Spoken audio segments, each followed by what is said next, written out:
I mean, after all, you have to consider we're only made out of dust. That's admittedly not much to go on, and we shouldn't forget that. But even considering, I mean, it's a sort of bad beginning. We're not doing too bad. So I personally have faith that even in this lousy situation we're faced with, we can make it. You get me? From an inter-office audio memo circulated to pre-fash level consultants at Perky Pat Layouts, Inc., dictated by Leo Bulero immediately on his return from Mars. One his head unnaturally aching, Barney Mayerson woke to find himself in an unfamiliar bedroom in an unfamiliar canapped building. Beside him, the covers up to her bare, smooth shoulders, an unfamiliar girl slept on, breathing lightly through her mouth, her hair a tumble of cotton-like white. "I'll bet I'm late for work," he said to himself, slid from the bed, and tottered to a standing position with eyes shut, keeping himself from being sick. For all he knew, he was several hours' drive from his office. Perhaps he was not even in the United States. However, he was on Earth. The gravity that made him sway was familiar and normal. And there in the next room by the sofa, a familiar suitcase, that of his psychiatrist, Dr. Smile.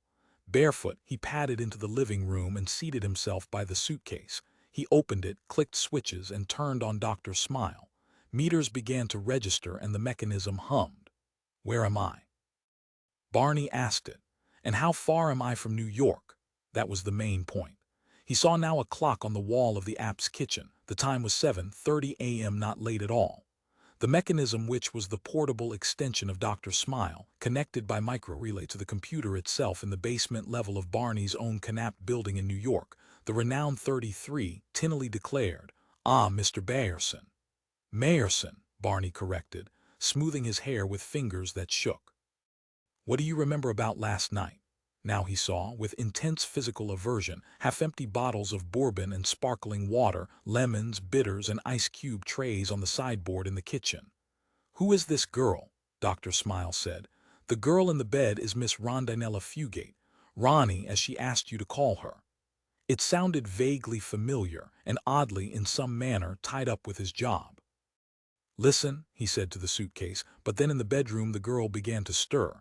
At once he shut off Dr. Smile and stood up, feeling humble and awkward in only his underpants. "Are you up?" the girl asked sleepily.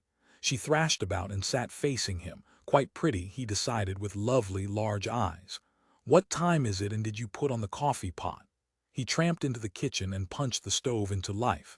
It began to heat water for coffee. Meanwhile he heard the shutting of a door. She had gone into the bathroom. Water ran. Ronnie was taking a shower. Again in the living room he switched Dr. Smile back on. "What's she got to do with PP Layouts?" he asked. "Miss Fugate is your new assistant. She arrived yesterday from People's China, where she worked for PP Layouts as their pre-fash consultant for that region. However, Miss Fugate, although talented, is highly inexperienced, and Mr. Bulero decided that a short period as your assistant, I would say, under you. But that might be misconstrued, considering—" "Great," Barney said. He entered the bedroom, found his clothes. They had been deposited, no doubt by him, in a heap on the floor, and began with care to dress. He still felt terrible, and it remained an effort not to give up and be violently sick. "That's right," he said to Dr. Smile as he came back to the living room buttoning his shirt. "I remember the memo from Friday about Miss Fugate. She's erratic in her talent. Picked wrong on that U.S. Civil War picture window item, if you can imagine it. She thought it'd be a smash hit in People's China." He laughed. The bathroom door opened a crack. He caught a glimpse of Ronnie, pink and rubbery and clean, drying herself. "Did you call me, dear?" "No," he said. "I was talking to my doctor." "Everyone makes errors," Dr. Smile said, a trifle vacuously. Barney said, "How do she and I happen to—" he gestured toward the bedroom. "After so short a time." "Chemistry," Dr. Smile said. "Come on." "Well, you're both precogs. You previewed that you'd eventually hit it off, become erotically involved. So you both decided after a few drinks that why should you wait? Life is short, art is." The suitcase ceased speaking, because Ronnie Fugate had appeared from the bathroom naked, to pad past it and Barney back once more into the bedroom. She had a narrow, erect body, a truly superb carriage, Barney noted, and small, up-jutting breasts with nipples no larger than matched pink peas. Or rather matched pink pearls, he corrected himself.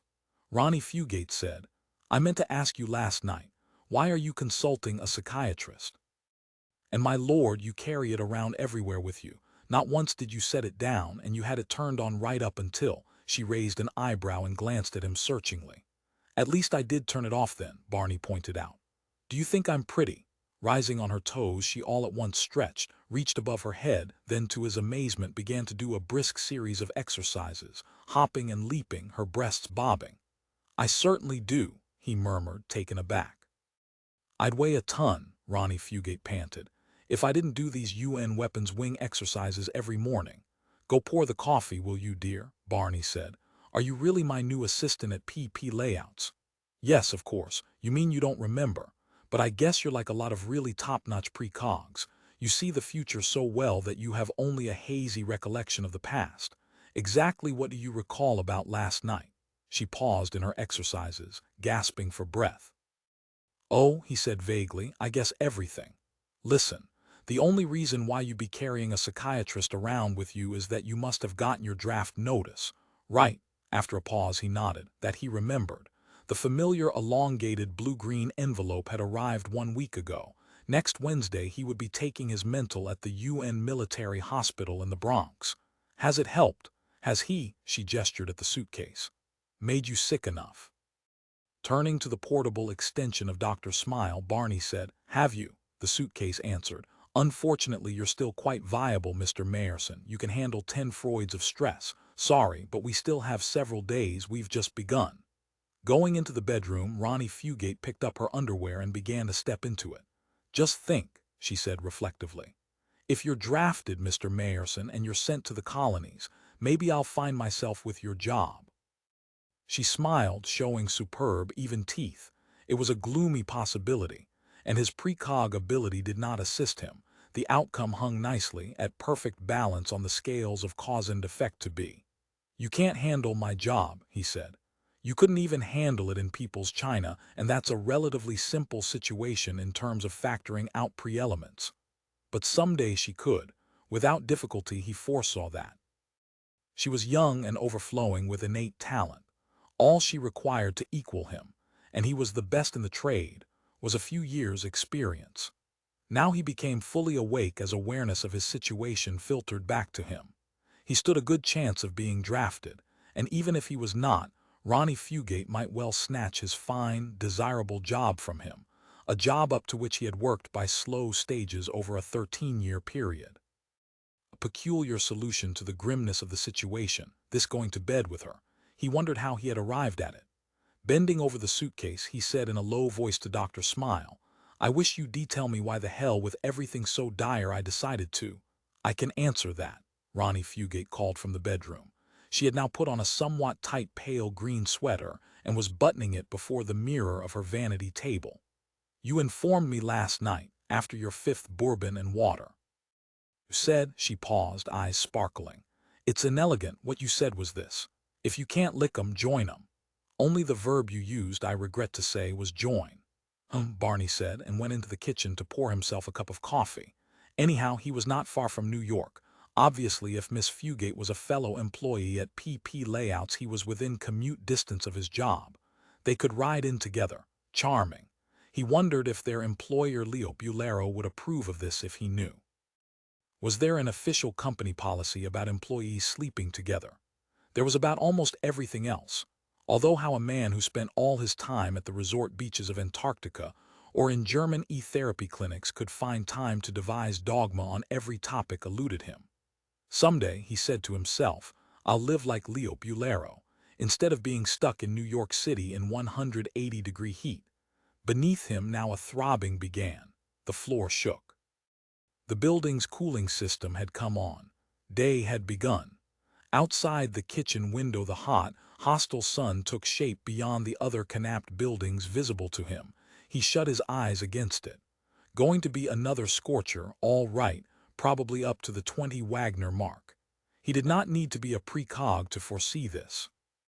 In the miserably high number Canap Building 492 on the outskirts of Marilyn Monroe, New Jersey, Richard H. Nat ate breakfast indifferently while, with something greater than indifference, he glanced over the morning homeopape's weather syndrome readings of the previous day.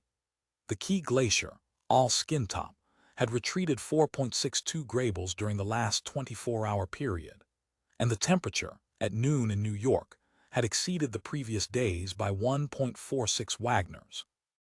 In addition, the humidity, as the oceans evaporated, had increased by 16 Selkirks. So things were hotter and wetter. The great procession of nature clanked on, and toward what? H-Nat pushed the pape away, and picked up the mail which had been delivered before dawn. It had been some time since mailmen had crept out in daylight hours. The first bill which caught his eye was the app's cooling prorated swindle. He owed Knapp 492 exactly 10.5 skins for the last month, a rise of 3/4 of a skin over April. Someday, he said to himself, it'll be so hot that nothing will keep this place from melting. He recalled the day his LP record collection had fused together in a lump, back around 4, due to a momentary failure of the building's cooling network. Now he owned iron oxide tapes. They did not melt, and at the same moment every parakeet and Venusian Ming bird in the building had dropped dead, and his neighbor's turtle had been boiled dry. Of course this had been during the day, and everyone, at least the men, had been at work. The wives, however, had huddled at the lowest subsurface level, thinking. He remembered Emily telling him this, that the fatal moment had at last arrived, and not a century from now, but now. The Caltech predictions had been wrong. Only of course they hadn't been. It had just been a broken power lead from the NY utility people. Robot workmen had quickly shown up and repaired it. In the living room his wife sat in her blue smock, painstakingly painting an unfired ceramic piece with glaze. Her tongue protruded, and her eyes glowed. The brush moved expertly, and he could see already that this was going to be a good one. The sight of Emily at work recalled to him the task that lay before him today, one which he did not relish. He said peevishly, maybe we ought to wait before we approach him. Without looking up, Emily said, we'll never have a better display to present to him than we have now. What if he says no? We'll go on. What did you expect, that we'd give up just because my one-time husband can't foresee or won't foresee how successful these new pieces will eventually be in terms of the market? Richard H. Nat said, you know him, I don't. He's not vengeful, is he? He wouldn't carry a grudge. And anyhow, what sort of grudge could Emily's former husband be carrying? No one had done him any harm. If anything, it had gone the other way, or so he understood from what Emily had related. It was strange, hearing about Barney Mayerson all the time and never having met him, never having direct contact with the man. Now that would end, because he had an appointment to see Mayerson at 9 this morning in the man's office at PP Layouts. Mayerson, of course, would hold the whip hand. He could take one brief glance at the display of ceramics and decline ad hoc. No, he would say, PP Layouts is not interested in a min of this. Believe my precog ability, my prefash marketing talent and skill. And out would go Richard H. Nat, the collection of pots under his arm, with absolutely no other place to go. Looking out the window, he saw with aversion that already it had become too hot for human endurance. The footer runnels were abruptly empty as everyone ducked for cover. The time was 8:30 and he now had to leave. Rising, he went to the hall closet to get his pith helmet and his mandatory cooling unit. By law, one had to be strapped to every commuter's back until nightfall. Goodbye, he said to his wife, pausing at the front door. Goodbye and lots of luck. She had become even more involved in her elaborate glazing, and he realized all at once that this showed how vast her tension was. She could not afford to pause even a moment. He opened the door and stepped out into the hall, feeling the cool wind of the portable unit as it chugged from behind him. Oh, Emily said, as he began to shut the door. Now she raised her head, brushing her long brown hair back from her eyes. Vid me as soon as you're out of Barney's office, as soon as you know one way or another. Okay, he said, and shut the door behind him. Down ramp at the building's bank, he unlocked their safety deposit box and carried it to a privacy room. There he lifted out the display case containing the spread of ceramic ware which he was to show Mayerson. Shortly, he was aboard a thermosealed interbuilding commute car, on his way to downtown New York City and PP Layouts, the great pale synthetic cement building from which Perky Pat and all the units of her miniature world originated. The doll, he reflected, which had conquered man as man at the same time had conquered the planets of the Sol system. Perky Pat, the obsession of the colonists. What a commentary on colonial life. What more did one need to know about those unfortunates who, under the selective service laws of the UN, had been kicked off Earth, required to begin new, alien, lives on Mars or Venus or Ganymede or wherever else the UN bureaucrats happened to imagine they could be deposited, and after a fashion survive. And we think we've got it bad here, he said to himself. The individual in the seat next to him, a middle-aged man wearing the gray pith helmet, sleeveless shirt and shorts of bright red popular with the businessman class, remarked, "It's going to be another hot one." "Yes. What you got there in that great big carton? A picnic lunch for a hovel of Martian colonists." "Ceramics," H-Nat said. "I'll bet you fire them just by sticking them outdoors at high noon." The businessman chuckled, then picked up his morning paper, opened it to the front page. "Ship from outside the Sol system reported crash-landed on Pluto," he said. "Team being sent to find it. You suppose it's things. I can't stand those things from other star systems." "It's more likely one of our own ships reporting back," H-Nat said. "Ever seen a Proxima thing? Only pics." "Grizzly," the businessman said. "If they find that wrecked ship on Pluto, and it is a thing, I hope they laser it out of existence. After all, we do have a law against them coming into our system." "Right. Can I see your ceramics? I'm in neckties myself." The Werner simulated hand-wrought living tie in a variety of Titanian colors. "I have one on, see? The colors are actually a primitive life form that we import and then grow in cultures here on Terra. Just how we induce them to reproduce is our trade secret, you know, like the formula for Coca-Cola," H-Nat said. "For a similar reason I can't show you these ceramics much as I'd like to. They're new. I'm taking them to a prefash precog at PP Layouts. If he wants to miniaturize them for the Perky Pat layouts, then we're in. It's just a question of flashing the info to the PP disc jockey, what's his name, Circeing Mars, and so on." "And her hand-wrought ties are part of the Perky Pat layouts," the man informed him. "Her boyfriend Walt has a closet full of them," he beamed. "When PP Layouts decided to min our ties, it was Barney Mayerson you talked to." "I didn't talk to him, it was our regional sales manager. They say Mayerson is difficult, goes on what seems like impulse, and once he's decided it's irreversible." "Is he ever wrong? Declines items that become fash." "Sure, he may be a precog, but he's only human. I'll tell you one thing that might help. He's very suspicious of women. His marriage broke up a couple of years ago and he never got over it. See, his wife became pregnant twice, and the board of directors of his canapped building, I think it's 33, met and voted to expel him and his wife because they had violated the building code. Well, 33, you know how hard it is to get into any of the buildings in that low range. So instead of giving up his apt, he elected to divorce his wife and let her move, taking their child. And then later on, apparently, he decided he made a mistake and he got embittered. He blamed himself naturally for making a mistake like that. A natural mistake, though. For God's sake, what wouldn't you and I give to have an apt in 33 or even 34? He never remarried. Maybe he's a neo-Christian. But anyhow, when you go to try to sell him on your ceramics, be very careful about how you deal with the feminine angle. Don't say, 'These will appeal to the ladies,' or anything like that. Most retail items are purchased." "Thanks for the tip," H-Nat said, rising. Carrying his case of ceramics, he made his way down the aisle to the exit. He sighed. It was going to be tough, possibly even hopeless. He wasn't going to be able to lick the circumstances which long predated his relationship with Emily and her pots, and that was that. Fortunately, he managed to snare a cab. As it carried him through downtown cross-traffic, he read his own morning paper, in particular the lead story about the ship believed to have returned from Proxima only to crash on Pluto's frozen wastes. An understatement.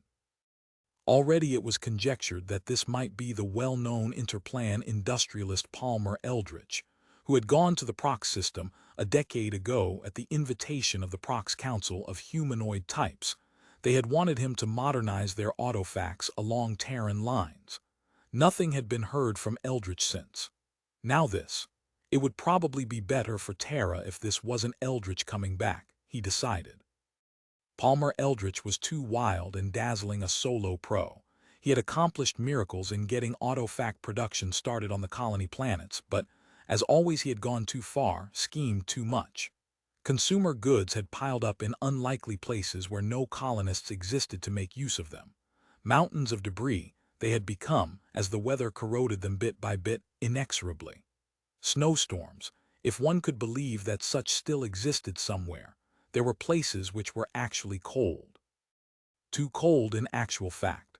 "Thy destination, your eminence," the autonomic cab informed him, halting before a large but mostly subsurface structure. PP layouts, with employees handily entering by its many thermal-protected ramps. He paid the cab, hopped from it, and scuttled across a short open space for a ramp, his case held with both hands. Briefly, naked sunlight touched him and he felt, or imagined, himself sizzle. Baked like a toad, dried of all life juices, he thought as he safely reached the ramp. Presently he was subsurface, being allowed into Mayerson's office by a receptionist. The rooms, cool and dim, invited him to relax, but he did not. He gripped his display case tighter and tensed himself, and although he was not a neo-Christian, he mumbled a prolix prayer. "Mr. Mayerson," the receptionist, taller than H-Nat and impressive in her open-bodice dress and resort-style heels, said, speaking not to H-Nat but to the man seated at the desk. "This is Mr. H-Nat," she informed Mayerson. "This is Mr. Mayerson, Mr. H-Nat." Behind Mayerson stood a girl in a pale green sweater and with absolutely white hair. The hair was too long and the sweater too tight. "This is Miss Fugate, Mr. H-Nat, Mr. Mayerson's assistant." "Miss Fugate, this is Mr. Richard H-Nat." At the desk, Barney Mayerson continued to study a document without acknowledging the entrance of anyone, and Richard H-Nat waited in silence, experiencing a mixed bag of emotions. Anger touched him, lodged in his windpipe and chest, and of course angst, and then, above even those, a tendril of growing curiosity. So this was Emily's former husband, who, if the living necktie salesman could be believed, still chewed mournfully, bitterly, on the regret of having abolished the marriage.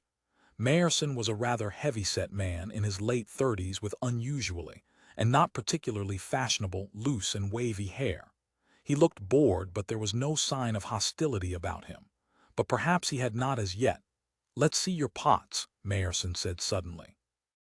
Laying the display case on the desk, Richard H-Nat opened it, got out the ceramic articles one by one, arranged them, and then stepped back. After a pause, Barney Mayerson said, "No, no," H-Nat said. "No what?" Mayerson said. "They won't make it." He picked up his document and resumed reading it. "You mean you decided just like that?" H-Nat said, unable to believe that it was already done. "Exactly like that," Mayerson agreed. He had no further interest in the display of ceramics. As far as he was concerned, H-Nat had already packed up his pots and left. Miss Fugate said, "Excuse me, Mr. Mayerson." Glancing at her, Barney Mayerson said, "What is it?"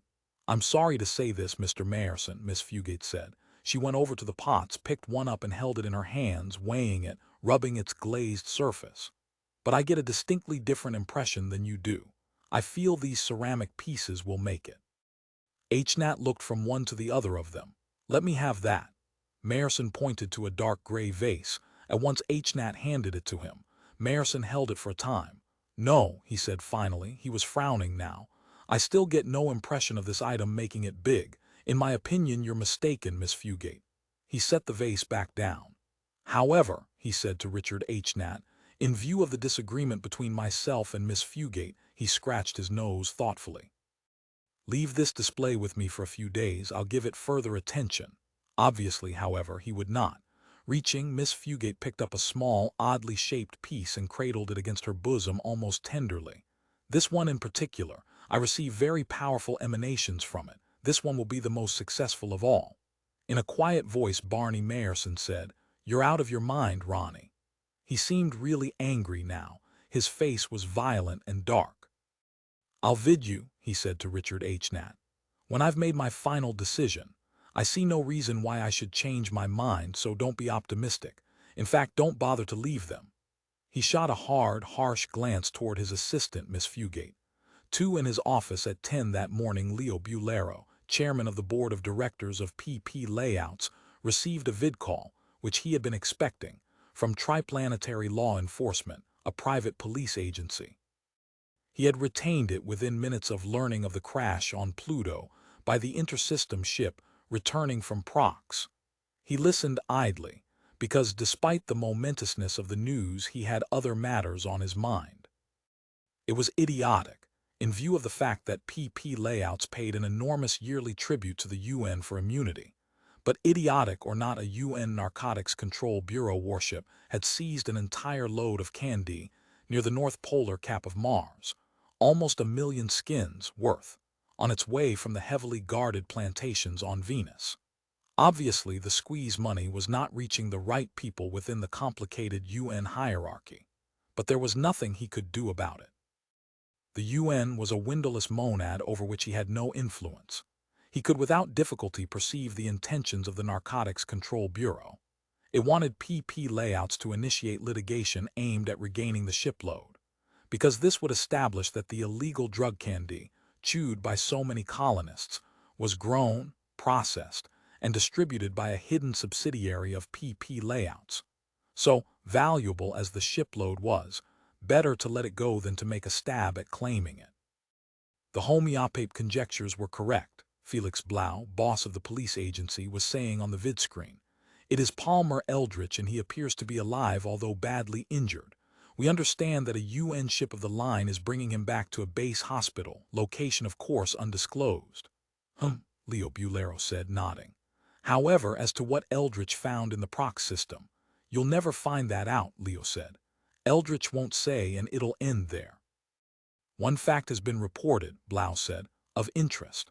Aboard his ship, Eldritch still has a carefully maintained culture of a lichen very much resembling the Titanian lichen from which candy is derived. I thought, in view of, Blau broke off tactfully. Is there any way those lichen cultures can be destroyed? It was an instinctive impulse. Unfortunately, Eldritch employees have already reached the remains of the ship. They undoubtedly would resist efforts in that direction. Blau looked sympathetic. We could of course try, not a forceful solution, but perhaps we could buy our way in. Try, Leo said, although he agreed. It was undoubtedly a waste of time and effort. Isn't there that law, that major UN ordinance against importing life forms from other systems? It would certainly be handy if the UN military could be induced to bomb the remains of Eldritch's ship. On his notepad, he scratched a memo to himself. Call lawyers. Lodge complaint with UN over import of alien lichens. I'll talk to you later, he said to Blau, and rang off. Maybe I'll complain directly, he decided. Pressing the tab on his intercom, he said to his secretary, Get me UN, top in New York. Ask for Secretary Hepburn Gilbert personally. Presently he found himself connected with the crafty Indian politician who last year had become UN Secretary. Ah, Mr. Bulero.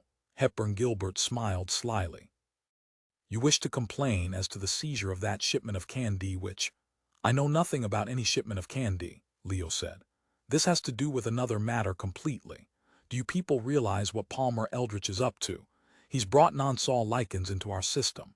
It could be the beginning of another plague like we had in '98. We realize this. However, the Eldritch people are claiming it to be a sol lichen which Mr. Eldritch took with him on his Prox trip and is now bringing back. It was a source of protein to him, they claim. The Indian's white teeth shone in gleeful superiority. The meager pretext amused him. You believe that? Of course not. Hepburn Gilbert's smile increased. What interests you in this matter, Mr. Bulero? You have an special concern for lichens. I'm a public-spirited citizen of the Sol system, and I insist that you act. We are acting, Hepburn Gilbert said. We have made inquiries. We have assigned our Mr. Lark, you know him, to this detail. You see? The conversation droned to a frustrating conclusion, and Leo Bulero at last hung up, feeling irked at politicians. They managed to take forceful steps when it came to him, but in connection with Palmer Eldritch, Mr. Bulero, he mimicked to himself. That, sir, is something else again. Yes, he knew Lark. Ned Lark was chief of the UN Narcotics Bureau, and the man responsible for the seizure of this last shipment of candy. It had been a ploy on the part of the UN Secretary, bringing Lark into this hassle with Eldritch. What the UN was angling for here was a quid pro quo. They would drag their feet. not act against Eldritch unless and until Leo Bulero made some move to curtail his candy shipments. He sensed this, but could not of course prove it. After all, Hepburn Gilbert, that dark-skinned, sneaky little unevolved politician, hadn't exactly said that. That's what you find yourself involved in when you talk to the UN, Leo reflected. Afro-Asian politics.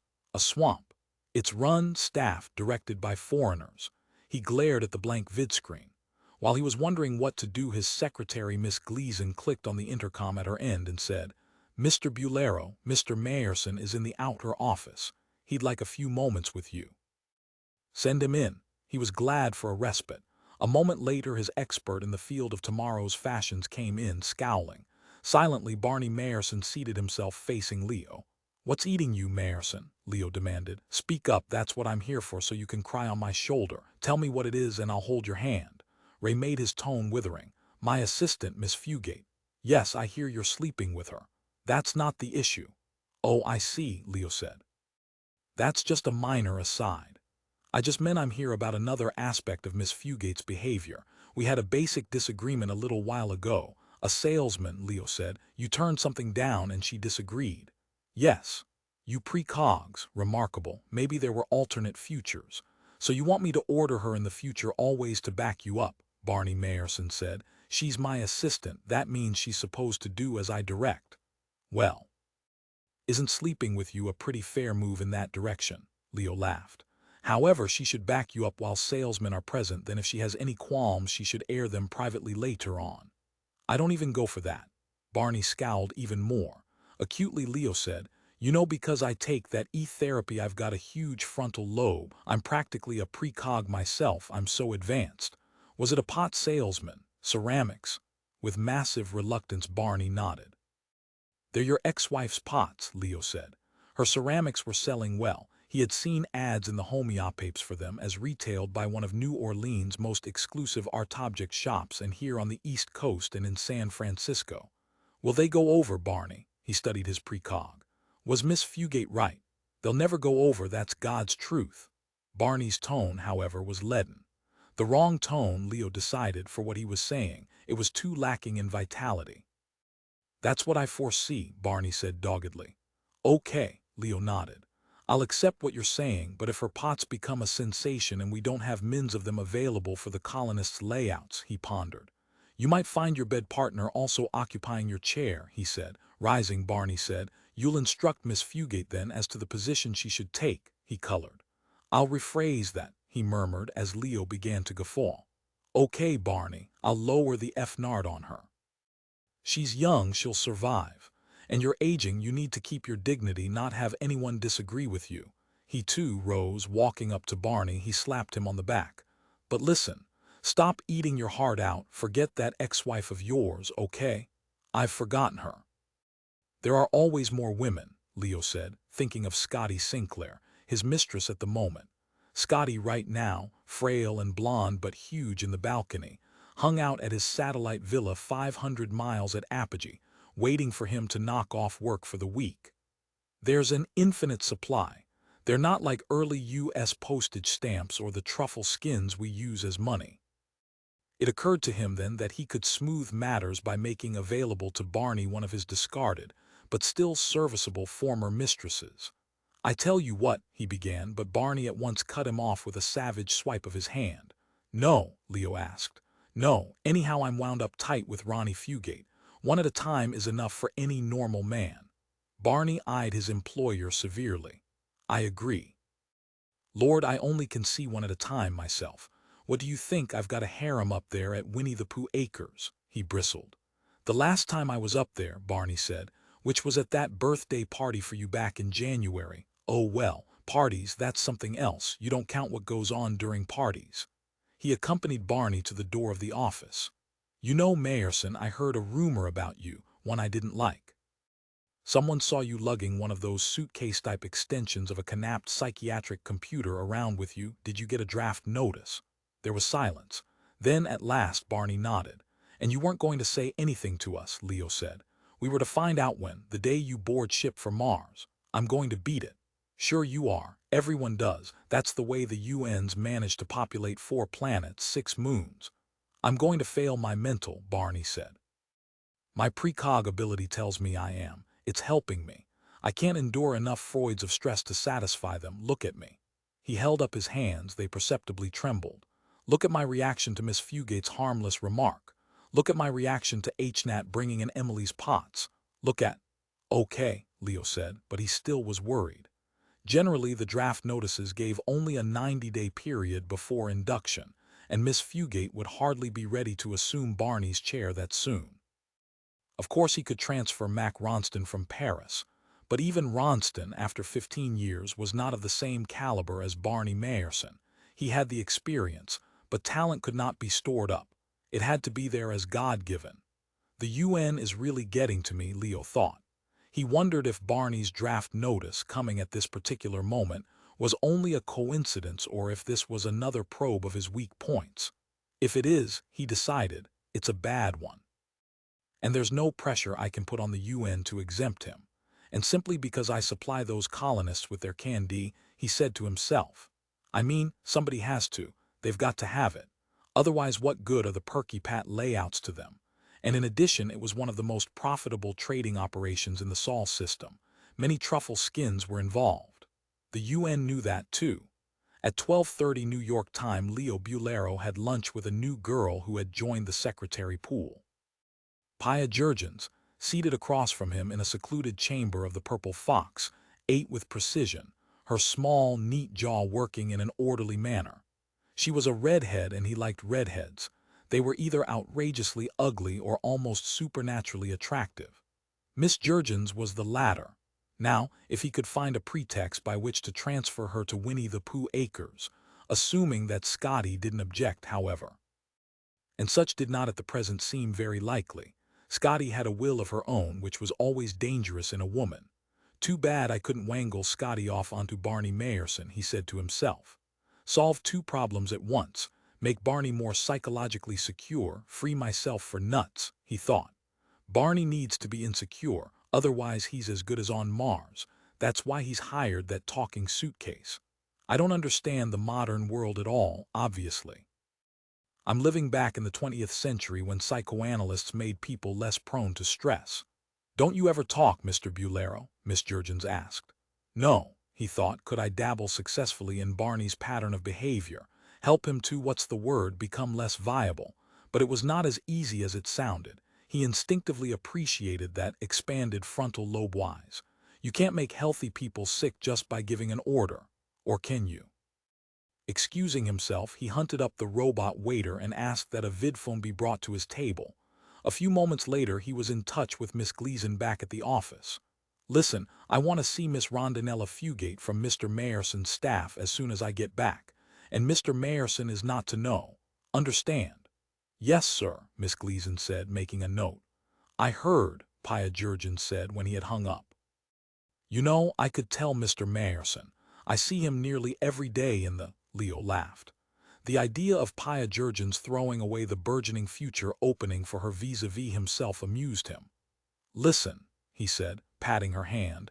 Don't worry, it's not within the spectrum of human nature.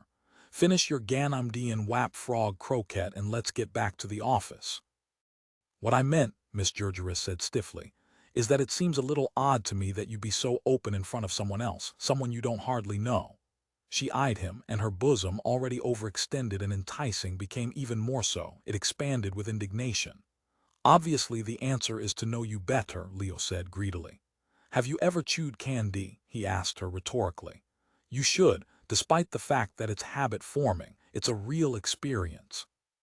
He of course kept a supply, grade AA, on hand at Winnie the Pooh Acres. When guests assembled, it often was brought out to add color to what otherwise might have passed as dull. The reason I ask is that you look like the sort of woman who has active imagination, and the reaction you get to candy varies with your imaginative type creative powers. I'd enjoy trying it sometime, Miss Jurgens said. She glanced about, lowered her voice, and leaned toward him. But it's illegal. It is. He stared at her. You know it is. The girl looked nettled. Listen, Leo said, I can get you some. He would, of course, chew it with her. In concert, the user's minds fused, became a new unity, or at least that was the experience. A few sessions of candy, chewing, and togetherness, and he would know all there was to know about Pia Jurgens. There was something about her, beyond the obvious physical, anatomical enormity, that fascinated him. He yearned to be closer to her. We won't use a layout. By an irony, he, the creator and manufacturer of the Perky Pat microworld, preferred to use candy in a vacuum. What did a Terran have to gain from a layout, inasmuch as it was a mill of the conditions obtaining in the average Terran city? For settlers on a howling, gale-swept moon, huddled at the bottom of a hovel against frozen methane crystals and things, it was something else again. Perky Pat and her layout were an entree back to the world they had been born to. But he, Leo Bulero, he was damn tired of the world he had been born to and still dwelt on. And even Winnie the Pooh Acres, with all its quaint and not-so-quaint diversions, did not fill the void. However, that candy, he said to Miss Jurgens, is great stuff, and no wonder it's banned. It's like religion. Candy is the religion of the colonists. He chuckled. One plug of it woozled for 15 minutes, and he made a sweeping gesture. No more hovel, no more frozen methane. It provides a reason for living. Isn't that worth the risk and expense? But what is there of equal value for us? He asked himself and felt melancholy. He had, by manufacturing the Perky Pat layouts and raising and distributing the lichen base for the final packaged product candy, made life bearable for over 1 million unwilling expatriates from Terra. But what the hell did he get back? My life, he thought, is dedicated to others, and I'm beginning to kick. It's not enough. There was his satellite where Scotty waited. There existed, as always, the tangled details of his two large business operations, the one legal, the other not. But wasn't there more in life than this? He did not know. Nor did anyone else, because like Barney Mayerson, they were all engaged in their various imitations of him. Barney with his Miss Rondinella Fugate, small-time replica of Leo Bulero and Miss Jurgens. Wherever he looked it was the same. Probably even Ned Lark, the narcotics bureau chief, lived this sort of life. Probably so did Hepburn Gilbert, who probably kept a pale, tall Swedish starlet with breasts the size of bowling balls and equally firm. Even Palmer Eldritch. No, he realized suddenly. Not Palmer Eldritch, he's found something else. For 10 years he's been in the proc system, or at least coming and going. What did he find? Something worth the effort, worth the terminal crash on Pluto. You saw the homeopapes, he asked Miss Jurgens. About the ship on Pluto. There's a man in a billion, that Eldritch, no one else like him. I read, Miss Jurgens said, that he was practically a nut. Sure, 10 years out of his life, all that agony, and for what? You can be sure he got a good return for the 10 years, Miss Jurgens said. He's crazy but smart. He looks out for himself like everyone else does. He's not that nuts. I'd like to meet him, Leo Bulero said. Talk to him, even if only just a minute. He resolved then to do that, go to the hospital where Palmer Eldritch lay, force or buy his way into the man's room, learn what he had found. I used to think, Miss Jurgens said, that when the ships first left our system for another star, remember that we'd hear that. She hesitated. It's so silly, but I was only a kid then when Arnoldson made his first trip to Prox and back. I was a kid when he got back, I mean. I actually thought maybe by going that far she ducked her head, not meeting Leo Bulero's gaze. He'd find God, Leo thought. I thought so too. And I was an adult then, in my mid-30s, as I've mentioned to Barney on numerous occasions. And he thought I still believe that even now. About the 10-year flight of Palmer Eldritch.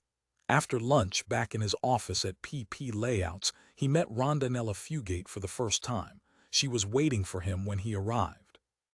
Not bad looking, he thought as he shut the office door. Nice figure, and what glorious, luminous eyes.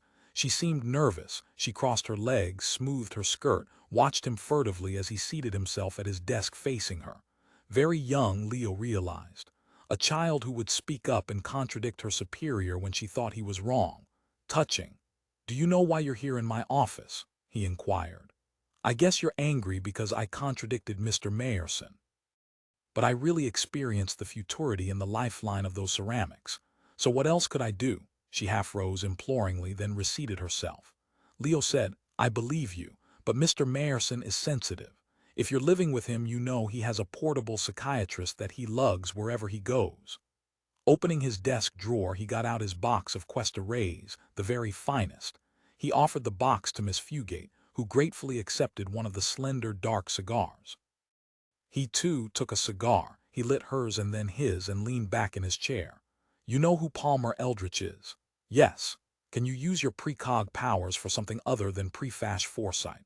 In another month or so the homeopapes will be routinely mentioning Eldritch's location. I'd like you to look ahead to those papes and then tell me where the man is at this moment. I know you can do it. You had better be able to," he said to himself, "if you want to keep your job here." He waited, smoking his cigar, watching the girl and thinking to himself with a trace of envy that if she was as good in bed as she looked. Miss Fugate said in a soft, halting voice, "I get only the most vague impression, Mr. Bulero." "Well, let's hear it anyhow." He reached for a pen. It took her several minutes, and as she reiterated, her impression was not distinct. Nonetheless, he presently had on his notepad the words, "James Riddle, veteran, hospital, base III, Ganymede." A UN establishment, of course, but he had anticipated that. It was not decisive. He still might be able to find a way in. "And he's not there under that name," Miss Fugate said, pale and enervated from the effort of foreseeing. She relit her cigar, which had gone out. Sitting straighter in her chair, she once more crossed her supple legs. "The homeopapes will say that Eldritch was listed in the hospital records as a Mr." She paused, squeezed her eyes shut, and sighed. "Oh, hell," she said. "I can't make it out. One syllable.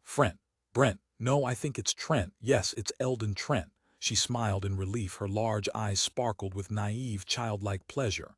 "They really have gone to a lot of trouble to keep him hidden, and they're interrogating him, the papes will say, so obviously he's conscious." She frowned then, all at once. "Wait, I'm looking at a headline. I'm in my own canap by myself. It's early morning and I'm reading the front page. Oh dear. What's it say?" Leo demanded, bending rigidly forward. He could catch the girl's dismay. Miss Fugate whispered, "The headlines say that Palmer Eldritch is dead." She blinked, looked around her with amazement, then slowly focused on him. She regarded him with a confused mixture of fear and uncertainty, almost palpably edging back. She retreated from him, huddled against her chair, her fingers interlocked. "And you're accused of having done it, Mr. Bulero. Honest. That's what the headline says." "You mean I'm going to murder him?" She nodded. "But it's not a certainty. I only pick it up in some of the futures, do you understand? I mean, we precogs see," she gestured. "I know." He was familiar with precogs. Barney Mayerson had, after all, worked for PP Layouts 13 years and some of the others even longer.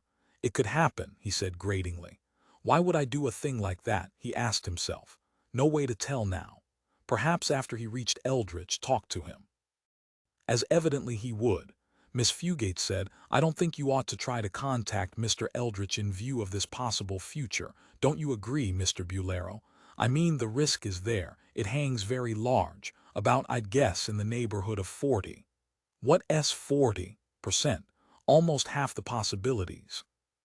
Now more composed, she smoked her cigar and faced him. Her eyes, dark and intense, flickered as she regarded him, undoubtedly speculating with vast curiosity why he would do such a thing. Rising, he walked to the door of the office. "Thank you, Miss Fugate. I appreciate your assistance in this matter." He waited, indicating clearly his expectations that she would leave. However, Miss Fugate remained seated. He was encountering the same peculiar streak of firmness that had upset Barney Mayerson. "Mr. Bulero," she said quietly, "I think I'd really have to go to the UN police about this.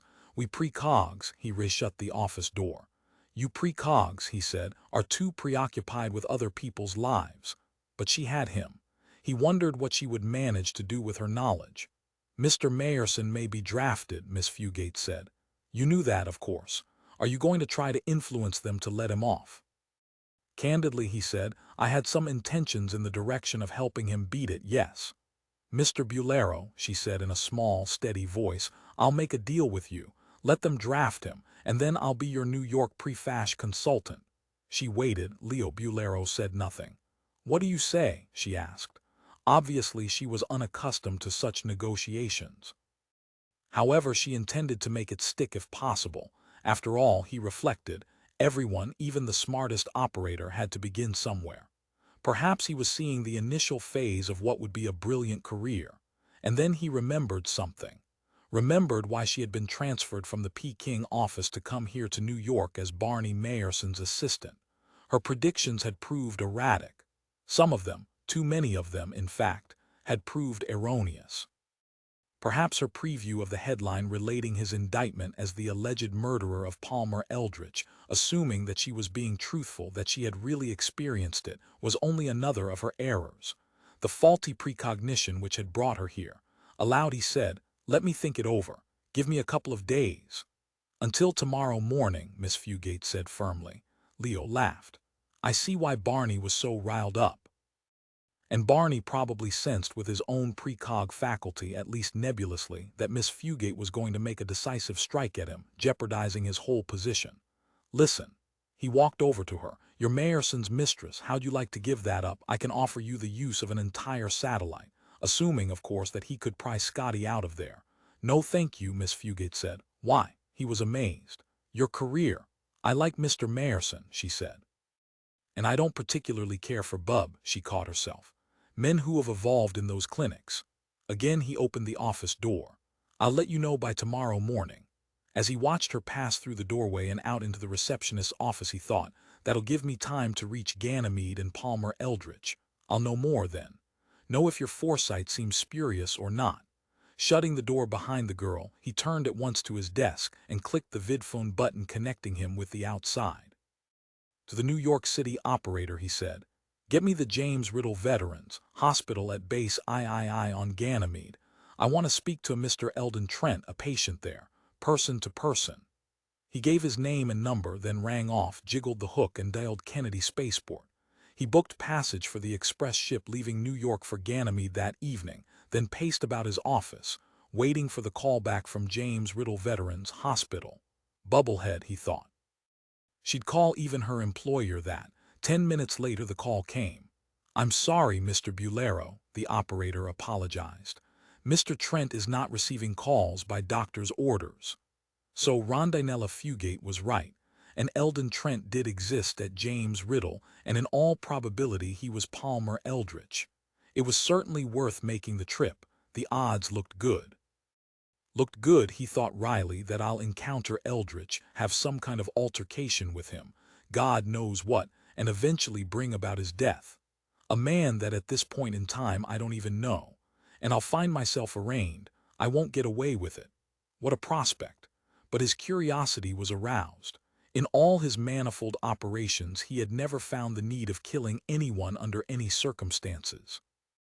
Whatever it was that would occur between him and Palmer Eldritch had to be unique. Definitely a trip to Ganymede was indicated. It would be difficult to turn back now, because he had the acute intuition that this would turn out to be what he hoped. And Rondinella Fugate had only said that he would be accused of the murder. There was no datum as to a successful conviction. Convicting a man of his stature of a capital crime, even through the UN authorities, would take some doing. He was willing to let them try. 3 in a bar hard by PP Layouts, Richard H. Nat sat sipping a tequila sour, his display case on the table before him. He knew goddamn well there was nothing wrong with Emily's pots, her work was saleable. The problem had to do with her ex-husband and his position of power. And Barney Mayerson had exercised that power. "I have to call Emily and tell her," H. Nat said to himself. He started to his feet. A man blocked his way, a peculiar round specimen mounted on spindly legs. "Who are you?" H. Nat said. The man bobbed toy-like in front of him, meanwhile digging into his pocket as if scratching at a familiar microorganism that possessed parasitic proclivities that had survived the test of time. However, what he produced at last was a business card.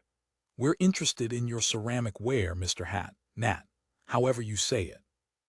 "Ickles," H. Nat said, reading the card. It gave only the name, no further info, not even a vid number. "But what I have with me are just samples. I'll give you the names of retail outlets stocking our line, but these are for minning," the toy-like man, Mr. Ickles said, nodding. "And that's what we want. We intend to min your ceramics, Mr. H. Nat. We believe that Mayerson is wrong. They will become fashion very soon." H. Nat stared at him. "You want a min, and you're not from PP Layouts." But no one else minned. Everyone knew PP Layouts had a monopoly. Seating himself at the table beside the display case, Mr. Ickles brought out his wallet and began counting out skins. "Very little publicity will be attached to this at first. But eventually," He offered HNAT the stack of brown, wrinkled truffle skins which served as tender in the Sol system. The only molecule, a unique protein amino acid which could not be duplicated by the printers, the biltong life forms employed in place of automated assembly lines by many of Terra's industries. "I'll have to check with my wife," HNAT said. "Aren't you the representative of your firm?" "Why, yes." He accepted the pile of skins. The contract. Eccles produced a document, spread it flat on the table. He extended a pen. "It gives us an exclusive." As he bent to sign, Richard HNAT saw the name of Eccles' firm on the contract. Choosy Manufacturers of Boston. He had never heard of them. Choosy, it reminded him of another product, exactly which he could not recall. It was only after he had signed and Eccles was tearing loose his copy that he remembered. The illegal hallucinogenic drug candy, used in the colonies in conjunction with the Perky Pat layouts.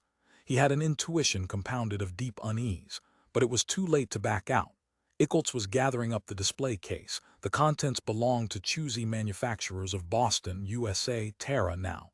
"How can I get in touch with you?" HNAT asked as Eccles started away from the table. "You won't be getting in touch with us. If we want you, we'll call you." Eccles smiled briefly.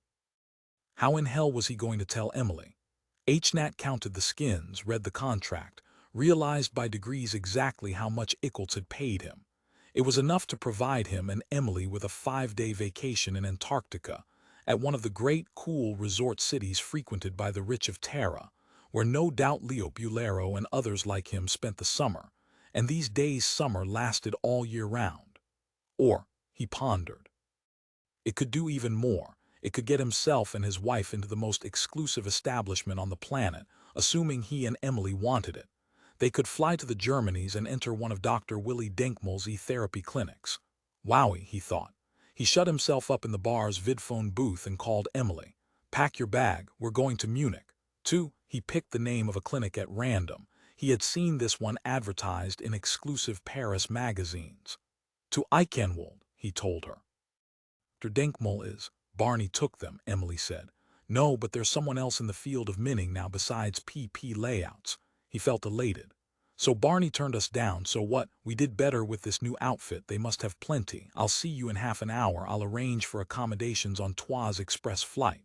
Think of it, e-therapy for both of us." In a low voice Emily said, "I'm not sure I want to evolve when it comes right down to it." Staggered, he said, "Sure you do. I mean, it could save our lives, and if not ours, then our kids, our potential kids that we might be having someday. And even if we're only there a short time and only evolve a little, look at the doors it'll open to us. We'll be personi grati everywhere. Do you personally know anyone who's had e-therapy? You read about so-and-so in the homeopapes all the time, society people, but I don't want that hair all over me," Emily said. "And I don't want to have my head expand. No. I won't go to Eichenwald Clinic." She sounded completely decided. Her face was placid. He said, "Then I'll go alone." It would still be of economic value. After all, it was he who dealt with buyers. And he could stay at the clinic twice as long, evolve twice as much, assuming that the treatments took. Some people did not respond, but that was hardly Dr. Denkmal's fault. The capacity for evolution was not bestowed on everyone alike. About himself he felt certitude. He'd evolve remarkably, catch up with the big shots, even pass some of them, in terms of the familiar horny rind which Emily out of mistaken prejudice had called hair. "What am I supposed to do while you're gone? Just make pots?" "Right," he said, "because orders would be arriving thick and fast. Otherwise Choosy Manufacturers of Boston would have no interest in the min. Obviously they employed their own prefash precogs as PP layouts did." But then he remembered. Eccles had said very little publicity at first. That meant, he realized, that the new firm had no network of disc jockeys circling the colony moons and planets. Unlike PP layouts, they had no Alan and Charlotte Fane to flash the news to. But it took time to set up disc jockey satellites. This was natural, and yet it made him uneasy. He thought all at once in panic, could they be an illegal firm? Maybe Choosy, like candy, is banned. Maybe I've got us into something dangerous. "Choosy," he said aloud to Emily. "Ever heard of it?" No. He got the contract out and once more examined it. What a mess, he thought. How'd I get into it?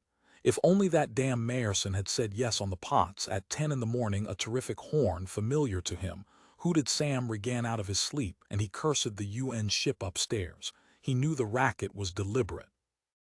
The ship, circling above the hovel chicken pox prospects, wanted to be certain that colonists, and not merely indigenous animals, got the parcels that were to be dropped. "We'll get them," Sam Regan muttered to himself as he zipped his insulated overalls, put his feet into high boots, and then grumpily sauntered as slowly as possible toward the ramp. "He's early today," Todd Morris complained. "And I'll bet it's all staples, sugar and food basics like lard, nothing interesting such as, say, candy." Putting his shoulders against the lid at the top of the ramp, Norman Shane pushed. Bright cold sunlight spilled down on them and they blinked.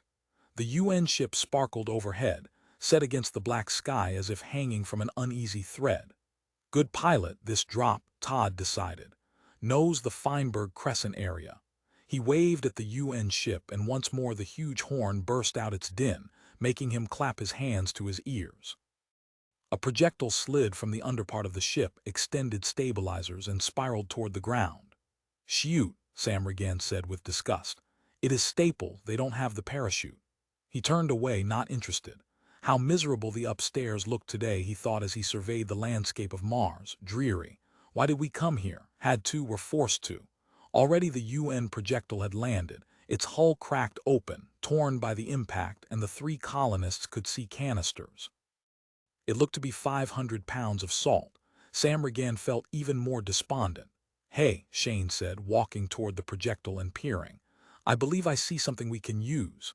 "Looks like radios in those boxes," Todd said. "Transistor radios." Thoughtfully he followed after Shane. "Maybe we can use them for something new in our layouts." "Mine's already got a radio," Shane said. "Well, build an electronic self-directing lawn mower with the parts," Todd said. "You don't have that, do you?" He knew the Shane's Perky Pat layout fairly well. The 2 couples, he and his wife with Shane and his, had fused together a good deal, being compatible. Sam Regan said, "Dibs on the radios because I can use them." His layout lacked the automatic garage door opener that both Shane and Todd had. He was considerably behind them. Of course, all those items could be purchased. But he was out of skins. He had used his complete supply in the service of a need which he considered more pressing. He had, from a pusher, bought a fairly large quantity of candy. It was buried, hidden out of sight, in the earth under his sleep compartment at the bottom level of their collective hovel. He himself was a believer. He affirmed the miracle of translation, the near-sacred moment in which the miniature artifacts of the layout no longer merely represented Earth but became Earth. And he and the others, joined together in the fusion of uninhabitable by means of the candy, were transported outside of time and local space. Many of the colonists were as yet unbelievers. To them, the layouts were merely symbols of a world which none of them could any longer experience. But one by one, the unbelievers came around. Even now, so early in the morning, he yearned to go back down below, chew a slice of candy from his hoard, and join with his fellows in the most solemn moment of which they were capable. To Todd and Norm Shane he said, "Either of you care to seek transit?" That was the technical term they used for participation. "I'm going back below," he said. "We can use my candy, I'll share it with you." An inducement like that could not be ignored. Both Todd and Norm looked tempted. "So early," Norm Shane said. "We just got out of bed, but I guess there's nothing to do anyhow." He kicked glumly at a huge semi-autonomic sand dredge. It had remained parked near the entrance of the hovel for days now. No one had the energy to come up to the surface and resume the clearing operations inaugurated earlier in the month. "It seems wrong, though," he muttered. "We ought to be up here working in our gardens."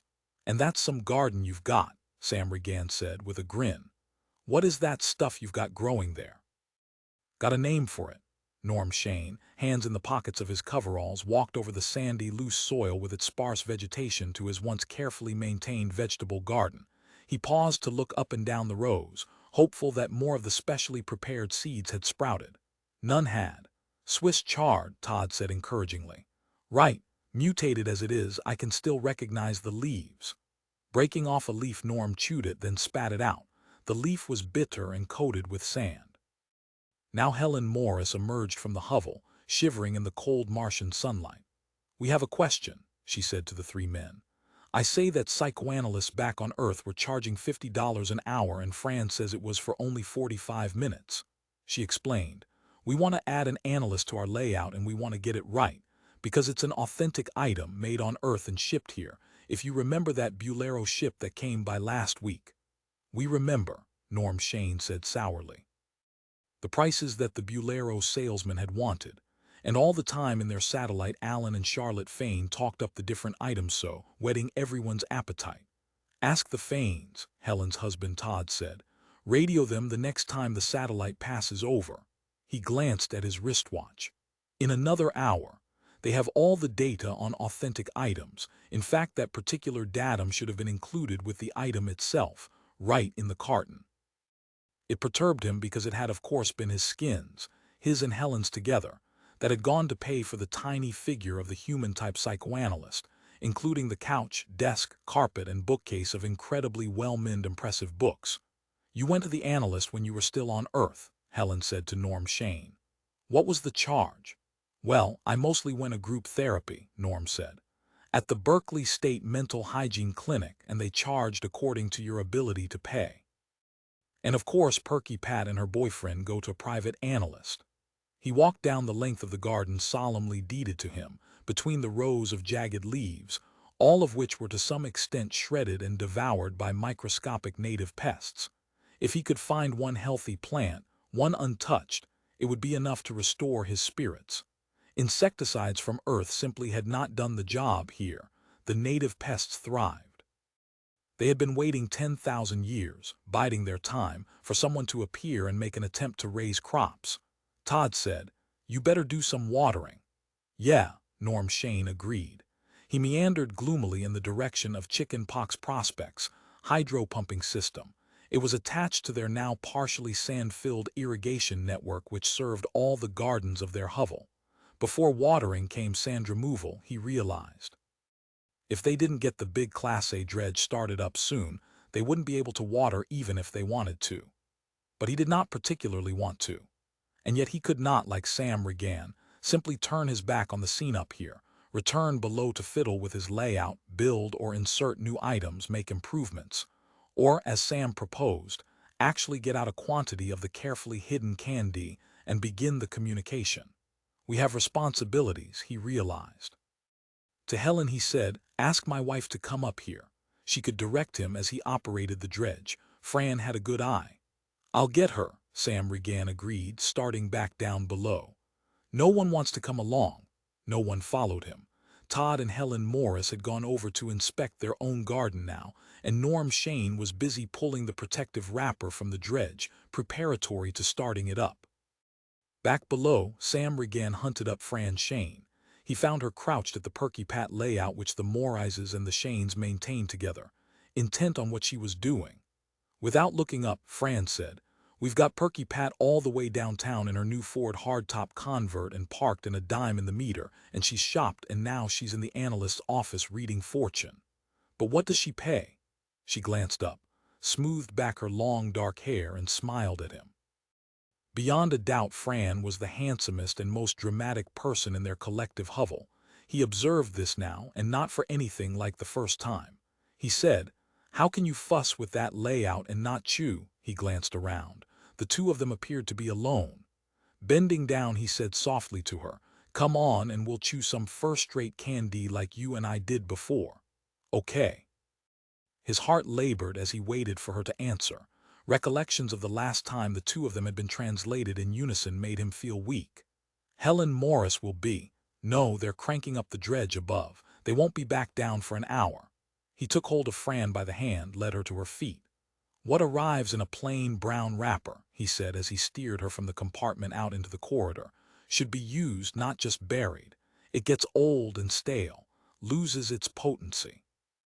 And we pay a lot for that potency," he thought morbidly. "Too much to let it go to waste." Although some, not in this hovel, claimed that the power to ensure translation did not come from the candy but from the accuracy of the layout. To him this was a nonsensical view, and yet it had its adherents. As they hurriedly entered Sam Regan's compartment, Fran said, "I'll chew in unison with you, Sam, but let's not do anything while we're there on Terra that, you know." we wouldn't do here. I mean, just because we're Pat and Walt and not ourselves, that doesn't give us license." She gave him a warning frown, reproving him for his former conduct and for leading her to that yet unasked. "Then you admit we really go to Earth?" They had argued this point, and it was cardinal many times in the past. Fran tended to take the position that the translation was one of appearance only, of what the colonists called accidents, the mere outward manifestations of the places and objects involved, not the essences. "I believe," Fran said slowly, as she disengaged her fingers from his and stood by the hall door of the compartment, "that whether it's a play of imagination, of drug-induced hallucination, or an actual translation from Mars to Earth as it was by an agency we know nothing of." Again she eyed him sternly. "I think we should abstain, in order not to contaminate the experience of communication." As she watched him carefully remove the metal bed from the wall and reach with an elongated hook into the cavity revealed, she said, "It should be a purifying experience. We lose our fleshly bodies, our corporeality, as they say, and put on imperishable bodies instead, for a time anyhow. Or forever, if you believe as some do that it's outside of time and space, that it's eternal. Don't you agree, Sam?" She sighed. "I know you don't. Spirituality," he said with disgust as he fished up the packet of candy from its cavity beneath the compartment. "A denial of reality, and what do you get instead? Nothing." "I admit," Fran said as she came closer to watch him open the packet, "that I can't prove you get anything better back due to abstention. But I do know this. What you and other sensualists among us don't realize is that when we chew candy and leave our bodies, we die. And by dying we lose the weight of—" she hesitated. "Say it," Sam said as he opened the packet. With a knife he cut a strip from the mass of brown, tough, plant-like fibers. Fran said, "Sin." Sam Regan howled with laughter. "Okay, at least you're orthodox. Because most colonists would agree with Fran. But," he said, redepositing the packet back in its safe place, "that's not why I chew it. I don't want to lose anything, I want to gain something." He shut the door of the compartment, then swiftly got out his own Perky Pat layout, spread it on the floor, and put each object in place, working at eager speed. "Something to which we're not normally entitled," he added, as if Fran didn't know. Her husband, or his wife, or both of them, or everyone in the entire hovel, could show up while he and Fran were in the state of translation. And their two bodies would be seated at proper distance one from the other. No wrongdoing could be observed, however prurient the observers were. Legally this had been ruled on. No cohabitation could be proved, and legal experts among the ruling UN authorities on Mars and the other colonies had tried and failed. While translated, one could commit incest, murder, anything, and it remained from a juridical standpoint a mere fantasy, an impotent wish only. This highly interesting fact had long inured him to the use of candy. For him, life on Mars had few blessings. "I think," Fran said, "you're tempting me to do wrong." As she seated herself, she looked sad, her eyes, large and dark, fixed futilely on a spot at the center of the layout, near Perky Pat's enormous wardrobe. Absently, Fran began to fool with a men's sable coat, not speaking. He handed her half of a strip of candy, then popped his own portion into his mouth and chewed greedily. Still looking mournful, Fran also chewed. He was Walt. He owned a Jaguar XXB sports ship with a flat-out velocity of 15,000 miles an hour. His shirts came from Italy, and his shoes were made in England. As he opened his eyes, he looked for the little GE clock TV set by his bed. It would be on automatically, tuned to the morning show of the great news clown Jim Briskin. In his flaming red wig, Briskin was already forming on the screen. Walt sat up, touched a button which swung his bed, altered to support him in a sitting position, and lay back to watch for a moment the program in progress. "I'm standing here at the corner of Van Ness and Market in downtown San Francisco," Briskin said pleasantly, "and we're just about to view the opening of the exciting new subsurface canapt building Sir Francis Drake, the first to be entirely underground. With us to dedicate the building, standing right by me is that enchanting female of ballad and—" Walt shut off the TV, rose, and walked barefoot to the window. He drew the shades, saw out then onto the warm, sparkling early morning San Francisco street, the hills and white houses. This was Saturday morning, and he did not have to go to his job down in Palo Alto at Ampex Corporation. Instead, and this rang nicely in his mind, he had a date with his girl, Pat Christensen, who had a modern little apt over on Potrero Hill. It was always Saturday. In the bathroom, he splashed his face with water, then squirted on shave cream and began to shave. And while he shaved, staring into the mirror at his familiar features, he saw a note tacked up in his own hand. This is an illusion. You are Sam Regan, a colonist on Mars. Make use of your time of translation, buddy boy. Call up Pat pronto. And the note was signed Sam Regan. An illusion, he thought, pausing in his shaving. In what way? He tried to think back. Sam Regan and Mars, a dreary colonist's hovel. Yes, he could dimly make the image out, but it seemed remote and vitiated and not convincing. Shrugging, he resumed shaving, puzzled now and a little depressed. All right, suppose the note was correct.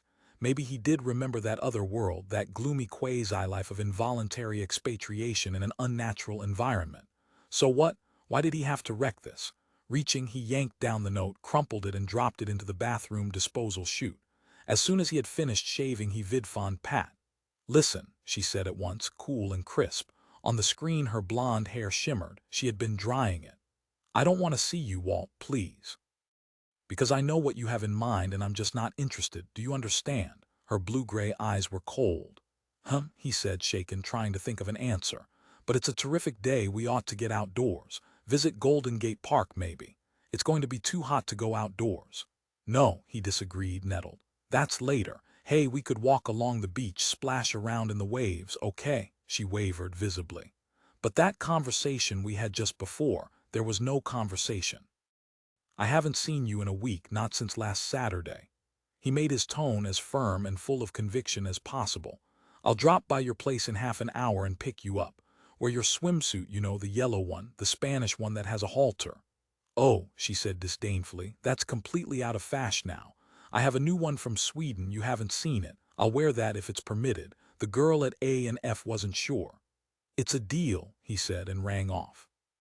A half hour later in his Jaguar, he landed on the elevated field of her canapped building. Pat wore a sweater and slacks. The swimsuit, she explained, was on underneath. Carrying a picnic basket, she followed him up the ramp to his parked ship.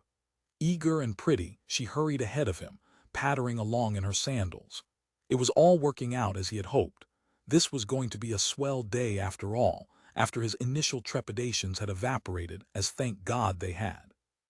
"Wait until you see this swimsuit," she said as she slid into the parked ship, the basket on her lap. "It's really daring. It hardly exists. Actually, you sort of have to have faith to believe in it." As he got in beside her, she leaned against him. "I've been thinking over that conversation we had. Let me finish." She put her fingers against his lips, silencing him. "I know it took place, Walt, but in a way you're right. In fact, basically you have the proper attitude. We should try to obtain as much from this as possible. Our time is short enough as it is, at least so it seems to me." She smiled wanly. "So drive as fast as you can. I want to get to the ocean." Almost at once they were setting down in the parking lot at the edge of the beach. "It's going to be hotter," Pat said soberly. "Every day, isn't it? Until finally it's unbearable." She tugged off her sweater, then, shifting about on the seat of the ship, managed to struggle out of her slacks. "But we won't live that long. It'll be another 50 years before no one can go outside at noon. Like they say, become mad dogs and Englishmen. We're not that yet." She opened the door and stepped out in her swimsuit. And she had been correct. It took faith in things unseen to make the suit out at all.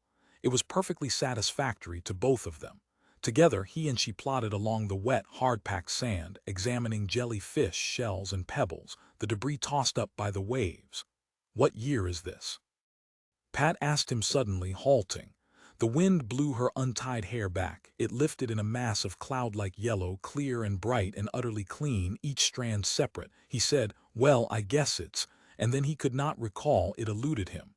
"Damn," he said crossly. "Well, it doesn't matter." Linking arms with him, she trudged on. "Look, there's that little secluded spot ahead, past those rocks." She increased her tempo of motion. Her body rippled as her strong, taut muscles strained against the wind and the sand and the old, familiar gravity of a world lost long ago. "Am I what's her name, Fran?" she asked suddenly. She stepped past the rocks. Foam and water rolled over her feet, her ankles. Laughing, she leaped, shivered from the sudden chill. Or am I Patricia Christensen? With both hands she smoothed her hair. This is blonde, so I must be Pat, Perky Pat. She disappeared beyond the rocks. He quickly followed, scrambling after her. I used to be Fran, she said over her shoulder, but that doesn't matter now. I could have been anyone before, Fran or Helen or Mary, and it wouldn't matter now. Right? No, he disagreed, catching up with her. Panting, he said, it's important that you're Fran, in essence. In essence. She threw herself down on the sand, lay resting on her elbow, drawing by means of a sharp black rock in savage swipes which left deeply gouged lines. Almost at once she tossed the rock away and sat around to face the ocean. But the accident's there, Pat. She put her hands beneath her breasts, then languidly lifting them, a puzzled expression on her face. These, she said, are Pat's, not mine. Mine are smaller, I remember. He seated himself beside her, saying nothing. We're here, she said presently, to do what we can't do back at the hovel, back where we've left our corruptible bodies. As long as we keep our layouts and repair this, she gestured at the ocean, then once more touched herself unbelievingly. It can't decay, can it? We've put on immortality. All at once she lay back, flat against the sand, and shut her eyes, one arm over her face. And since we're here and we can do things denied us at the hovel, then your theory is we ought to do those things. We ought to take advantage of the opportunity. He leaned over her, bent, and kissed her on the mouth. Inside his mind a voice thought, but I can do this any time. And in the limbs of his body an alien mastery asserted itself. He sat back, away from the girl. After all, Norm Shane thought, I'm married to her. He laughed then. Who said you could use my layout? Sam Regan thought angrily. Get out of my compartment, and I bet it's my candy too. You offered it to us, the co-inhabitant of his mind-body answered, so I decided to take you up on it. I'm here too, Todd Morris thought, and if you want my opinion, nobody asked you for yours, Norm Shane thought angrily. In fact, nobody asked you to come along. Why don't you go back up and mess with that rundown no-good garden of yours where you ought to be? Todd Morris thought calmly. I'm with Sam. I don't get a chance to do this except here. The power of his will combined with Sam's. Once more Walt bent over the reclining girl. Once again he kissed her on the mouth, and this time heavily, with increased agitation. Without opening her eyes, Pat said in a low voice, I'm here too. This is Helen, she added, and also Mary. But we're not using your supply of candy, Sam. We brought some we had already. She put her arms around him as the three inhabitants of Perky Pat joined in unison in one endeavor. Taken by surprise, Sam Regan broke contact with Todd Morris. He joined the effort of Norm Shane, and Walt sat back away from Perky Pat. The waves of the ocean lapped at the two of them as they silently reclined together on the beach, two figures comprising the essences of 6 persons. 2 in 6, Sam Regan thought. The mystery repeated. How is it accomplished? The old question again. But all I care about, he thought, is whether they're using up my candy, and I bet they are. I don't care what they say, I don't believe them. Rising to her feet, Perky Pat said, Well, I can see I might just as well go for a swim. Nothing's doing here. She padded into the water, splashed away from them as they sat in their body, watching her go. We missed our chance, Todd Morris thought wryly. My fault, Sam admitted. By joining, he and Todd managed to stand. They walked a few steps after the girl and then, ankle-deep in the water, halted. Already Sam Regan could feel the power of the drug wearing off. He felt weak and afraid and bitterly sickened at the realization. So goddamn soon, he said to himself.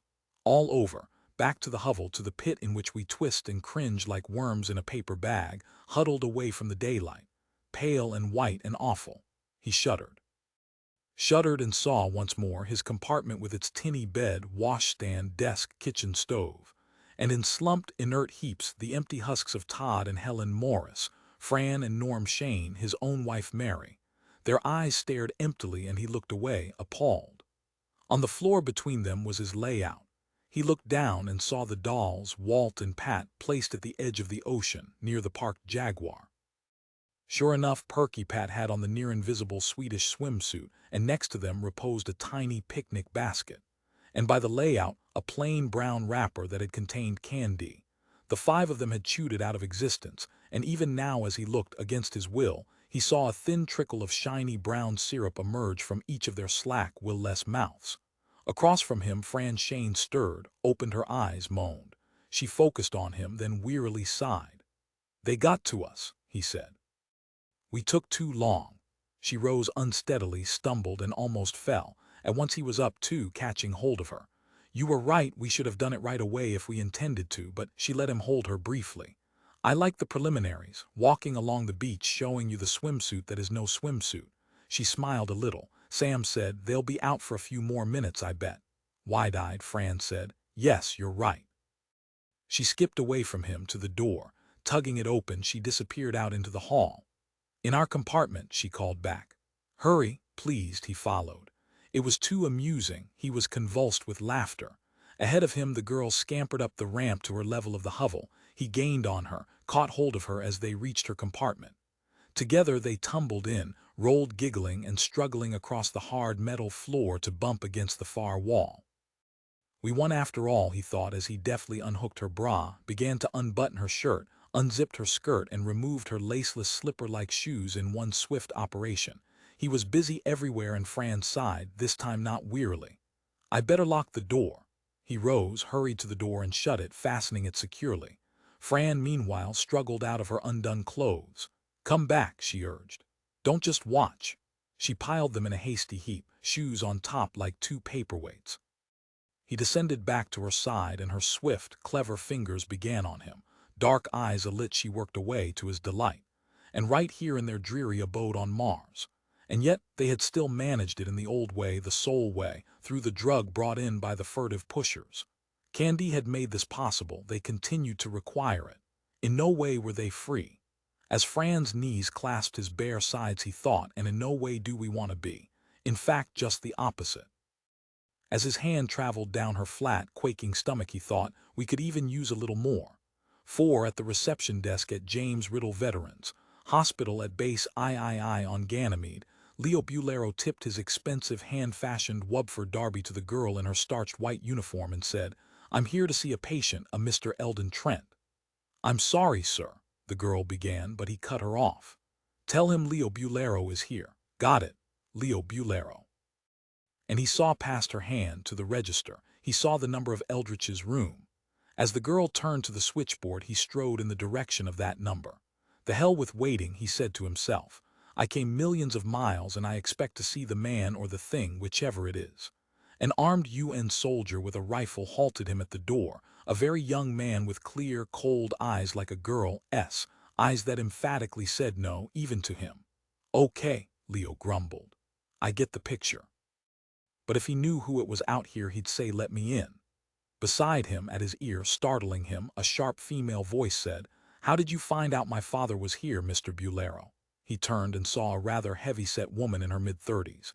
She regarded him intently, and he thought, "This is Zoe Eldritch.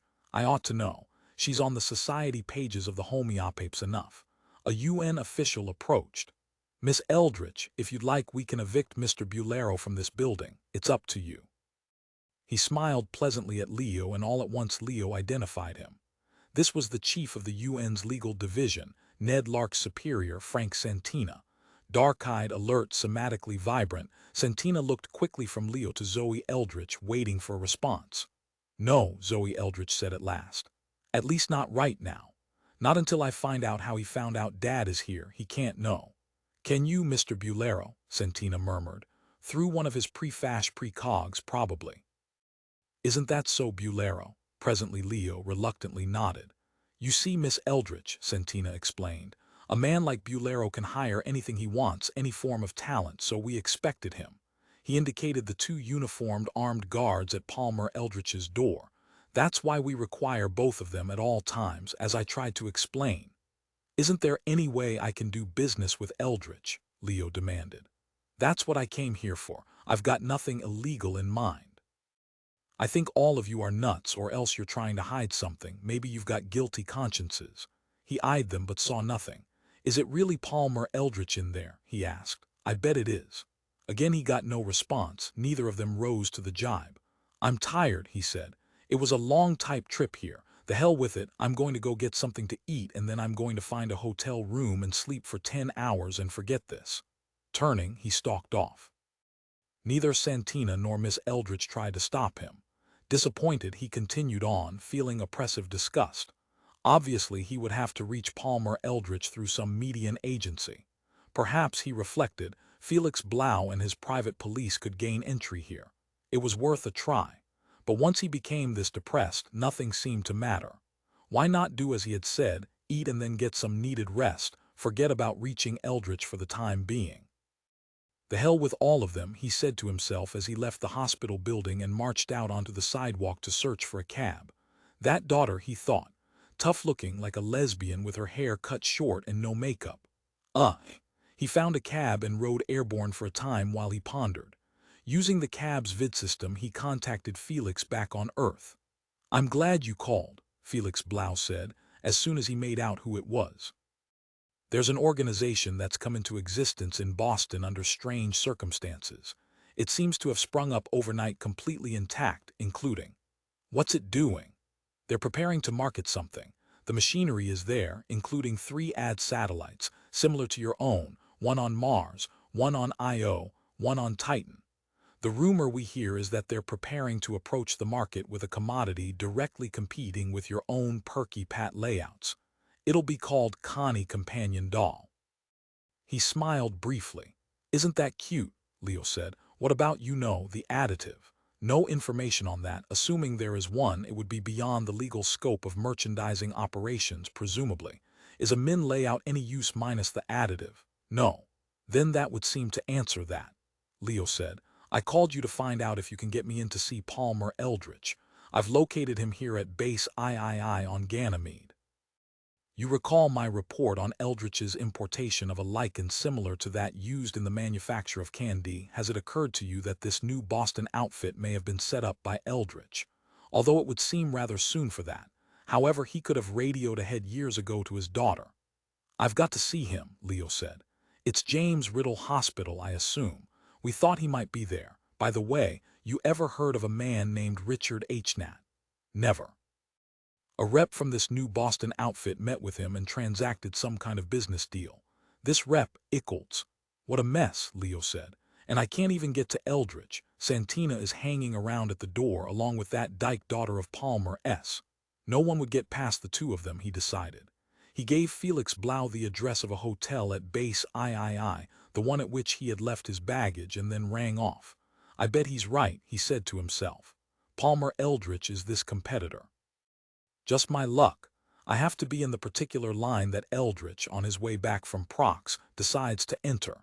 Why couldn't I be making rocket guidance systems and be only competing with GE and General Dynamics?"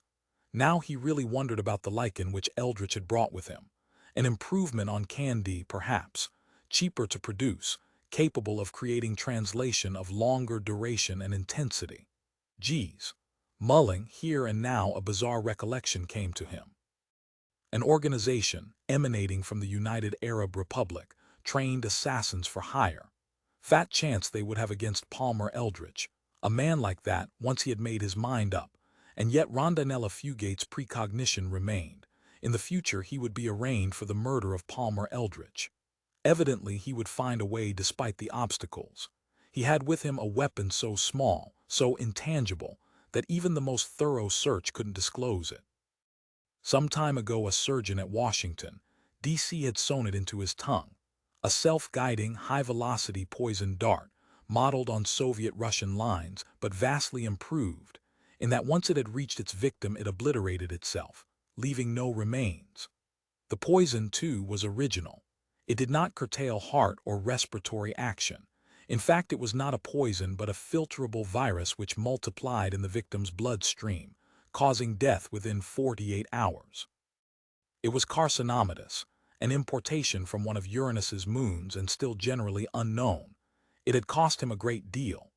All he needed to do was stand within arm's length of his intended victim and manually squeeze the base of his tongue, protruding the same simultaneously in the victim's direction. So if he could see Eldritch, and I had better arrange it, he realized, before this new Boston corporation is in production, before it can function without Eldritch. Like any weed, it had to be caught early or not at all. When he reached his hotel room, he placed a call to PP Layouts to see if any vital type messages or events were awaiting his attention. "Yes," Miss Gleason said as soon as she recognized him. "There's an urgent call from a Miss Impatience White, if that's her name, if I did get it right. Here's the number. It's on Mars." She held the slip to the vid screen. At first Leo could not place any woman named White. And then he identified her and felt fright. Why had she called? "Thanks," he mumbled, and at once rang off. God, if the UN Legal Division had monitored the call, because Impi White, operating out of Mars, was a top pusher of candy. With great reluctance he called the number. Small-faced and sharp-eyed, pretty in a short sort of way, Impi White obtained on the vidscreen. He had imagined her as much more brawny. She looked quite bantam-like, but fierce, though. "Mr. Bulero, as soon as I say it. There's no other way, no channels." A method existed by which Connor Freeman, chief of the Venusian operation, could contact him. Miss White could have worked through Freeman, her superior. "I visited a hovel, Mr. Bulero, at the south of Mars this morning with a shipment. The hovelists declined.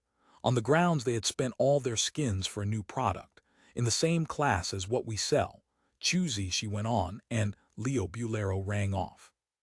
Sat shakily in silence, thinking.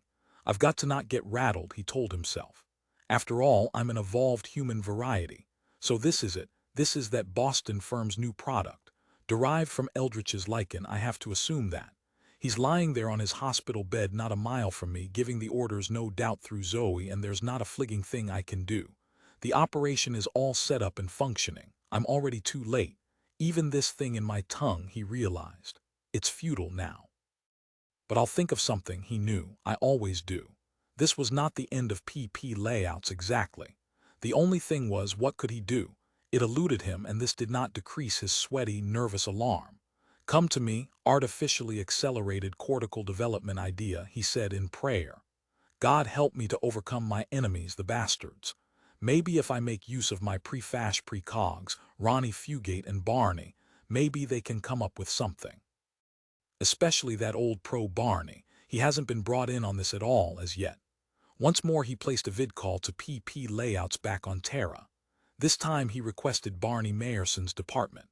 And then he remembered Barney's problem with the draft, his need of developing an inability to endure stress, in order not to wind up in a hovel on Mars. Grimly, Leo Bulero thought, "I'll provide that proof.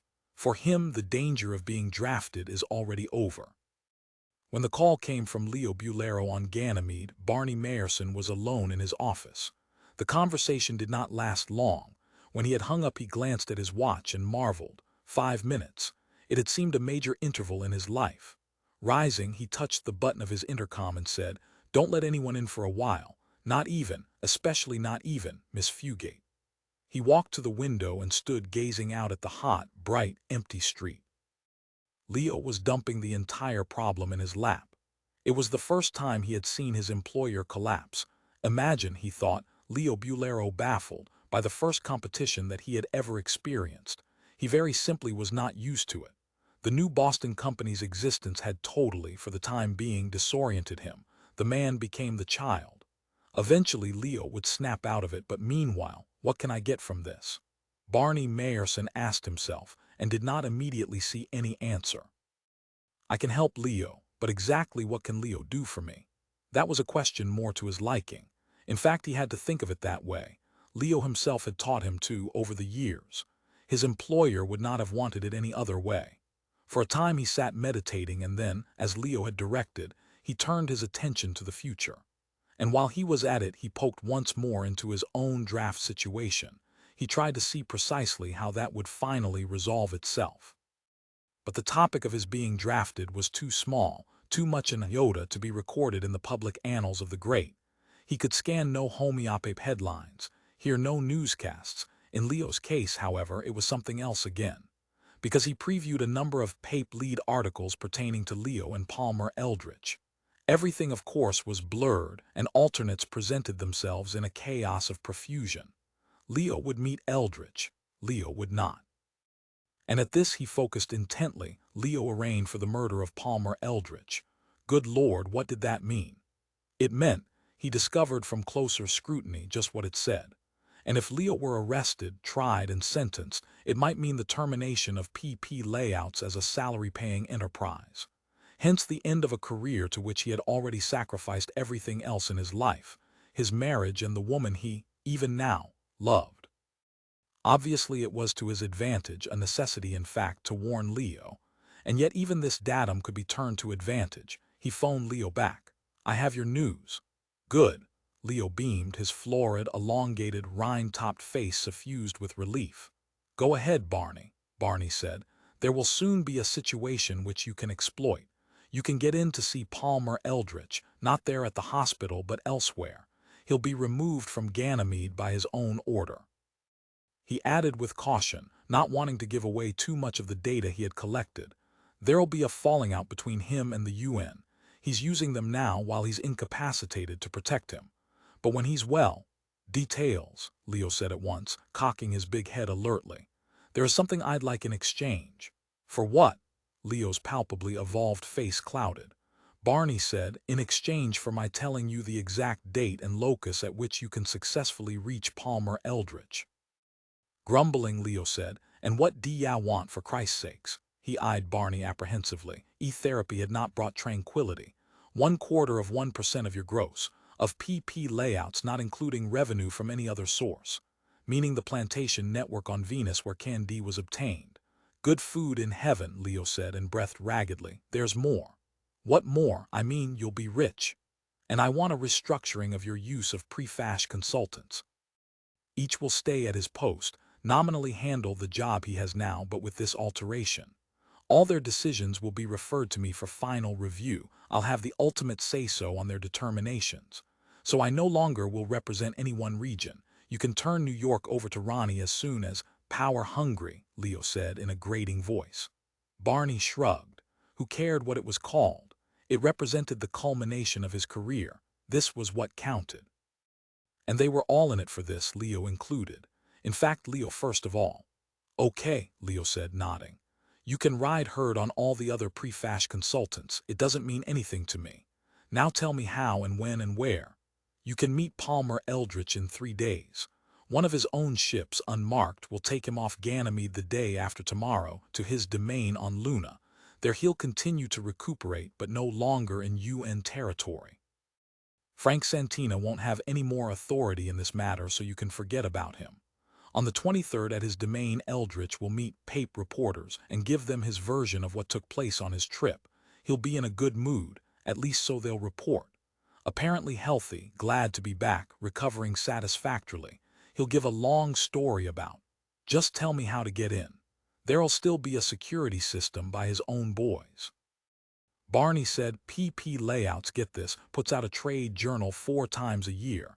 The Mind of Minning, it's such a small-scale operation you probably don't even know it exists." "You mean I should go as a reporter from our house organ?" Leo stared at him. "I can get entry to his domain on that basis." He looked disgusted. "Hell. I didn't have to pay you for such garbagey information. It would have been announced in the next day or so. I mean, if PAPE reporters are going to be there, it must be made public." Barney shrugged. He did not bother to answer. "I guess you got me," Leo said. "I was too eager. Well," he added philosophically, "maybe you can tell me what he's going to give the PAPE reporters by way of an explanation. What did he find in the proc system? Does he mention the lichens he brought back?" "He does. He claims they're a benign form approved by the UN's Narcotics Control Bureau which will replace," he hesitated, "certain dangerous habit-forming derivatives now in wide use. And, Leo finished stonily, he's going to announce the formation of a company to peddle his narcotic-exempt commodity." "Yes," Barney said. "Called Choosy, with the slogan, Be Choosy. Choosy, off Fergit's sake." It was all set up by Intersystem Radio Laser long ago, through his daughter and with the approval of Santina and Lark at the UN, in fact with Hepburn Gilbert's own approval. They see this as a way of putting a finish to the Candy trade. There was silence. "Okay," Leo said hoarsely after a time. "It seems a shame you couldn't have previewed this a couple of years ago, but hell, you're an employee and no one told you to." Barney shrugged. Grim-faced, Leo Bulero rang off. "So that's that," Barney said to himself. "I violated Rule 1 of career-oriented functioning. Never tell your superior something he doesn't want to hear. I wonder what the consequences of that will be. The vidphone all at once came back on. Once again Leo Bulero's clouded features formed. Listen, Barney, I just had a thought. This is going to make you sore, so get set. I'm set. He prepared himself. I forgot, and I shouldn't have, that I previously talked to Miss Fugate, and she knows about certain events in the future pertaining to myself and Palmer Eldritch. Events which, in any case, if she were to get disturbed, and having you ride hard on her would make her disturbed, she might fly into a fit and do us harm. In fact, I got to thinking that potentially all my pre-fash consultants could come across this information, so the idea of you supervising all of them. The events, Barney interrupted, have to do with your arraignment for the first-degree murder of Palmer Eldritch, correct? Leo grunted, wheezed, and stared morosely at him. At last, reluctantly, he nodded. I'm not going to let you pull out of the agreement you just now made with me, Barney said. You made me certain promises, and I expect you to. But, Leo bleated, that fool girl, she's erratic, she'll run to the UN cops. Barney, she's got me. So have I, he pointed out quietly. Yeah, but I've known you for years. Leo appeared to be thinking rapidly, appraising the situation with what he enjoyed calling his next stage in the Homo sapiens type evolved knowledge powers or some such thing. You're a pal. You wouldn't do that, what she'd do. And anyhow, I can still offer you the percentage of the gross you asked for. Okay. He eyed Barney anxiously, but with formidable determination. He had made up his mind. Can we finalize on that then? We already finalized. But damn it, like I said, I forgot about. If you don't come through, Barney said, I'll quit and go somewhere else with my ability. He had worked too many years to turn back at this point. You, Leo said unbelievingly. I mean, you're not just talking about going to the UN police. You're talking about switching sides and going over to Palmer Eldritch. Barney said nothing. You darn snink, Leo said. So this is what trying to stay afloat in times like this has done to us. Listen, I'm not so sure Palmer would accept you. Probably he's got his pre-fash people already set up. And if he does, he knows the news already about he broke off. Yeah, I'll take the chance. I think you have that Greek sin, what did they call it, hubris. Pride like Satan had, reaching too far. Go ahead and reach, Barney. In fact, do anything you want, it doesn't matter to me. And lots of luck, fella. Keep me posted on how you make out, and the next time you feel inclined to blackmail somebody. Barney cut the connection. The screen became a formless gray. Gray, he thought, like the world inside me and around me like reality. He rose and walked stiffly back and forth, hands in his trouser pockets. My best bet, he decided at this point, God forbid, is to join with Ronnie Fugate, because she's the one Leo is scared of, and for good reason. There must be a whole galaxy of things she'd do that I wouldn't, and Leo knows it. Reseating himself, he had Ronnie paged, brought at last into his office. Hi, she said brightly, colorful in her Peking-style silk dress sans bra. What's up? I tried to reach you a minute ago, but... You just never, he said, never have on all your clothes. Shut the door. She shut the door. However, he said, to give you your due, you were very good in bed last night. Thank you. Her youthful, clear face glowed. Barney said, do you foresee clearly that our employer will murder Palmer Eldritch, or is there doubt? Swallowing, she ducked her head and murmured, you just reek with talent. She seated herself and crossed her legs, which were, he noticed, bare. Of course there's doubt. First of all, I think it's moronic of Mr. Bulero, because of course it means the end of his career. The papes will not know his motives for it, so I can't guess. It must be something enormous and dreadful, don't you think? The end of his career, Barney said, and also yours and mine. No, Ronnie said, I don't think so, dear. Let's consider a moment. Mr. Palmer Eldritch is going to replace him in the min field. Isn't that Mr. Bulero's probable motive? And doesn't that tell us something about the economic reality to come? Even with Mr. Eldritch dead, it would appear that his organization will. So we go over to Eldritch, just like that. Screwing up her face in concentration, Ronnie said laboredly, no, I don't quite mean that, but we must be wary of losing with Mr. Bulero. We don't want to find ourselves dragged down with him. I have years ahead of me, and to some lesser extent so do you. Thanks, he said acidly. What we must do now is to plan carefully. And if precogs can't plan for the future, I've provided Leo with info that'll lead to a meeting between him and Eldritch. Had it occurred to you that the two of them might form a syndicate together? He eyed her intently. I see nothing like that ahead, No pape article to that effect. God, he said with scorn, it's not going to get into the papes. Oh, chastened, she nodded. That's so, I guess. And if that happened, he said, we'd be nowhere once we left Leo and marched over to Eldritch. He'd have us back and on his own terms. We'd be better off getting out of the pre-fash business entirely. That was obvious to him, and he saw by the expression on Ronnie Fugate's face that it was obvious to her too. If we approach Palmer Eldritch, if we've got to, Barney said. No, we don't. We can stumble along like we are. As employees of Leo Bulero, whether he sinks or rises or even completely disappears, he thought to himself, I'll tell you what else we can do. We can approach all the other pre-fash consultants that work for PP layouts and form a syndicate of our own. It was an idea he had toyed with for years. A guild, so to speak, with a monopoly. Then we can dictate terms to both Leo and Eldritch. Except, Ronnie said, that Eldritch has pre-fash consultants of his own, evidently. She smiled at him. You have no clear conception of what to do, have you, Barney? I can see that. What a shame, and you've worked so many years. She shook her head sadly.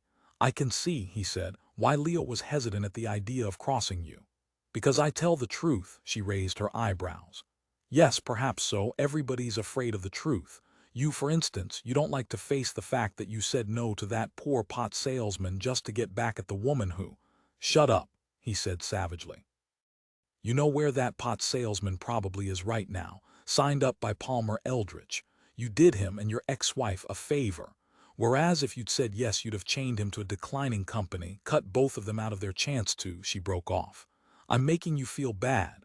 Gesturing, he said, this is just not relevant to what I called you in here for. That's right. She nodded.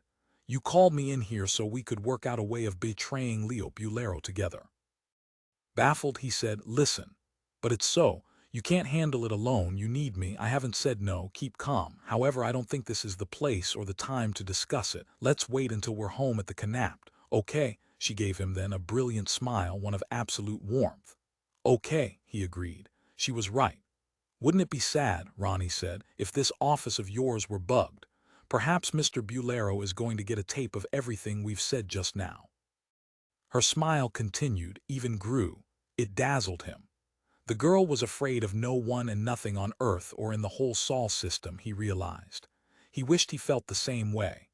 Because there was one problem that haunted him, one he had not discussed with either Leo or her, although it was certainly bothering Leo too, and should, if she were as rational as she seemed, be bothering her. It had yet to be established that what had come back from Prox, the person or thing that had crashed on Pluto, was really Palmer Eldritch. 5 set up financially by the contract with the choosy people, Richard H. Nat placed a call to one of Dr. Willy Denkmühl's e-therapy clinics in the Germanies. He picked the central one in Munich and began making arrangements for both himself and Emily. I'm up with the greats, he said to himself as he waited with Emily in the swanky Knopf-high decorated lounge of the clinic. Dr. Denkmühl, as was his custom, proposed to interview them initially personally, although of course the therapy itself would be carried out by members of his staff. It makes me nervous, Emily whispered. She held a magazine on her lap but was unable to read. It's so unnatural. Hell, H-Nat said vigorously. That's what it's not. It's an acceleration of the natural evolutionary process that's going on all the time anyway, only usually it's so slow we don't perceive it. I mean, look at our ancestors in caves. They were covered with body hair and they had no chins and a very limited frontal area brain-wise. And they had huge fused molars in order to chew uncooked seeds. Okay, Emily said, nodding. The farther away we can get from them, the better. Anyhow, they evolved to meet the Ice Age. We have to evolve to meet the Fire Age, just the opposite. So we need that chitinous-type skin, that rind and the altered metabolism that lets us sleep in midday, and also the improved ventilation and the— From the inner office, Dr. Denkmühl, a small, round style of middle-class German with white hair and an Albert Schweitzer mustache, emerged. With him came another man, and Richard H. Nat saw for the first time close-up the effects of e-therapy. And it was not like seeing pics on the society pages of the homeopathy. Not at all. The man's head reminded H. Nat of a photograph he had once seen in a textbook. The photo had been labeled hydrocephalic. The same enlargement above the brow line. It was clearly dome-like and oddly fragile-looking, and he saw at once why these well-to-do persons who had evolved were popularly called bubbleheads. Looks about to burst, he thought, impressed. And the massive rind. Hair had given way to the darker, more uniform pattern of chitinous shell. Bubblehead, more like a coconut. Mr. H-Nat, Dr. Denkmal said to Richard H-Nat, pausing. And Frau H-Nat too, I'll be with you in a moment. He turned back to the man beside him. It's just chance that we were able to squeeze you in today, Mr. Bulero, on such short notice. Anyhow, you haven't lost a bit of ground, in fact you've gained. However, Mr. Bulero was gazing at Richard H-Nat. I've heard your name before. Oh yes, Felix Blau mentioned you. His supremely intelligent eyes became dark and he said, did you recently sign a contract with a Boston firm called, the elongated face distorted as if by a permanent optically impaired mirror twisted, choosy manufacturers? Nuts to you, H-Nat stammered. Your prefash consultant turned us down. Leo Bulero eyed him, then with a shrug turned back to Dr. Denkmal. I'll see you in 2 weeks. 2. But Denkmal gestured protestingly. I can't make it next week, I'll be off Terra again. Again Bulero eyed Richard and Emily H-Nat lingeringly, then strode off. Watching him go, Dr. Denkmal said, very evolved that man, both physically and spiritually. He turned to the H-Nats. Welcome to Eichenwald Clinic, he beamed. Thank you, Emily said nervously. Does it hurt? Our therapy, Dr. Denkmal tittered with amusement. Not in the slightest, although it may shock in the figurative sense at first. As you experience a growth of your cortex area, you'll have many new and exciting concepts occur to you, especially of a religious nature. Oh, if only Luther and Erasmus were alive today, their controversies could be solved so easily now by means of e-therapy.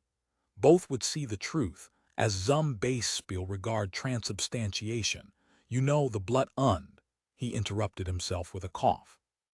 In English, blood and wafer. You know, in the Mass is very much like the takers of candy. Have you noticed that affinity? But come on, we begin. He slapped Richard H-Nat on the back and led the two of them into his inner office, eyeing Emily with what seemed to Richard to be a rather unspiritual, covetous look. They faced a gigantic chamber of scientific gadgets and 2 Dr. Frankenstein tables, complete with arm and leg brackets. At the sight, Emily moaned and shrank back. Nothing to fear, Frau H-Nat. Like electroconvulsive shock causes certain musculature reactions, reflex, you know, Denkmal giggled. Now you must, take off your clothes, each of you in private, of course, then don smocks and Auskommen, understand. A nurse will assist you. We have your medical charts from Nord-America already, we know your histories. Both quite healthy, virile, good Nord-Americanish people. He led Richard H-Nat to a side room, secluded by a curtain. There he left him off and returned to Emily. As he entered the side room, Richard heard Dr. Denkmal talking to Emily in a soothing but commanding tone. The combination was a neat bit of business, and H-Nat felt both envious and suspicious, and then, at last, glum. It was not quite as he had pictured it, not quite big time enough to suit him. However, Leo Bulero had emerged from this room, so that proved it was authentic big time. Bulero would never have settled for less. Heartened, he began to undress. Somewhere out of sight, Emily squeaked. He redressed and left the side room, boiling with concern. However, he found Denkmal at a desk, reading Emily's medical chart. She was off, he realized, with a female nurse, so everything was all right. Criminy, he thought, I certainly am edgy. Once more entering the side room, he resumed undressing. His hands, he found, were shaking. Presently he lay strapped to one of the twin tables, Emily in a similar state beside him. She, too, seemed frightened. She was very pale and quiet. Your glands, Dr. Denkmal explained, jovially rubbing his hands together and wantonly eyeing Emily, will be stimulated by this, especially Cressy's gland, which controls rate of evolution, nicht wahr? Yes, you know that. Every schoolchild knows that, is taught now what we've discovered here.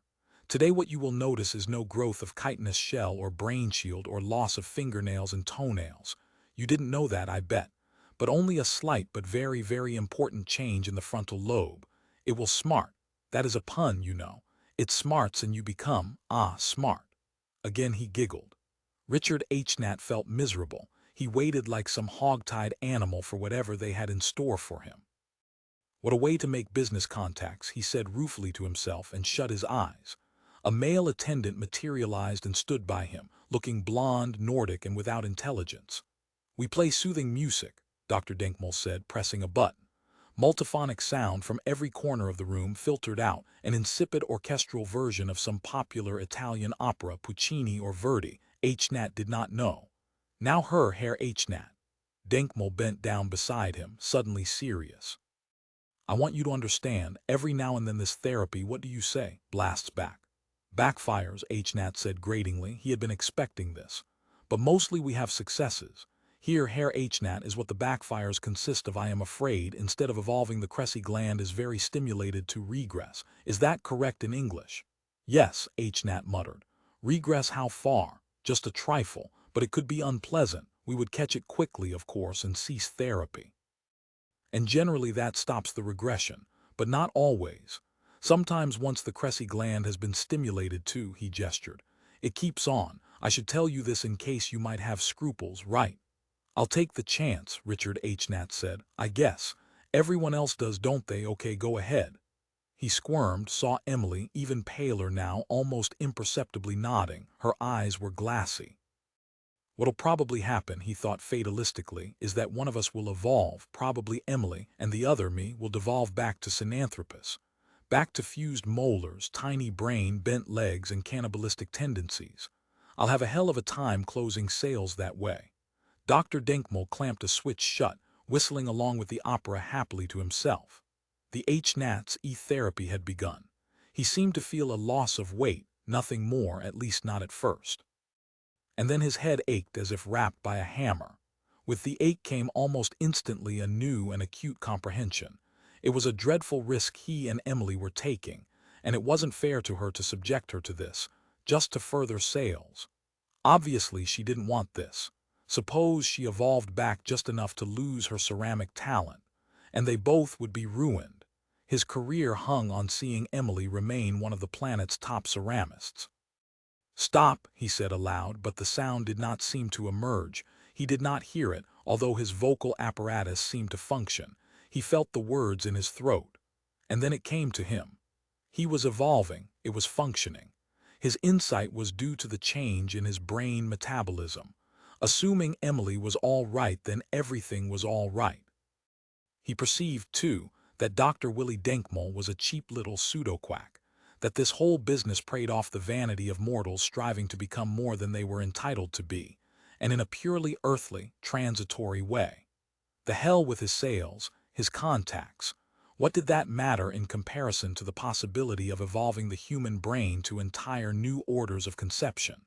For instance, below lay the tomb world, the immutable cause-and-effect world of the demonic. At median extended the layer of the human, but at any instant a man could plunge, descend as if sinking into the hell layer beneath. Or he could ascend to the ethereal world above, which constituted the third of the trinary layers. Always in his middle level of the human, a man risked the sinking. And yet the possibility of ascent lay before him. Any aspect or sequence of reality could become either at any instant. Hell and heaven, not after death but now. Depression, all mental illness, was the sinking. And the other, how was it achieved? Through empathy. Grasping another, not from outside but from the inner. For example, had he ever really looked at Emily's pots as anything more than merchandise for which a market existed? No. What I ought to have seen in them, he realized, is the artistic intention, the spirit she's revealing intrinsically. And that contract with choosy manufacturers, he realized, I signed without consulting her. How unethical can one become? I chained her to a firm which she may not want as a minner of her products. We have no knowledge of the worth of their layouts. They may be shoddy, substandard, but too late now. The road to the hell layer is paved with second-guessing. And they may be involved in the illegal manufacture of a translation drug. That would explain the name choosy.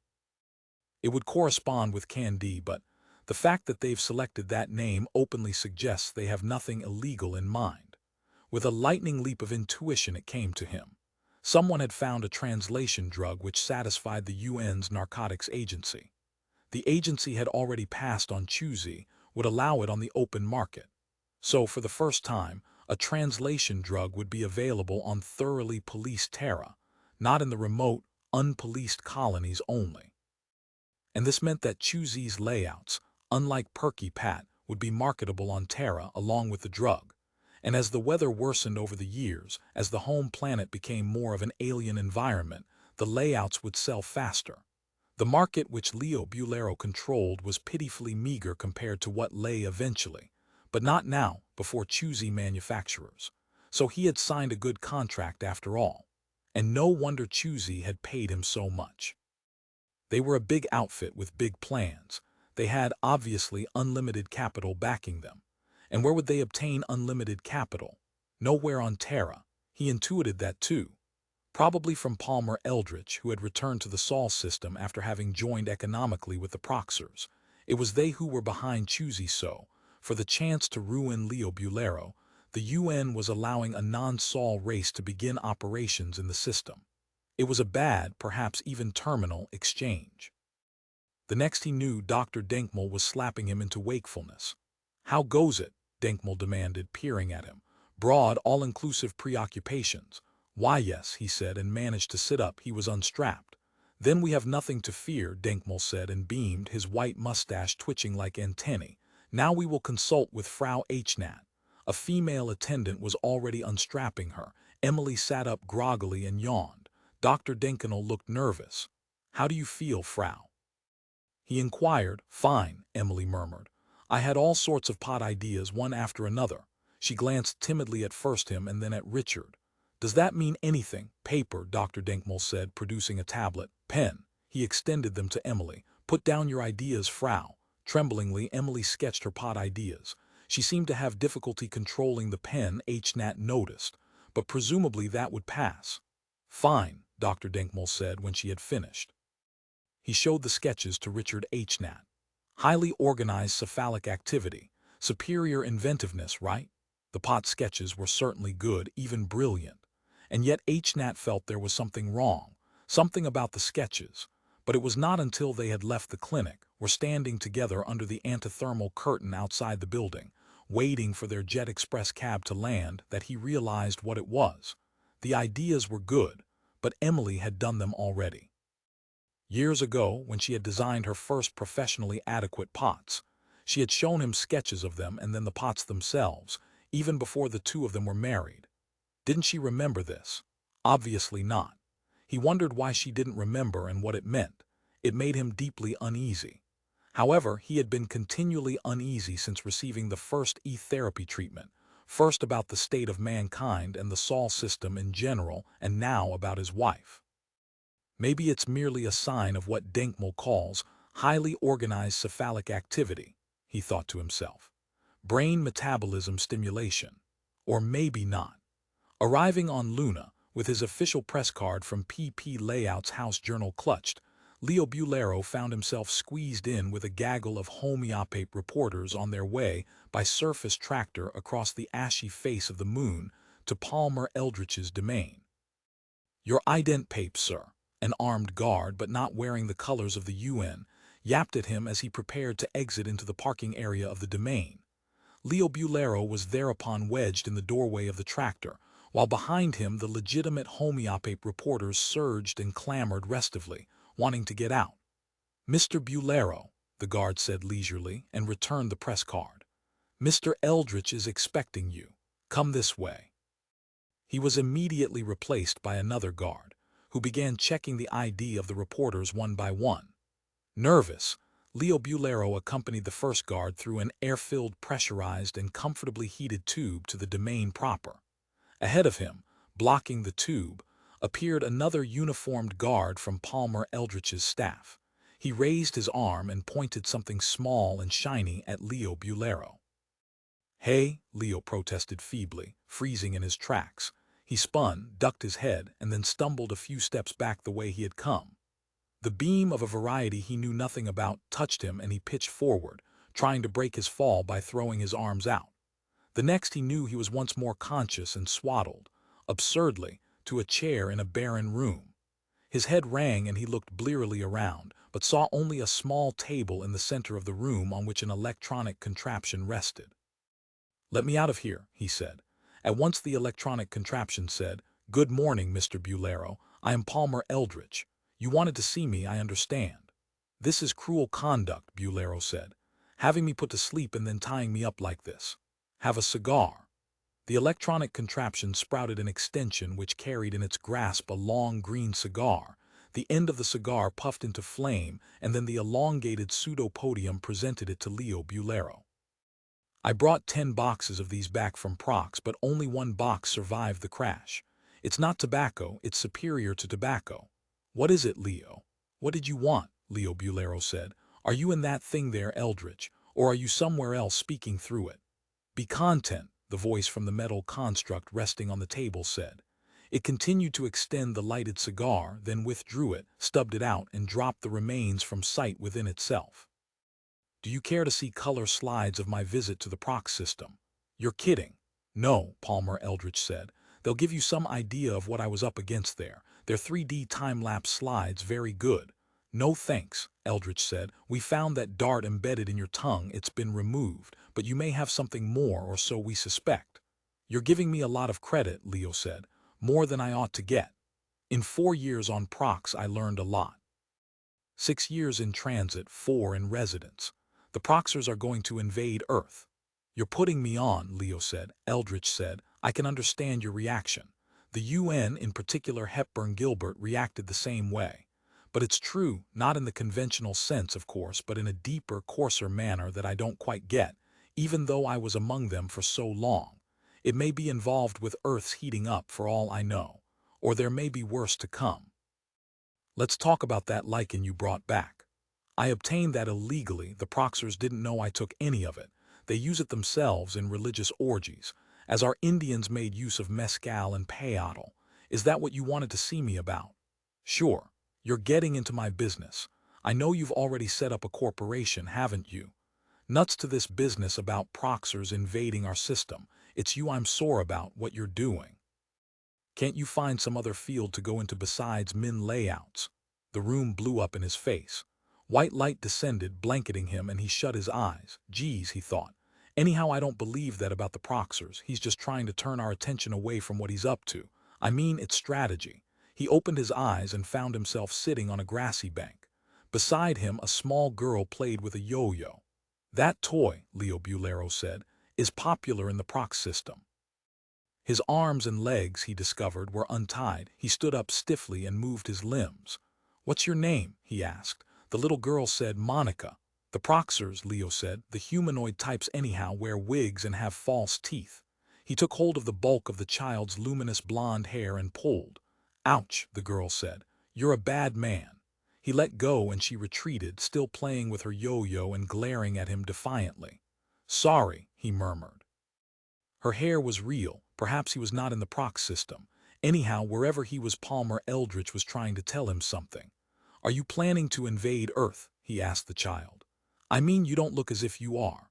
Could Eldritch have gotten it wrong, he wondered, misunderstood the Proxers? After all, to his knowledge, Palmer hadn't evolved, didn't possess the powerful, expanded comprehension which came with e-therapy. "My yo-yo," the child said, "is magic. I can do anything I want with it. What'll I do? You tell me. You look like a kindly man." "Take me to your leader," Leo said. "An old joke, you wouldn't understand it, went out a century ago."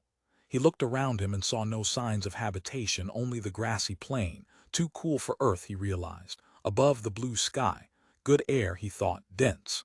"Do you feel sorry for me?" he asked. "Because Palmer Eldritch is horning into my business, and if he does I'll probably be ruined.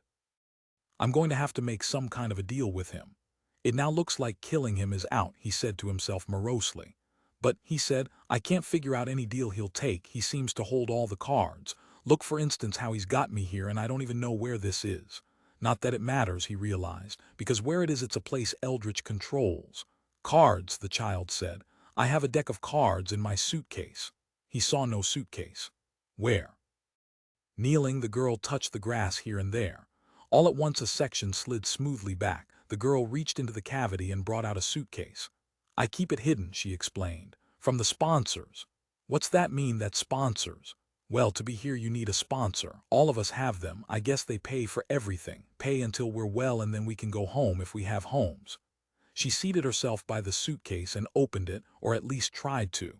The lock did not respond. Darn, she said, this is the wrong one. This is Dr. Smile. A psychiatrist? Leo asked alertly. From one of those big canaps. Is it working? Turn it on. Obligingly the girl turned the psychiatrist on. Hello, Monica, the suitcase said tinnily. Hello to you too, Mr. Bulero. It pronounced his name wrong, getting the stress on the final syllable.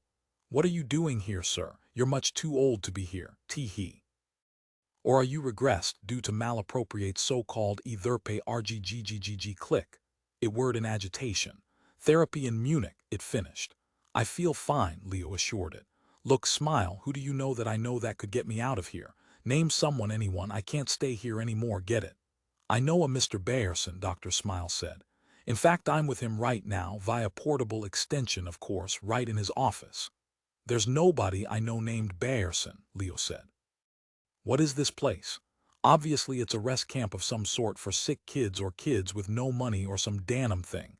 I thought this was maybe in the proc system, but if you're here, obviously it is. Mayerson. It came to him then. Hell, you mean Mayerson, Barney, back at PP Layouts. Yes, that's so, Dr. Smile said. Contact him, Leo said. Tell him to get in touch with Felix Blau right away, that Triplanet Police Agency or whatever they call themselves. Have him have Blau do research, find out where exactly I am, and then send a ship here. Got it. All right, Dr. Smile said. I'll address Mr. Mayerson right away. He's conferring with Miss Fugate, his assistant, who is also his mistress and who today is wearing him. They're talking about you this very minute. But of course I can't report what they're saying. Seal of the medical profession, you realize. She is wearing. Okay, who cares? Leo said irritably. You'll excuse me a moment, the suitcase said, while I sign off. It sounded huffy, and then there was silence. I have bad news for you, the child said. What is it? I was kidding. That's not really Dr. Smile, it's just pretend to keep us from loneliness. It's alive, but it's not connected with anything outside itself. It's what they call being on intrinsic. He knew what that meant. The unit was self-contained. But then how could it have known about Barney and Miss Fugate, even down to details about their personal life, even as to what she had on? The child was not telling the truth, obviously. Who are you? He demanded. Monica what? I want to know your full name. Something about her was familiar. I'm back, the suitcase announced suddenly. Well, Mr. Bulero, again the faulty pronunciation.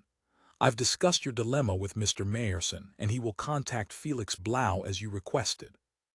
Mr. Mayerson thinks he recalls reading in a homeopath once about a UN camp much as you are experiencing, somewhere in the Saturn region for retarded children. Perhaps. Hell, Leo said. This girl isn't retarded. If anything, she was precocious. It did not make sense. But what did make sense was the realization that Palmer Eldritch wanted something out of him. This was not merely a matter of edifying him. It was a question of intimidation. On the horizon a shape appeared, immense and gray, bloating as it rushed at terrific speed toward them. It had ugly spiked whiskers. That's a rat, Monica said calmly. Leo said, that big. No place in the Sol system, on none of the moons or planets, did such an enormous feral creature exist. What will it do to us? He asked, wondering why she wasn't afraid. Oh, Monica said, I suppose it'll kill us. And that doesn't frighten you. He heard his own voice rise in a shriek. I mean, you want to die like that, and right now, eaten by a rat the size of. He grabbed the girl with one hand, picked up Dr. Smile the suitcase in the other, and began lumbering away from the rat. The rat reached them, passed on by, and was gone. Its shape dwindled until at last it disappeared. The girl snickered. It scared you. I knew it wouldn't see us. They can't, they're blind to us here. They are. He knew then where he was. Felix Blau wouldn't find him. Nobody would, even if they looked forever. Eldritch had given him an intravenous injection of a translating drug. No doubt choosy this place was a non-existent world, analogous to the irreal Earth, to which the translated colonists went when they chewed his own product. Candide and the rat, unlike everything else, was genuine. Unlike themselves, he and this girl, they were not real either. At least not here. Somewhere their empty, silent bodies lay like sacks discarded by the cerebral contents for the time being. No doubt their bodies were at Palmer Eldritch's lunar domain. "You're Zoe," he said, "aren't you? This is the way you want to be, a little girl child again, about 8, right, with long blonde hair." And even, he realized, with a different name. Stiffly the child said, "There is no one named Zoe." "No one but you. Your father is Palmer Eldritch, right?" With great reluctance the child nodded. "Is this a special place for you?" he asked. "To which you come often?" "This is my place," the girl said. "No one comes here without my permission." "Why did you let me come here then?" He knew that she did not like him, had not from the very start. "Because," the child said, "we think perhaps you can stop the Proxers from whatever it is they're doing." "That again," he said, simply not believing her. "Your father, my father," the child said, "is trying to save us. He didn't want to bring back Choosy, they made him. Choosy is the agent by which we're going to be delivered over to them, you see." "How?" "Because they control these areas, like this where you go when you're given Choosy. You don't seem under any sort of alien control, look what you're telling me." "But I will be," the girl said, nodding soberly.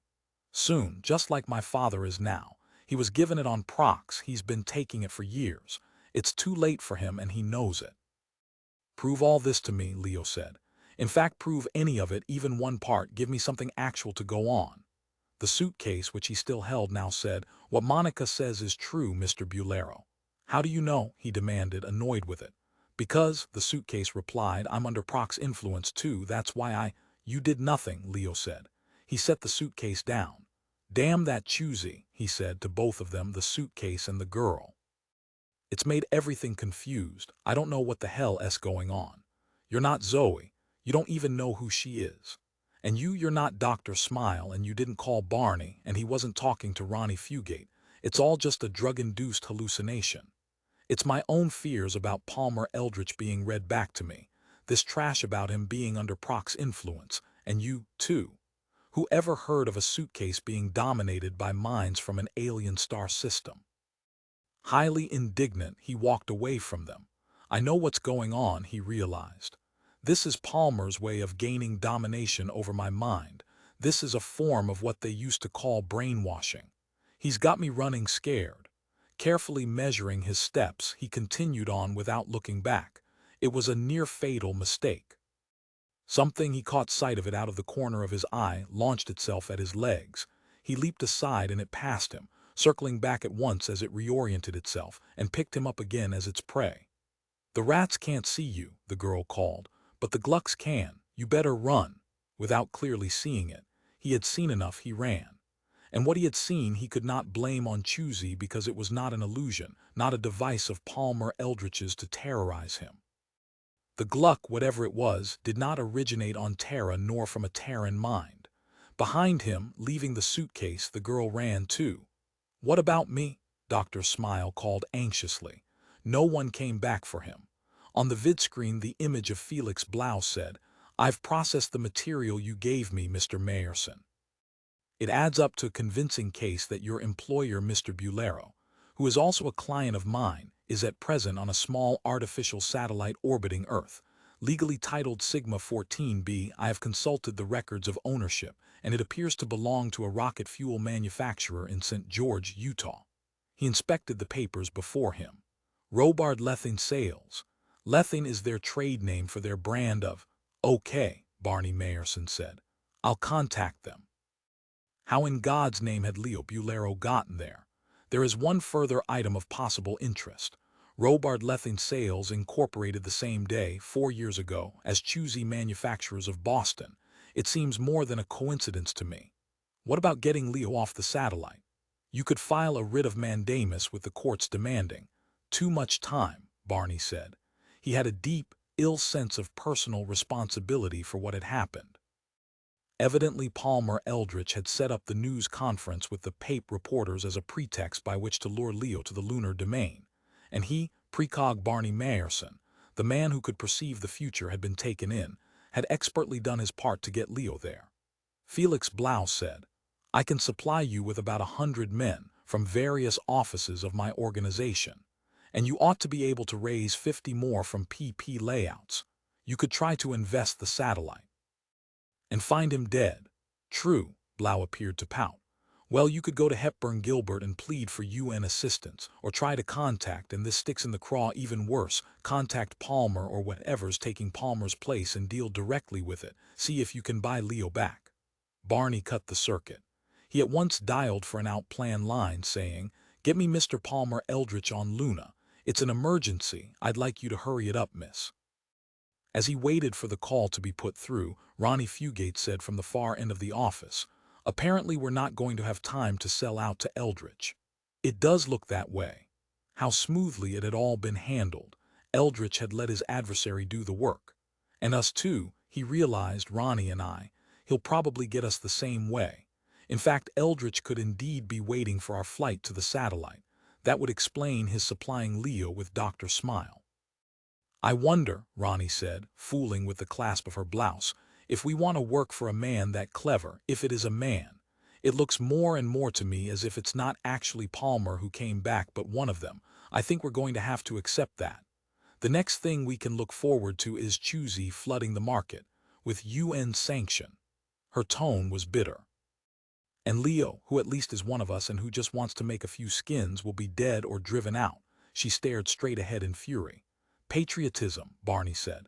"Self-preservation. I don't want to find myself some morning chewing away on the stuff, doing whatever you do when you chew it instead of candy, going not to Perky Pat land, that's for sure." The vidphone operator said, "I have a Miss Zoe Eldritch on the line, sir. Will you speak to her?" "Okay," Barney said, resigned. A smartly dressed woman, sharp-eyed, with heavy hair pulled back in a bun, gazed at him in miniature. "Yes. This is Mayerson at PP Layouts. What do we have to do to get Leo Bulero back?" He waited. No response. "You do know what I'm talking about, don't you?" he said. Presently she said, "Mr. Bulero arrived here at the domain and was taken sick. He's resting in our infirmary. When he's better, may I dispatch an official company physician to examine him?" "Of course." Zoe Eldritch did not bat an eye. "Why didn't you notify us?" "It just now occurred. My father was about to call. It seems to be nothing more than a reaction to the change of gravity. Actually, it's very common with older persons who arrive here. We haven't tried to approximate Earth gravity as Mr. Bulero has at his satellite Winnie the Pooh Acres. So you see, it's really quite simple." She smiled slightly. "You'll have him back sometime later today at the very latest. Did you suspect something else?" "I suspect," Barney said, "that Leo is not on Luna any longer. That he's on an Earth satellite called Sigma 14b, which belongs to a St. George firm that you own. Isn't that the case? And what we'll find in your infirmary at the domain will not be Leo Bulero." Ronnie stared at him. "You're welcome to see for yourself," Zoe said stonily. "It is Leo Bulero, at least as far as we know. It's what arrived here with the homeopathic reporters." "I'll come to the domain," Barney said. And knew he was making a mistake. His precog ability told him that. And at the far end of the office, Ronnie Fugate hopped to her feet and stood rigid. Her ability had picked it up too. Shutting off the vidphone, he turned to her and said, "PP Layouts employee commits suicide, correct, or some such wording, the papes tomorrow morning." "The exact wording," Ronnie began. "I don't care to hear the exact wording. But it would be by exposure," he knew. "Man's body found on pedestrian ramp at noon, dead from excessive solar radiation.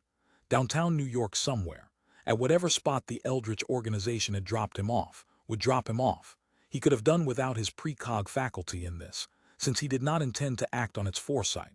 What disturbed him the most was the pic on the pape page, a close-up view of his sun-shriveled body. At the office door he stopped and simply stood. "You can't go," Ronnie said.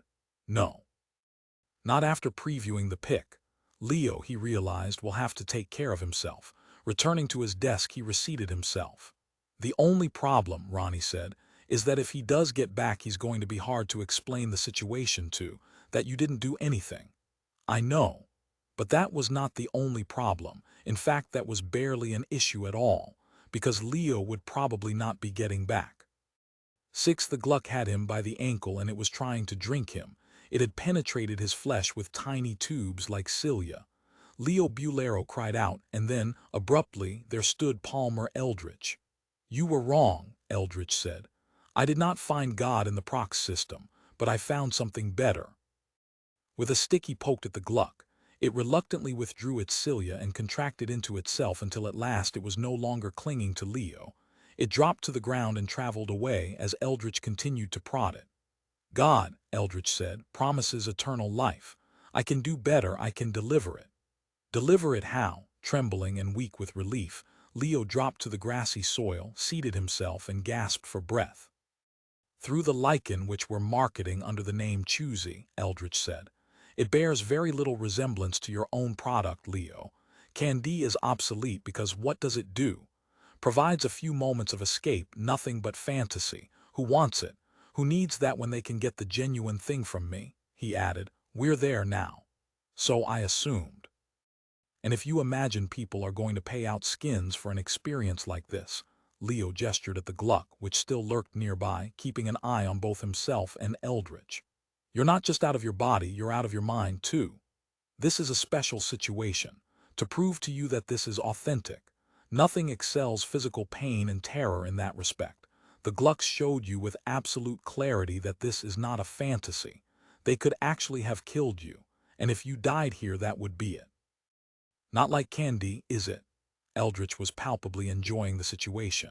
When I discovered the lichen in the proc system, I couldn't believe it. I've lived 100 years, Leo, already, using it in the proc system under the direction of their medical people. I've taken it orally, intravenously, in suppository form. I've burned it and inhaled the fumes, made it into a water-soluble solution and boiled it, sniffed the vapors. I've experienced it every way possible and it hasn't hurt me. The effect on proxers is minor, nothing like what it does to us. To them, it's less of a stimulant than their very best grade tobacco. Want to hear more? Not particularly. Eldritch seated himself nearby, rested his artificial arm on his bent knees, and idly swung his stick from side to side, scrutinizing the Gluck, which had still not departed. When we return to our former bodies, you notice the use of the word former, a term you wouldn't apply with candy, and for good reason. You'll find that no time has passed.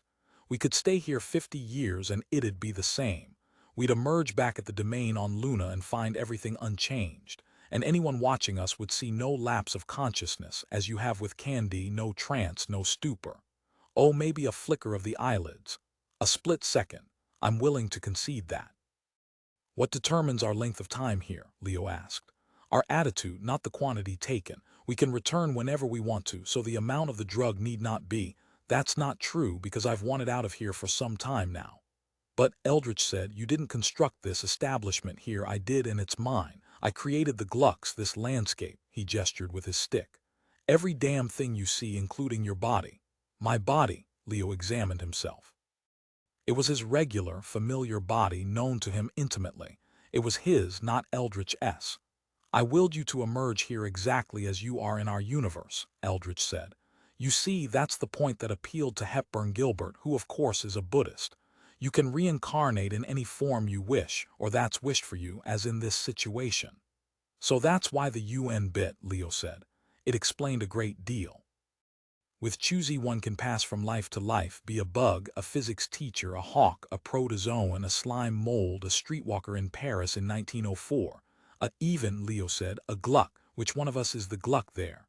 I told you I made it out of a portion of myself.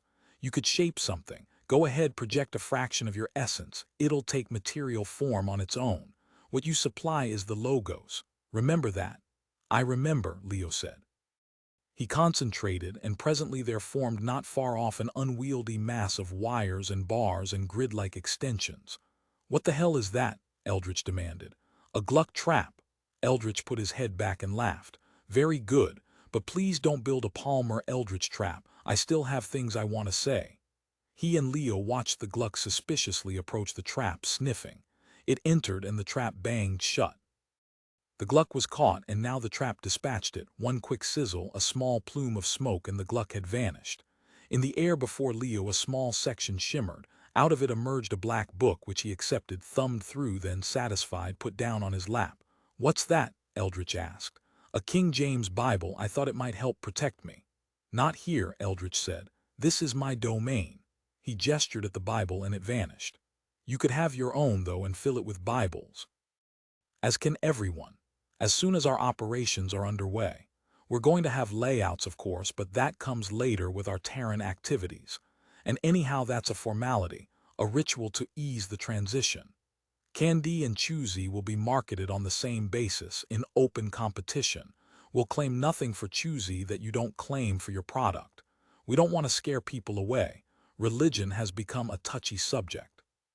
It will only be after a few tries that they realize the two different aspects, the lack of a time lapse and the other, perhaps the more vital, that it isn't fantasy, that they enter a genuine new universe. Many persons feel that about Candy, Leo pointed out.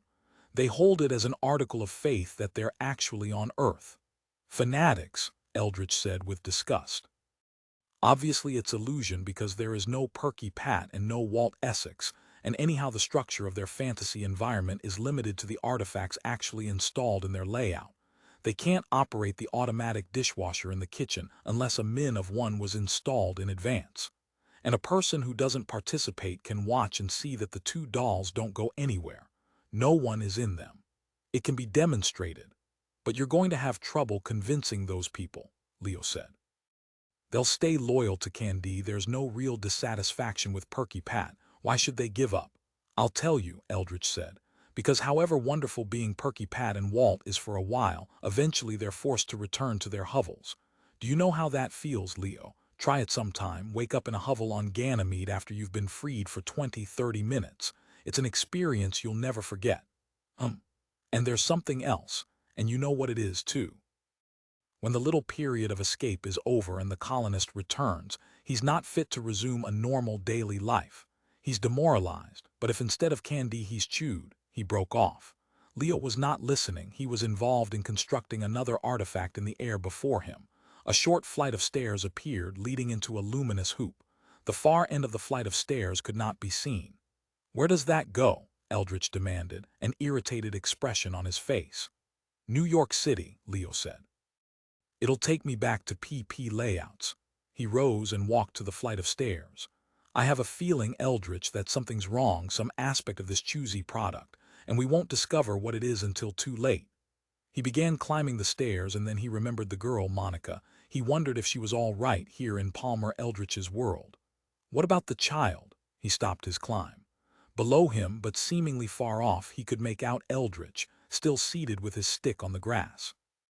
The Glucks didn't get her, did they? Eldritch said. I was the little girl. That's what I'm trying to explain to you. That's why I say it means genuine reincarnation, triumph over death. Blinking, Leo said. Then the reason she was familiar, he ceased and looked again. On the grass, Eldritch was gone. The child Monica, with her suitcase full of Dr. Smile, sat there instead. So it was evident now. He was telling, they were telling, the truth. Slowly, Leo walked back down the stairs and out onto the grass once more. The child, Monica, said, I'm glad you're not leaving, Mr. Bulero. It's nice to have someone smart and evolved like you to talk to.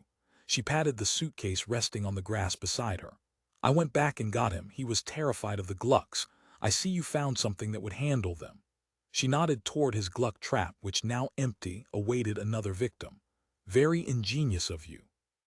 I hadn't thought of it. I just got the hell out of there. A diencephalic panic reaction.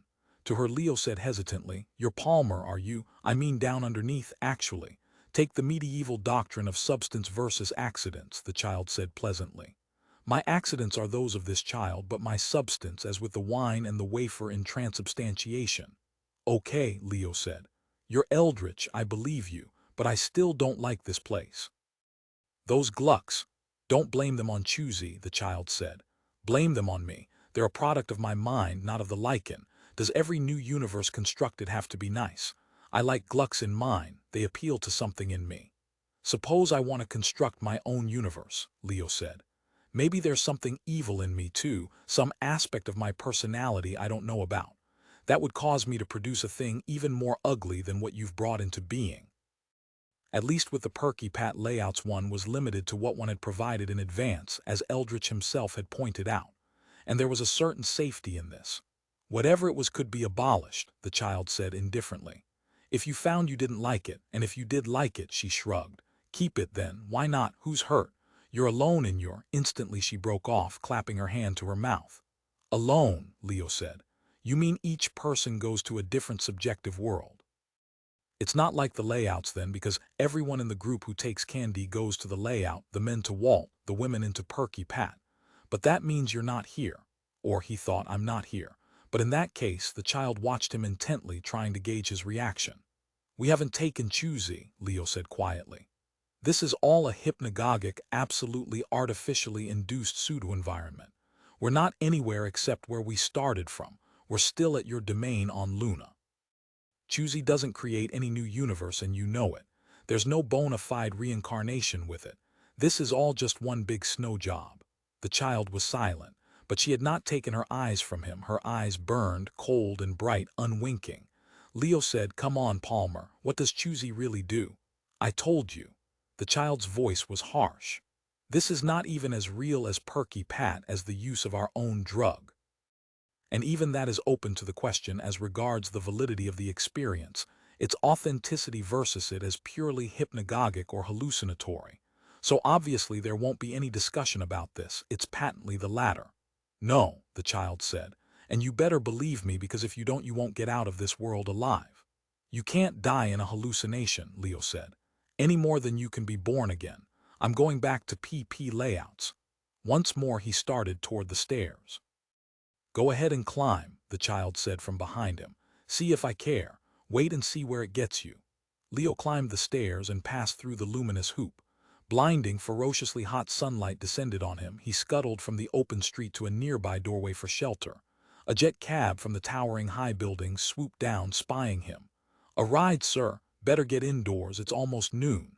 Gasping, almost unable to breathe, Leo said, "Yes, thanks. Take me to PP layouts."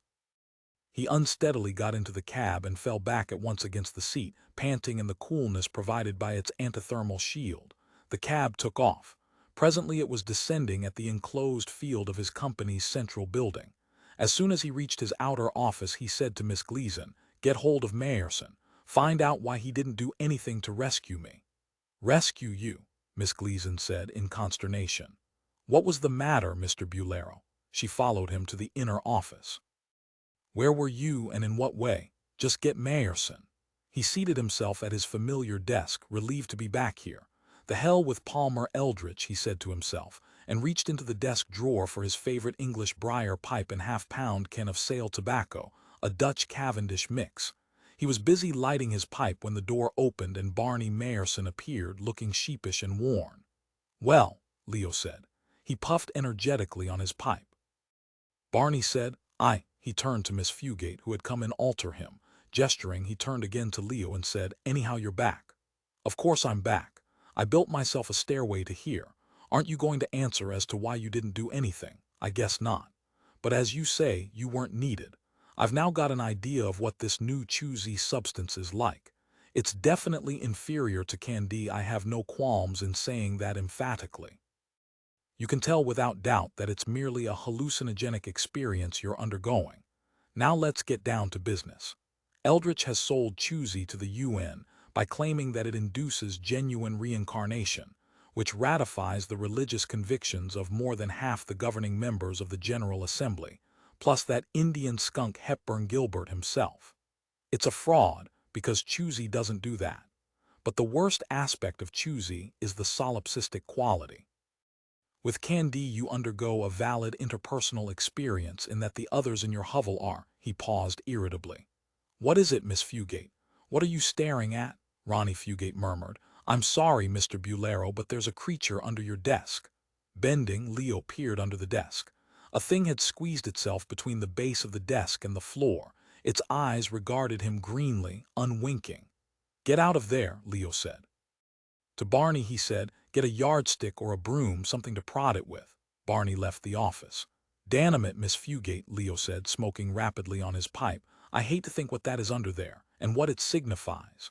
Because it might signify that Eldritch, within the little girl Monica, had been right when she said, 'See if I care.' Wait and see where it gets you." The thing from beneath the desk scuttled out and made for the door. It squeezed under the door and was gone. It was even worse than the Glucks. He got one good look at it. Leo said, "Well, that's that. I'm sorry, Miss Fugate, but you might as well return to your office. There's no point in our discussing what actions to take toward the imminent appearance of Choosy on the market. Because I'm not talking to anyone. I'm sitting here blabbing away to myself." He felt depressed. Eldritch had him, and also the validity, or at least the seeming validity, of the choosy experience had been demonstrated. He himself had confused it with the real. Only the malign bug created by Palmer Eldritch deliberately had given it away. Otherwise, he realized, I might have gone on forever, spent a century, as Eldritch said, in this ersatz universe. Geez, he thought, I'm licked. Miss Fugate, he said, please don't just stand there, go back to your office. He got up, went to the water cooler, and poured himself a paper cup of mineral water. Drinking unreal water for an unreal body, he said to himself, in front of an unreal employee. Miss Fugate, he said, are you really Mr. Mayerson's mistress? Yes, Mr. Bulero, Miss Fugate said, nodding. As I told you, and you won't be mine. He shook his head. Because I'm too old and too evolved. You know, or rather you don't know, that I have at least a limited power in this universe. I could make over my body, make myself young. Or he thought make you old. How would you like that? He wondered. He danked the water and tossed the cup in the waste chute. Not looking at Miss Fugate, he said to himself, you're my age, Miss Fugate. In fact, older. Let's see. You're about 92 now. In this world anyhow, you've aged. Here time has rolled forward for you because you turned me down, and I don't like being turned down. In fact, he said to himself, you're over 100 years old, withered, juiceless, without teeth and eyes. A thing. Behind him he heard a dry, rasping sound, an intake of breath, and a wavering, shrill voice like the cry of a frightened bird. Oh, Mr. Bulero, I've changed my mind, Leo thought. You're the way you were. I take it back, okay? He turned and saw Ronnie Fugate, or at least something, standing there where she had last stood. A spider web, gray fungoid strands wrapped one around another to form a brittle column that swayed. He saw the head, sunken at the cheeks, with eyes like dead spots of soft, inert white slime that leaked out gummy, slow-moving tears, eyes that tried to appeal but could not because they could not make out where he was. You're back the way you were, Leo said harshly, and shut his own eyes. Tell me when it's over. Footsteps. A man, Barney, re-entering the office. Jesus, Barney said, and halted. Eyes shut, Leo said. Isn't she back the way she was yet? She? Where's Ronnie? What's this? Leo opened his eyes. It was not Ronnie Fugate who stood there, not even an ancient manifestation of her. It was a puddle, but not of water. The puddle was alive, and in it bits of sharp, jagged gray splinters swam. The thick, oozing material of the puddle flowed gradually outward, then shuddered, and retracted into itself. In the center, the fragments of hard gray matter swam together, and cohered into a roughly shaped ball with tangled, matted strands of hair floating at its crown. Vague eye sockets, empty, formed. It was becoming a skull, but of some life formation to come. His unconscious desire for her to experience evolution in its horrific aspect had conjured this monstrosity into being. The jaw clacked, opening and shutting as if jerked by wicked, deeply embedded wires. Drifting here and there in the fluid of the puddle, it croaked. But you see, Mr. Bulero, she didn't live that long. You forgot that. It was, remotely but absolutely, the voice, not of Ronnie Fugate, but Monica, as if drumming at the far distant end of a wax string. You made her past 100, but she only is going to live to be 70. So she's been dead 30 years, except you made her alive. That was what you intended. And even worse, the toothless jaw waggled and the uninhabited pockets for eyes gaped. She evolved not while alive, but there in the ground. The skull ceased piping, then by stages disintegrated, its parts once more floated away, and the semblance of organization again dissipated. After a time, Barney said, "Get us out of here, Leo." Leo said, "Hey, Palmer." His voice was uncontrolled, baby-like with fear. "Hey, you know what? I give up. I really do." The carpet of the office beneath his feet rotted, became mushy, and then sprouted, grew, alive, into green fibers. He saw that it was becoming grass. And then the walls and the ceiling caved in, collapsed into fine dust. The particles rained noiselessly down like ashes, and the blue, cool sky appeared, untouched, above.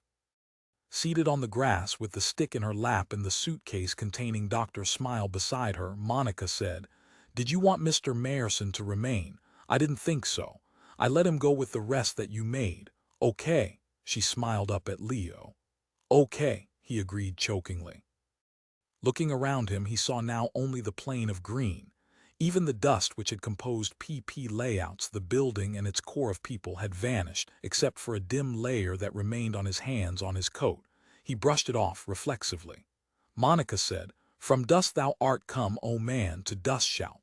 "Okay," he said loudly. "I get it, you don't have to hammer me over the noggin with it. So it was irreal, so what?" "I mean, you made your goddamn point, Eldritch. You can do anything here you want, and I'm nothing, I'm just a phantom." He felt hatred toward Palmer Eldritch, and he thought, "If I ever get out of here, if I can escape from you, you bastard." Now, the girl said, her eyes dancing. "You are not going to use language like that. You really aren't, because I won't let you. I won't even say what I'll do if you continue, but you know me, Mr. Bulero." "Right," Leo said, "right." He walked off a few steps, got out his handkerchief and mopped the perspiration from his upper lip and neck, the hollow beneath his Adam's apple where it was so hard in the mornings to shave. "God," he thought, "help me. Will you? And if you do, if you can reach into this world, I'll do anything, whatever you want. I'm not afraid now, I'm sick. This is going to kill my body, even if it's just an ectoplasmic, phantom-type body." Hunched over, he was sick. He vomited onto the grass. For a long time, it seemed a long time, that kept up, and then he was better. He was able to turn and walk slowly back toward the seated child with her suitcase. "Terms," the child said flatly. "We're going to work out an exact business relationship between my company and yours. We need your superb network of ad satellites and your transportation system of late-model interplan ships and your God knows how extensive plantations on Venus. We want everything, Bulero. We're going to grow the lichen where you now grow candy, ship it in the same ships, reach the colonists with the same well-trained, experienced pushers you use, advertise through pros like Alan and Charlotte Fane. Candy and Choosy won't be competing because there'll just be the one product, Choosy. You're about to announce your retirement. Understand me, Leo?" "Sure," Leo said, "I hear." "Will you do it?" "Okay," Leo said, and pounced on the child. His hands closed about her windpipe. He squeezed.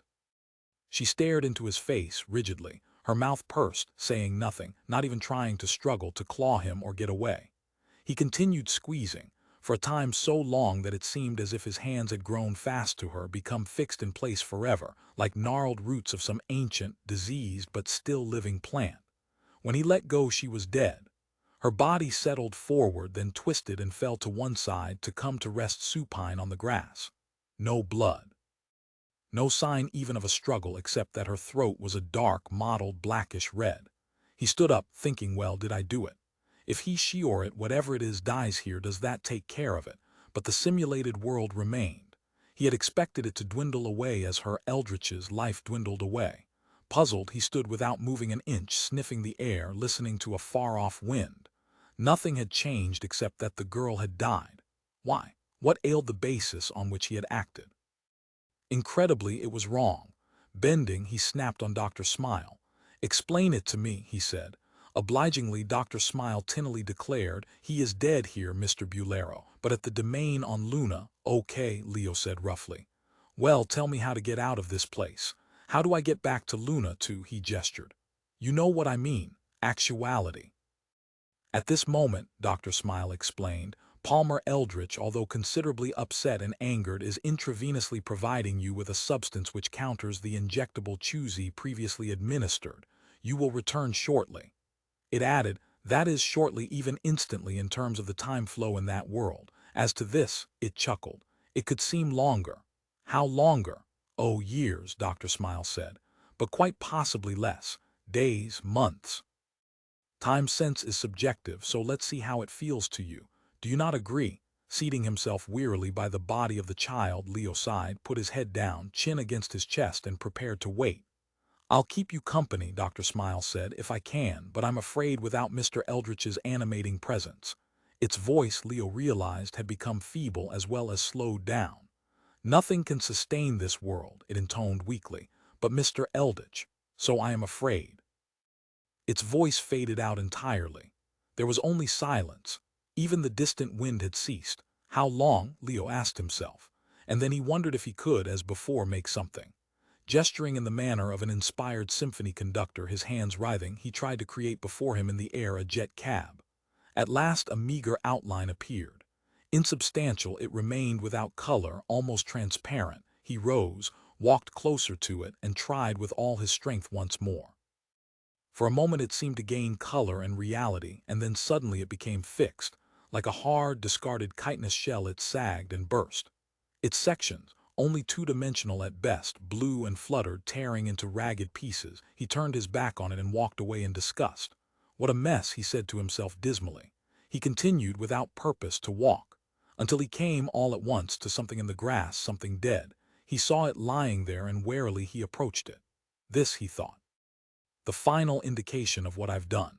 He kicked the dead Gluck with the toe of his shoe. His toe passed entirely through it, and he drew back, repelled. Going on, hands deep in his pockets, he shut his eyes and once more prayed, but this time vaguely. It was only a wish inchoate, and then it became clear. I'm going to get him in the real world, he said to himself. Not just here as I've done, but as the papes are going to report. Not for myself, not to save PP layouts and the candy trade. But for, he knew what he meant, everyone in the system.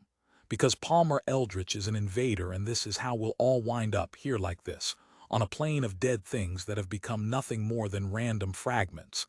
This is the reincarnation that he promised Hepburn Gilbert. For a time he wandered on, and then, by degrees, he made his way back to the suitcase which had been Dr. Smile. Something bent over the suitcase, a human or quasi-human figure. Seeing him, it at once straightened. Its bald head glistened as it gaped at him, taken by surprise, and then it leaped and rushed off. A proxer.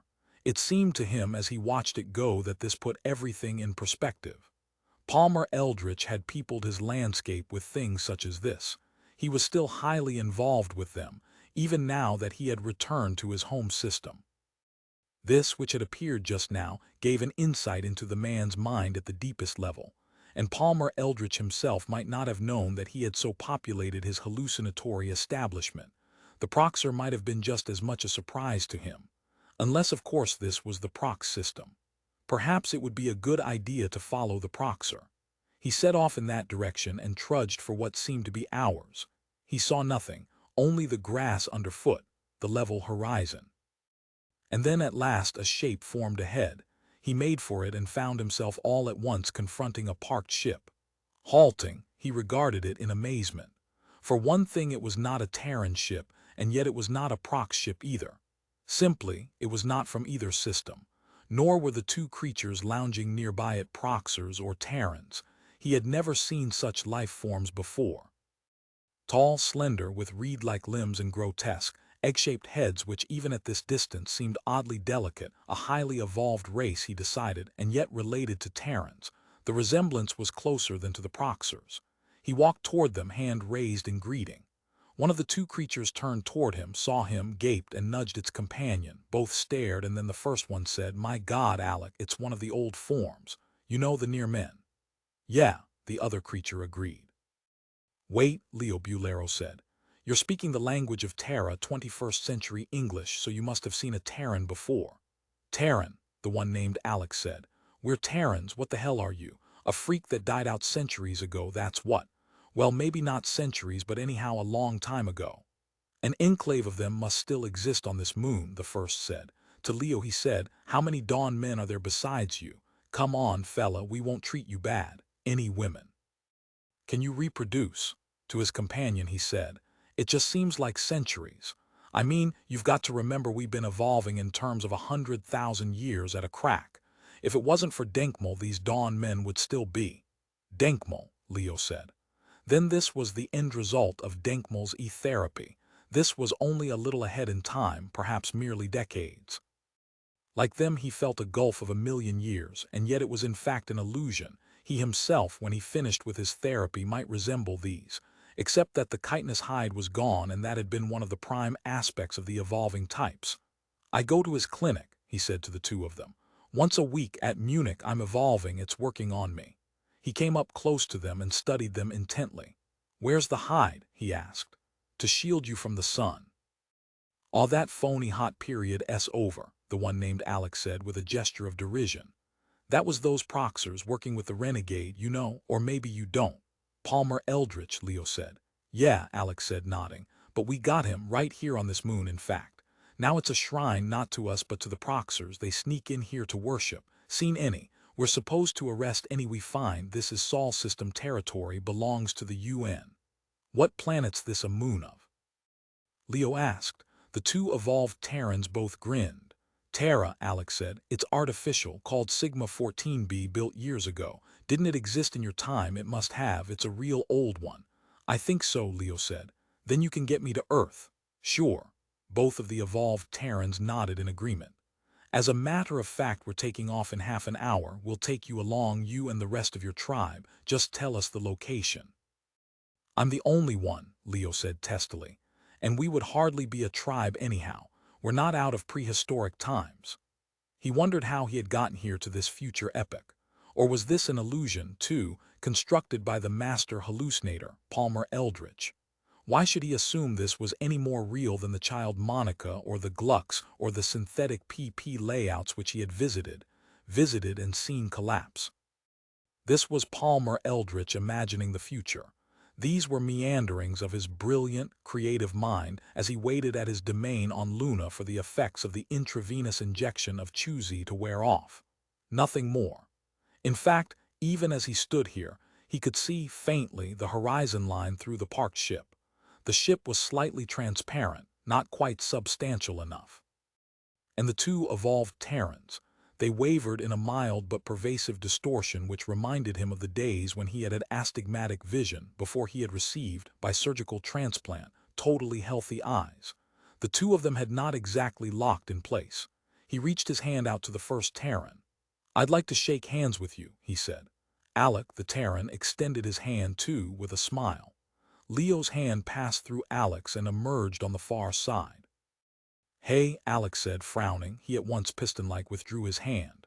What's going on? To his companion he said, this guy isn't real, we should have suspected it. He's a what did they used to call them, from chewing that diabolical drug that Eldritch picked up in the proc system. A chooser, that's what. He's a phantasm. He glared at Leo. I am, Leo said feebly, and then realized that Alec was right. His actual body was on Luna, he was not really here. But what did that make the two evolved Terrans? Perhaps they were not constructs of Eldritch's busy mind. Perhaps they alone were genuinely here. Meanwhile, the one named Alec was now staring at him. You know, Alec said to his companion, this chooser looks familiar to me. I've seen a pic in the papes of him, I'm sure of it. To Leo he said, what's your name, chooser? His stare became harsher, more intense. I'm Leo Bulero, Leo said. Both the evolved Terrans jumped with shock. Hey, Alec exclaimed. No wonder I thought I recognized him. He's the guy who killed Palmer Eldritch. To Leo he said, you're a hero, fella. I bet you don't know that because you're just a mere chooser, right? And you've come back here to haunt this place because this is historically the... He didn't come back, his companion broke in. He's from the past. He can still come back, Alex said.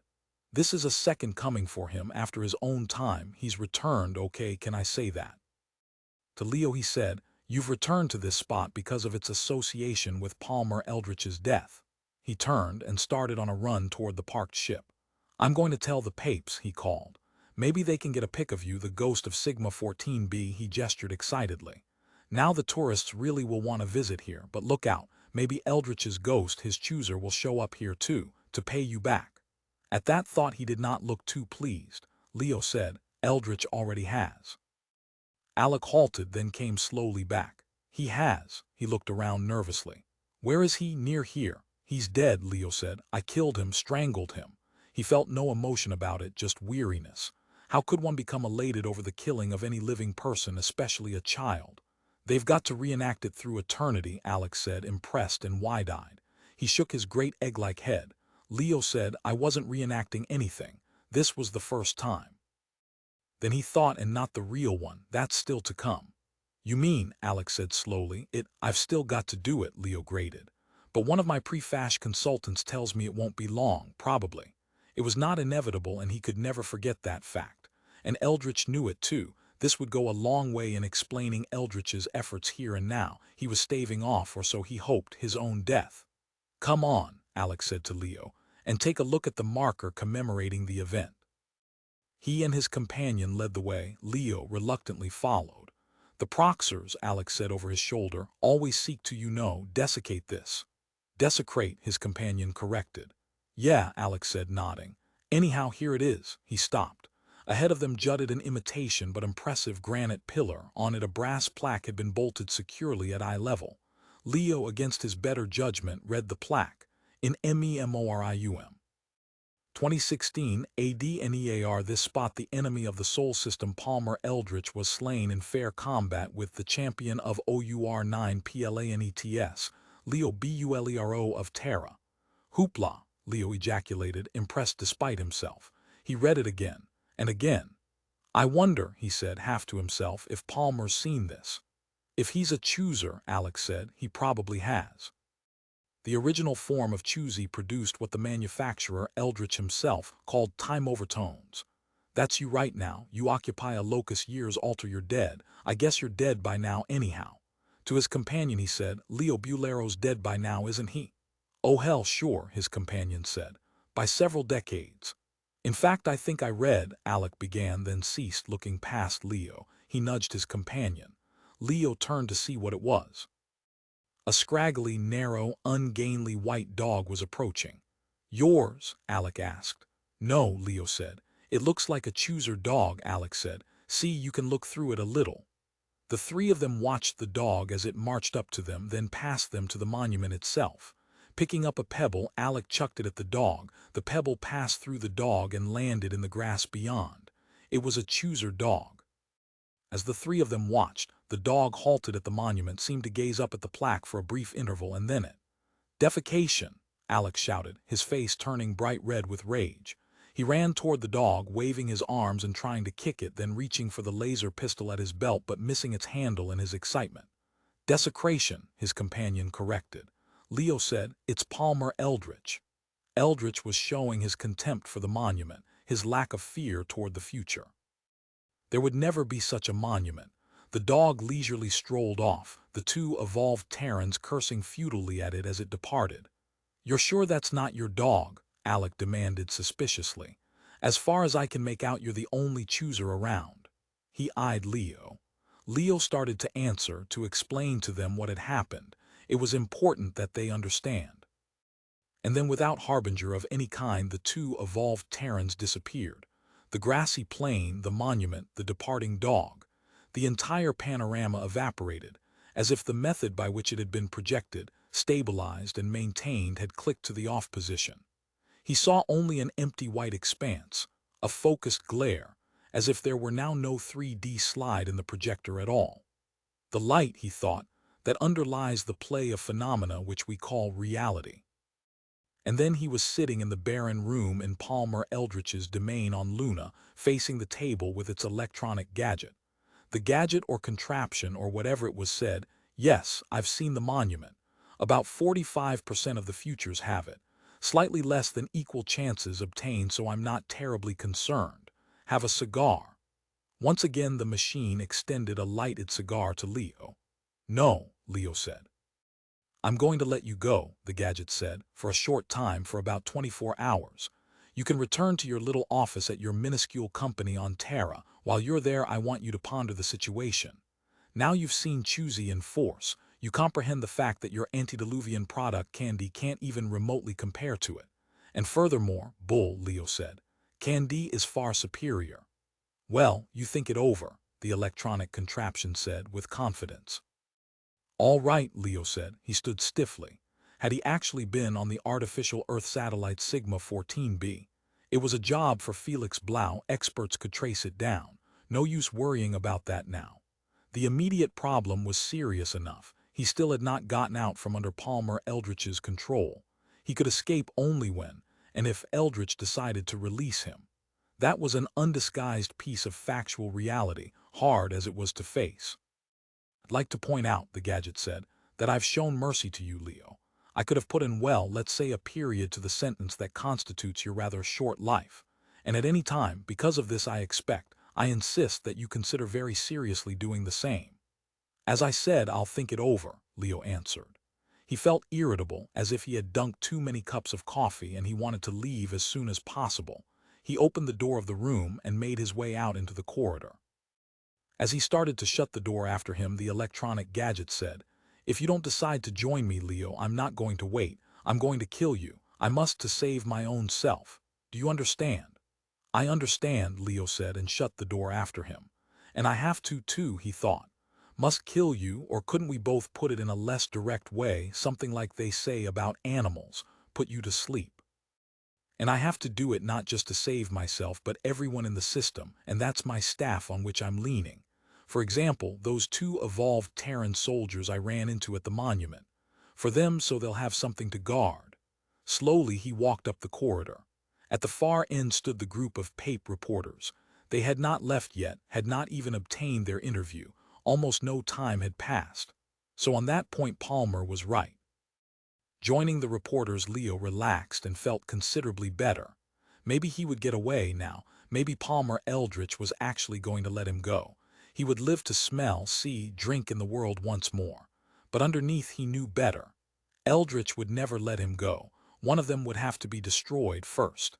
He hoped it would not be himself, but he had a terrible intuition, despite the monument, that it could well be. 7. The door to Barney Mayerson's inner office, flung open, revealed Leo Bulero, hunched with weariness, travel-stained. "You didn't try to help me." After an interval Barney answered, "That's correct." There was no use trying to explain why, not because Leo would fail to understand or believe, but because of the reason itself. It was simply not adequate. Leo said, "You are fired, Mayerson." "Okay." And he thought, anyhow I'm alive. And if I'd gone after Leo I wouldn't be now. He began with numbed fingers gathering up his personal articles from his desk, dropping them into an empty sample case. "Where's Miss Fugate?" Leo demanded. "She'll be taking your place." He came close to Barney and scrutinized him. "Why didn't you come and get me? Name me the goddamn reason, Barney." I looked ahead. "It would have cost me too much, my life." "But you didn't have to come personally. This is a big company. You could have arranged for a party from here and stayed behind." "Right. True, and he hadn't even considered it. So, Leo said, "You must have wanted something fatal to happen to me. No other interpretation is possible. Maybe it was unconscious." "Yes. I guess so," Barney admitted. Because certainly he hadn't been aware of it. Anyhow, Leo was right. Why else would he not have taken the responsibility, seen to it that an armed party, as Felix Blau had suggested, emerged from PP layouts and headed for Luna? It was so obvious now, so simple to see. "I've had a terrible experience," Leo said, "in Palmer Eldritch's domain. He's a damned magician, Barney. He did all kinds of things with me, things you and I never dreamed of. Turned himself, for instance, into a little girl, showed me the future, only maybe that was unintentional, made a complete universe up anyhow, including a horrible animal called a Gluck, along with an illusional New York City with you and Ronnie. What a mess." He shook his head blearily. "Where you going to go?" "There's only one place I can go." "Where's that?" Leo eyed him apprehensively. "Only one other person would have use for my prefash talent. Then you're my enemy. I am already, as far as you're concerned." And he was willing to accept Leo's judgment as fair, Leo's interpretation of his failure to act. "I'll get you too then," Leo said. "Along with that nutty magician, that so-called Palmer Eldritch." "Why so-called?" Barney glanced up quickly and ceased his packing. "Because I'm even more convinced he's not human. I never did lay eyes on him except during the period under the effect of Chusey. Otherwise he addressed me through an electronic extension." "Interesting," Barney said. "Yes, isn't it? And you're so corrupt you go ahead and apply to his outfit for a job. Even though he may be a wig-headed proxer or something worse, some damn thing that got into his ship while it was coming or going, out in deep space, ate him and took his place." "Seen the Glucks." "Then for Christ's sakes," Barney said, "don't make me do this, keep me on here." "I can't, not after what you failed to do loyalty-wise." Leo glanced away, swallowing rapidly. "I wish I wasn't so sore in this cold, reasonable way at you, but..." He clenched his fists futilely. "It was hideous. He virtually did it, broke me. And then I ran onto those two evolved Terrans and that helped. Up until Eldritch appeared in the form of a dog that peed on the monument." He grimaced starkly. I have to admit he demonstrated his attitude graphically. There was no mistaking his contempt. He added, half to himself, his belief that he's going to win, that he has nothing to fear even after seeing the plaque. "Wish me luck," Barney said. He held out his hand. They briefly, ritualistically shook, and then Barney walked from his office, past his secretary's desk, out into the central corridor. He felt hollow, stuffed with some unoccupied, tasteless waste material like straw, nothing more. As he stood waiting for the elevator, Ronnie Fugate hurried up, breathless, her clear face animated with concern. "Barney, he fired you," he nodded. "Oh dear," she said. "Now what?" "Now," he said, "over to the other side, for better or worse." "But how can you and I go on living together with me working here for Leo and you?" "I don't have the foggiest notion," Barney said. The elevator had arrived, self-regulated. He stepped into it. "I'll see you," he said, and touched the button. The doors shut, cutting off his view of Ronnie. "I'll see you in what the neo-Christians call hell," he thought to himself. "Probably not before. Not unless this already is, and it may be, hell right now." At street level he emerged from PP layouts and stood under the antithermal protective shield, searching for signs of a cab. As a cab halted and he started toward it, a voice called to him urgently from the entrance of the building. "Barney, wait." "You're out of your mind," he said to her. "Go back on in. Don't abandon your budding, bright career along with what was left of mine." Ronnie said, "We were about to work together, remember? To, as I put it, betray Leo. Why can't we go on cooperating now? It's all changed. By my sick and depraved unwillingness or inability, or whatever you care to call it, to go to Luna and help Leo." He felt differently about himself now and no longer viewed himself in the same ultra-sympathetic light. "God, you don't want to stay with me," he said to the girl. "Someday you'd be in difficulty and need my help, and I'd do to you exactly what I did to Leo. I'd let you sink without moving my right arm. But your own life was at. It always is," he pointed out. "When you do anything, that's the name of the comedy we're stuck in." It didn't excuse him, at least not in his own eyes. He entered the cab, automatically gave his Canapt address, and lay back against the seat as the cab rose into the fire-drenched midday sky. Far below, under the antithermal curtain, Ronnie Fugate stood, shielding her eyes, watching him go. No doubt hoping he would change his mind and turn back. However, he did not. It takes a certain amount of courage, he thought, to face yourself and say with candor, "I'm rotten. I've done evil and I will again." It was no accident. It emanated from the true, authentic me.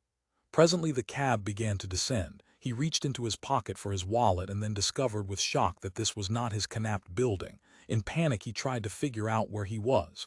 Then it came to him. This was Canapt 492. He had given Emily's address to the cab. Whisk. Back to the past, where things made sense. He thought, when I had my career, knew what I wanted from the future, knew even in my heart what I was willing to abandon, turn against, sacrifice, and what for. But now he had sacrificed his career, in order as it seemed at the time to save his life. So by logic he had at that former time sacrificed Emily to save his life. It was as simple as that. Nothing could be clearer. It was not an idealistic goal, not the old Puritan Calvin-style high duty to vocation. It was nothing more than the instinct that inhabited and compelled every flatworm that crept. "Christ," he thought, "I've done this. I've put myself ahead first of Emily and now of Leo. What kind of human am I?" And as I was honest enough to tell her, next it would be Ronnie. Inevitably. "Maybe Emily can help me," he said to himself. "Maybe that's why I'm here." She was always smart about things like this. She saw through the self-justifying delusions that I erected to obscure the reality inside. And of course that just made me more eager to get rid of her. In fact, that alone was reason enough, given a person like me. But maybe I'm better able to endure it now. A few moments later he was at Emily's door, ringing the bell. "If she thinks I should join Palmer Eldritch's staff, I will," he said to himself. "And if not, then not. But she and her husband are working for Eldritch. How can they, with morality, tell me not to?" So it was decided in advance. And maybe I knew that too. The door opened. Wearing a blue smock stained with both wet and dyed clay, Emily stared at him large-eyed, astonished. "Hi," he said. "Leo fired me." He waited, but she said nothing. "Can I come in?" he asked. "Yes." She led him into the apt. In the center of the living room, her familiar potter's wheel took up, as always, enormous space. "I was potting. It's nice to see you, Barney. If you want a cup of coffee, you'll have to. I came here to ask your advice," he said. "But now I've decided it's unnecessary." He wandered to the window, set his bulging sample case down, and gazed out. "Do you mind if I go on working? I had a good idea, or at least it seemed good at the time." She rubbed her forehead, then massaged her eyes. "Now I don't know, and I feel so tired. I wonder if it has to do with E-therapy. Evolution therapy." "You're taking that?" He spun at once to scrutinize her. Had she changed physically? It seemed to him, but this was perhaps because he had not seen her for so long that her features had coarsened. Age, he thought. But how's it working? He asked. Well, I've just had one session, but you know my mind feels so muddy. I can't seem to think properly. All my ideas get scrambled up together. I think you had better knock off on that therapy. Even if it is the rage, even if it is what everybody who is anybody does. Maybe so, but they seem so satisfied, Richard and Dr. Denkmal. She hung her head, an old familiar response. They'd know, wouldn't they? Nobody knows, it's uncharted, knock it off. And you always let people walk all over you. He made his tone commanding. He had used that tone with her countless times during their years together, and generally it had worked. Not always. And this time, he saw, was one of them. She got that stubborn look in her eyes, the refusal to be normally passive. I think it's up to me, she said with dignity. And I intend to continue. Shrugging, he roamed about the canapé. He had no power over her, nor did he care, but was that true? Did he really not care? An image appeared in his mind of Emily devolving and at the same time trying to work on her pots, trying to be creative. It was funny and dreadful. Listen, he said roughly. If that guy actually loves you, but I told you, Emily said, it's my decision. She returned to her wheel. A great tall pot was being thrown, and he walked over to get a good look at it. A nice one, he decided, and yet familiar. Hadn't she done such a pot already? He said nothing, however, he merely studied it. What do you suppose you're going to do? Emily asked. Who could you work for? She seemed sympathetic, and it made him remember how, recently, he had blocked the sale of her pots to PP Layouts. Easily, she could have held a great animosity toward him, but it was typical of her not to. And of course she knew that it was he who had turned HNAT down. He said, my future may be decided. I got a draft notice. Good grief, you on Mars, I can't picture it. I can chew candy, he said. Only, instead of having a Perky Pat layout, he thought, maybe I'll have an Emily layout. And spend time in fantasy back with you, back to the life I deliberately, moronically turned my back on. The only really good period of my life when I was genuinely happy. But of course I didn't know it because I had nothing to compare it to as I have now. Is there any chance, he said, that you'd like to come? She stared at him and he stared back, both of them dumbfounded by what he had proposed. I mean it, he said. When did you decide that? It doesn't matter when I decided it, he said. All that matters is that that's how I feel. It also matters how I feel, Emily said quietly. She then resumed potting. And I'm perfectly happy married to Richard. We get along just swell. Her face was placid. Beyond doubt she meant every word of it. He was damned, doomed, consigned to the void which he had hollowed out for himself. And he deserved it. They both knew that without either saying it. I guess I'll go, he said. Emily didn't protest that either. She merely nodded. I hope in the name of God, he said, that you're not devolving. I think you are personally. I can see it in your face, for instance. Look in the mirror. With that he departed, the door shut after him. Instantly he regretted what he had said, and yet it might be a good thing, it might help her, he thought, because I could see it. And I don't want that, nobody does. Not even that jackass of a husband of hers that she prefers over me. For reasons I'll never know, except perhaps that marriage to him has the aspect of destiny. She's fated to live with Richard HNAT, fated never to be my wife again. You can't reverse the flow of time. You can when you chew candy, he thought. Or the new product, choosy all the colonists do. It's not available on Earth, but it is on Mars or Venus or Ganymede, any of the frontier colonies. If everything else fails, there's that. Perhaps it already had failed, because in the last analysis he could not go to Palmer Eldritch, not after what the man had done or tried to do to Leo. He realized this as he stood outdoors waiting for a cab. Beyond him the midday street shimmered, and he thought, maybe I'll step out there. Would anyone find me before I died? Probably not. It would be as good a way as any, so there goes my last hope of employment. It would amuse Leo that I'd balk here. He'd be surprised and probably pleased. Just for the hell of it, he decided, I'll call Eldritch, ask him, see if he would give me a job. He found a vidphone booth and put through a call to Eldritch's domain on Luna. This is Barney Mayerson, he explained. Previously top pre-fash consultant to Leo Bulero. As a matter of fact, I was second in command at PP Layouts. Eldritch's personnel manager frowned and said, well, what do you want? I'd like to see about a job with you. We're not hiring any pre-fash consultants. Sorry. Would you ask Mr. Eldritch, please? Mr. Eldritch has already expressed himself on the matter. Barney hung up. He left the vidphone booth. He was not really surprised. If they had said, "Come to Luna for an interview," would I have gone? Yes, he realized. I'd have gone, but at some point I'd have pulled out. Once I had firmly established that they'd give me the job. Returning to the vidphone booth, he called his UN Selective Service Board. "This is Mr. Barney Mayerson." He gave them his official code ident number. "I received my notice the other day. I'd like to waive the formalities and go right in. I'm anxious to emigrate." "The physical can't be bypassed," the UN bureaucrat informed him. "Nor can the mental, but if you choose you may come by any time right now if you wish and take both." "Okay," he said. "I will. And since you are volunteering, Mr. Mayerson, you get to pick. Any planet or moon is fine with me," he said. He rang off, left the booth, found a cab, and gave it the address of the Selective Service Board near his canapped building. As the cab hummed above downtown New York, another cab rose and zipped ahead of it, wigwagging its side fins in a rocking motion. "They are trying to contact us," the autonomic circuit of his own cab informed him. "Do you wish to respond?" "No," Barney said. "Speed up." And then he changed his mind. "Can you ask them who they are? By radio, perhaps." The cab was silent a moment, and then it stated, "They claim to have a message for you from Palmer Eldritch. He wants to tell you that he will accept you as an employee and for you not to." "Let's have that again," Barney said. "Mr. Palmer Eldritch, whom they represent, will employ you as you recently requested, although they have a general rule." "Let me talk to them," Barney said. A mic was presented to him. "Who is this?" Barney said into it.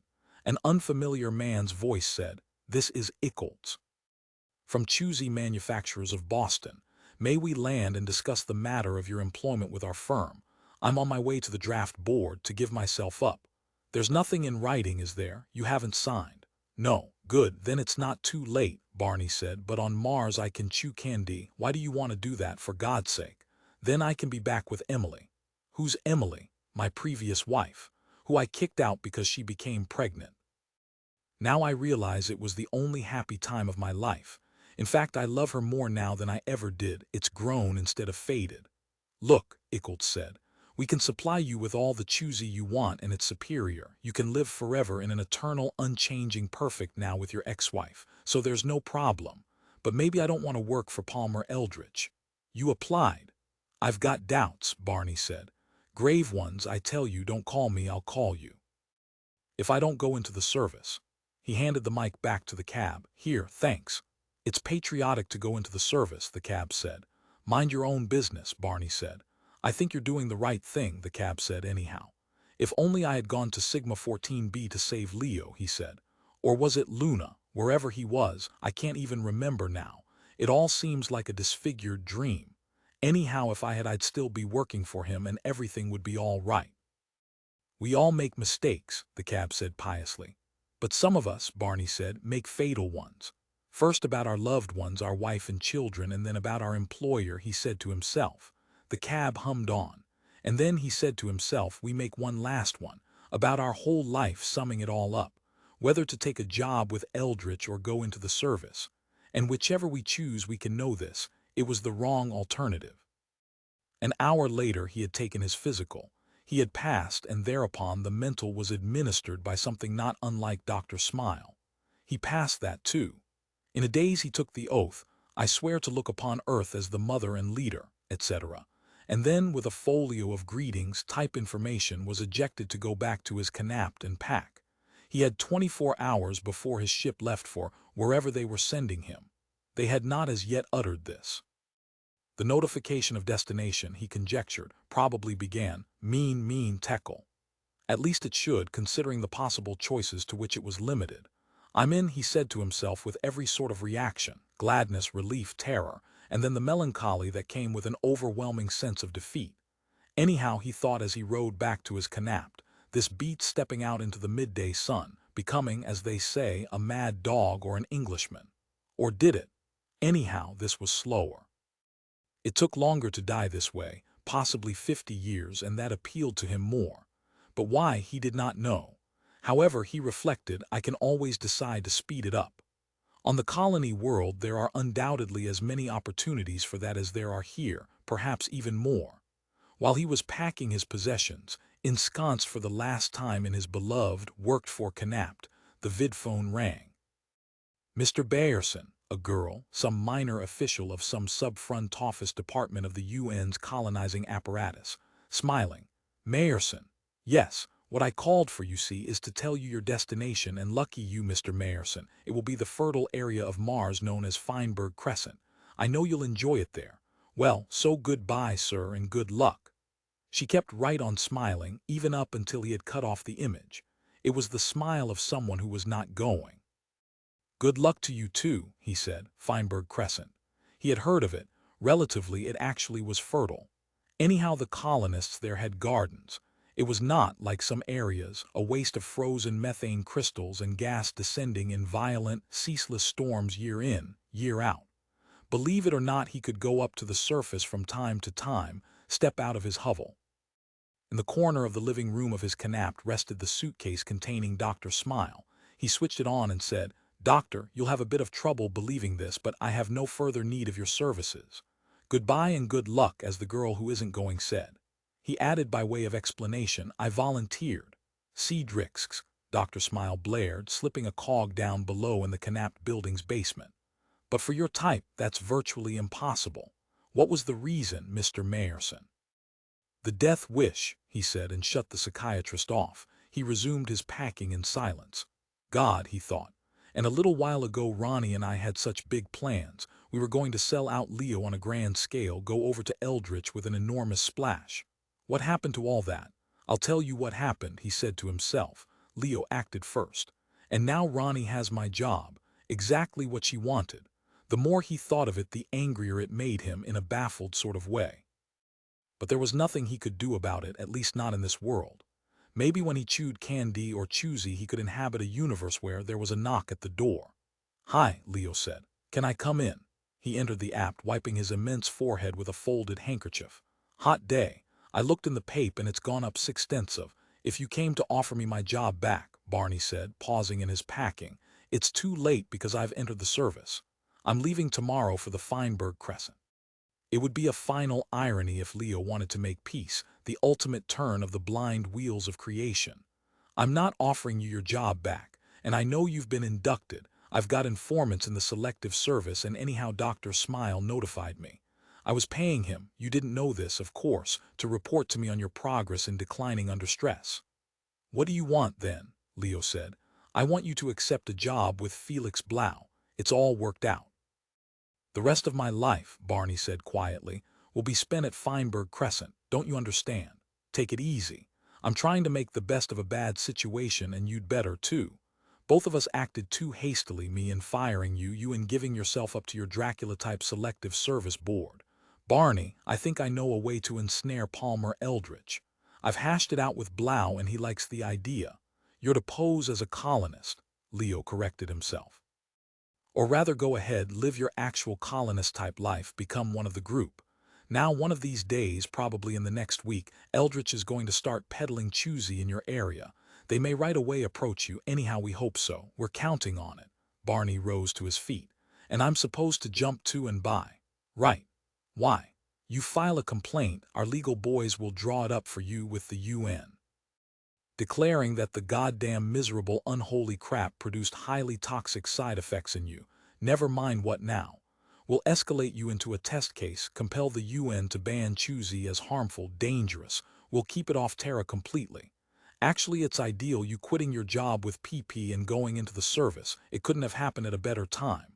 Barney shook his head. What's that mean? Leo said. I'm out of it. Why? Barney shrugged. Actually, he did not know. After the way I let you down, you panicked. You didn't know what to do, it's not your job. I should have had Smile contact the head of our company police, John Seltzer. All right, so you made a mistake, it's over. No, Barney said, because he thought of what I learned from it about myself. I can't forget that. Those insights, they only go one way, and that's straight at your heart. And they're poison-filled. Don't brood, for Christ's sakes. I mean, it's morbid. You still have a whole lifetime ahead, even if it is at Feinberg Crescent. I mean, you'd probably have been drafted anyhow. Right, you agree. Agitated, Leo paced about the living room. What a mess. All right, don't help us out. Let Eldritch and those proxers do whatever it is they're up to, taking over the Sol system or even worse, the entire universe, starting with us. He halted, glared at Barney. Let me think it over. Wait till you take Choosy, you'll find out. It's going to contaminate us all, starting inside and working to the surface. It's utter derangement. Wheezing with exertion, Leo paused to cough violently. Too many cigars, he said weakly. Geez, he eyed Barney. The guy's given me a day, you know that. I'm supposed to capitulate, and if not, he snapped his fingers. I can't be on Mars that soon, Barney said. Let alone be set up to buy a bindle of Choosy from a pusher. I know that. Leo's voice was hard. But he can't destroy me that soon. It'll take him weeks, maybe even months. And by then we'll have someone in the courts who can show damages. I recognize this doesn't sound to you like much, but, Barney said, contact me when I'm on Mars at my hovel. I'll do that. And then half to himself, Leo said, and it'll give you a reason. Pardon? Nothing, Barney. Explain. Leo shrugged. Hell, I know the spot you're in. Ronnie's got your job, you were right. And I had you traced. I know you went beeline-wise to your ex. You still love her and she won't come with you, will she? I know you better than you know yourself. I know exactly why you didn't show up to bail me out when Palmer had me. Your whole life has led up to your replacing me, and now that's collapsed. You have to start over with something new. Too bad, but you did it to yourself by overreaching. See, I don't plan to step aside, never did. You're good, but not as an executive, only as a pre-fash boy. You're too petty. Look at how you turned down those pots of Richard H. Nats. That was a dead giveaway, Barney. I'm sorry. Okay, Barney said finally. Possibly you're right. Well, so you learned a lot about yourself, and you can start again Feinberg Crescent-wise. Leo slapped him on the back. Become a leader in your hovel, make it creative and productive, or whatever hovels do, and you'll be a spy for Felix Blau. That's big time. Barney said, I could have gone over to Eldritch. Yeah, but you didn't. Who cares what you might have done? You think I did the right thing to volunteer for the service, Leo said quietly. Fella, what the hell else could you do? There was no answer to that, and they both knew it. When the urge strikes you, Leo said, to feel sorry for yourself, remember this. Palmer Eldritch wants to kill me. I'm a lot worse off than you. I guess so. It rang true, and he had one more intuition to accompany that. His situation would become the same as Leo's the moment he initiated litigation against Palmer Eldritch. He did not look forward to it. That night, he found himself on a UN transport sighted on the planet Mars as its destination. In the seat next to him sat a pretty, frightened, but desperately calm dark-haired girl with features as sharply etched as those of a magazine model. Her name, she told him almost as soon as the ship had attained escape velocity. She was patently eager to break her tension by conversation with anyone on any topic, was Anne Hawthorne. She could have avoided the draft, she declared a trifle wistfully, but she hadn't. She believed it to be her patriotic duty to accept the chilling UN greetings. Summons. How would you have avoided it? He asked, curious. A heart murmur, Anne said, and an arrhythmia, paroxysmal tachycardia. How about premature contractions such as auricular, nodal, and ventricular, auricular tachycardia, auricular flutter, auricular fibrillation, not to mention night cramps? Barney asked, having himself looked without result into the topic. I could have produced documents from hospitals and doctors and insurance companies testifying for me. She glanced him over up and down then very interestedly. It sounds as if you could have gotten out, Mr. Mayerson. Mayerson. I volunteered, Miss Hawthorne. But I couldn't have gotten out, not for long, he said to himself.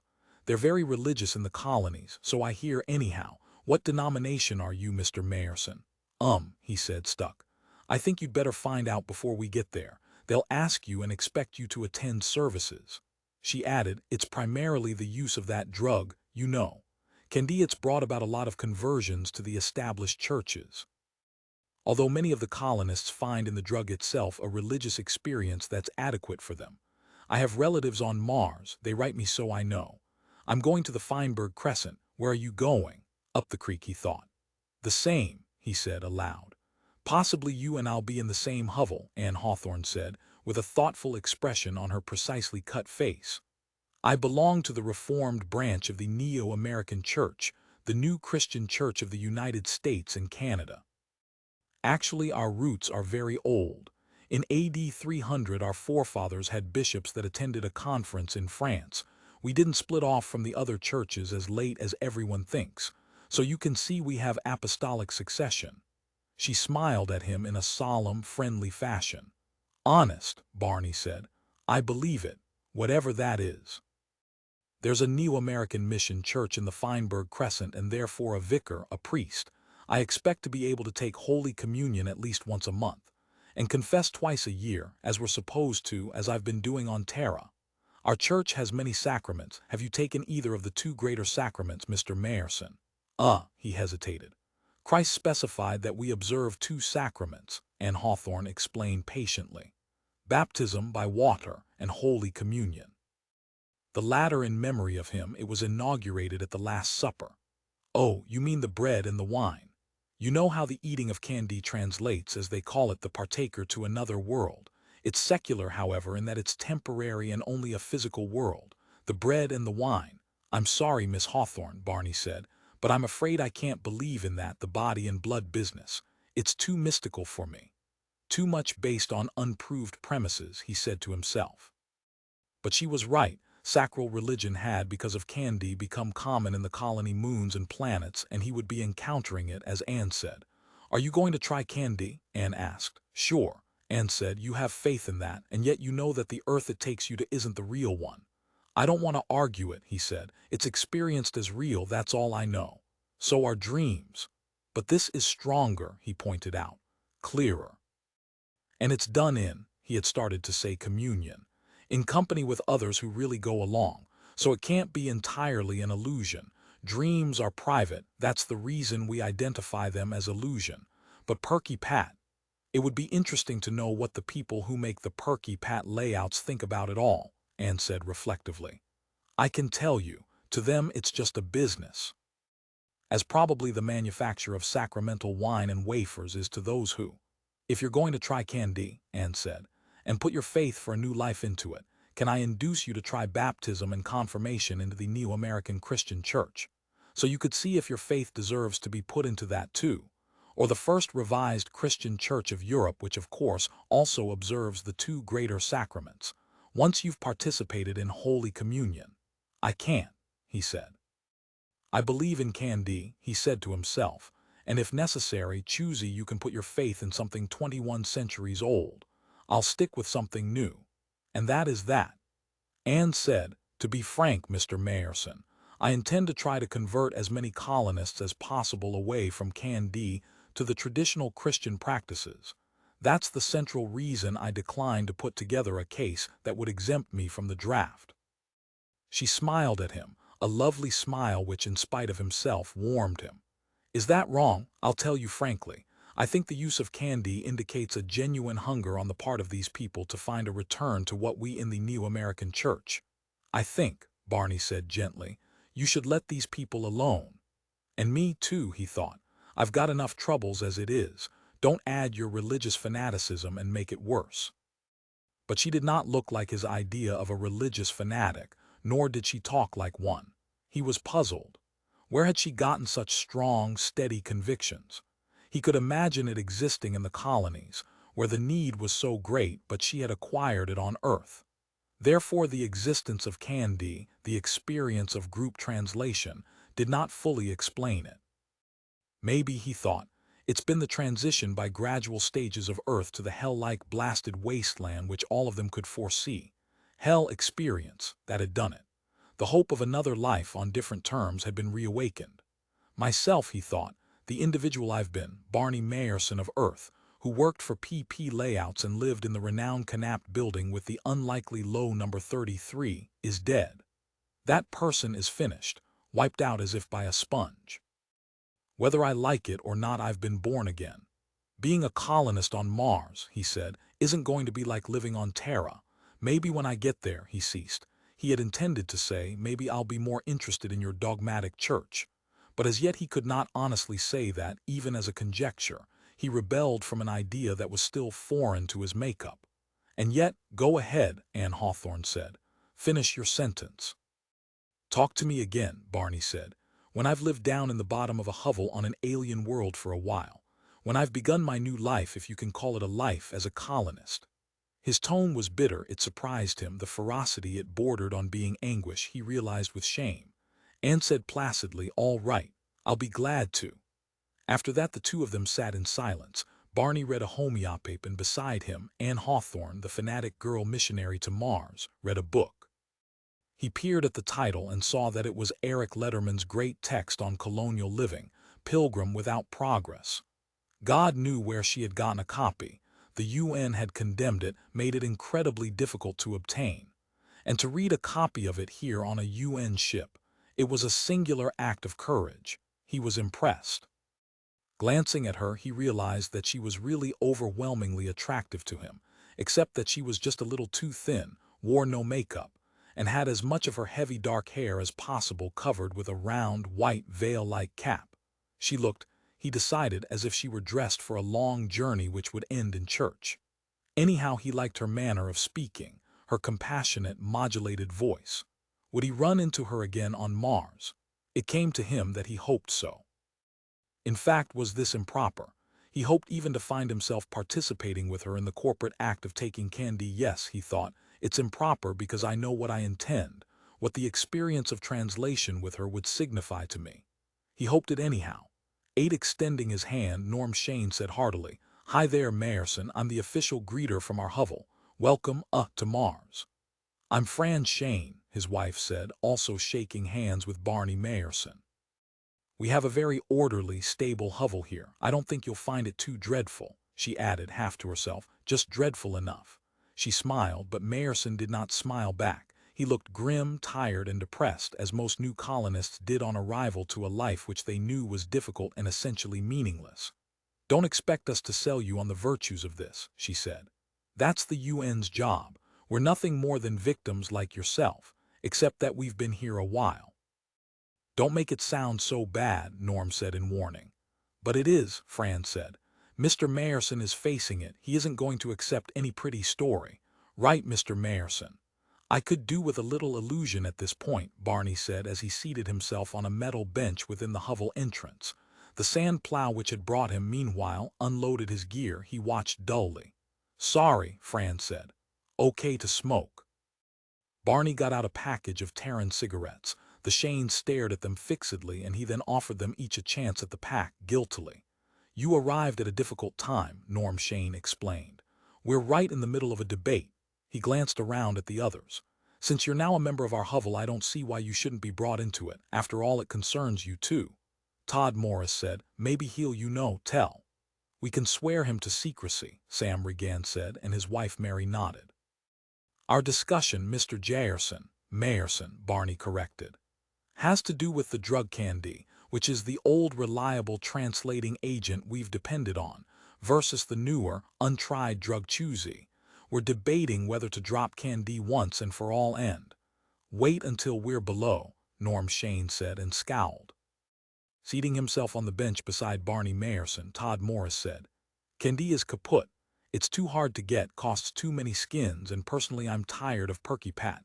It's too artificial, too superficial, and materialistality in pardon. That's our word here for," he groped in difficult explanation. "Well, it's apartments, cars, sunbathing on the beach, ritzy clothes. We enjoyed it for a while, but it's not enough in some sort of unmaterialistality way.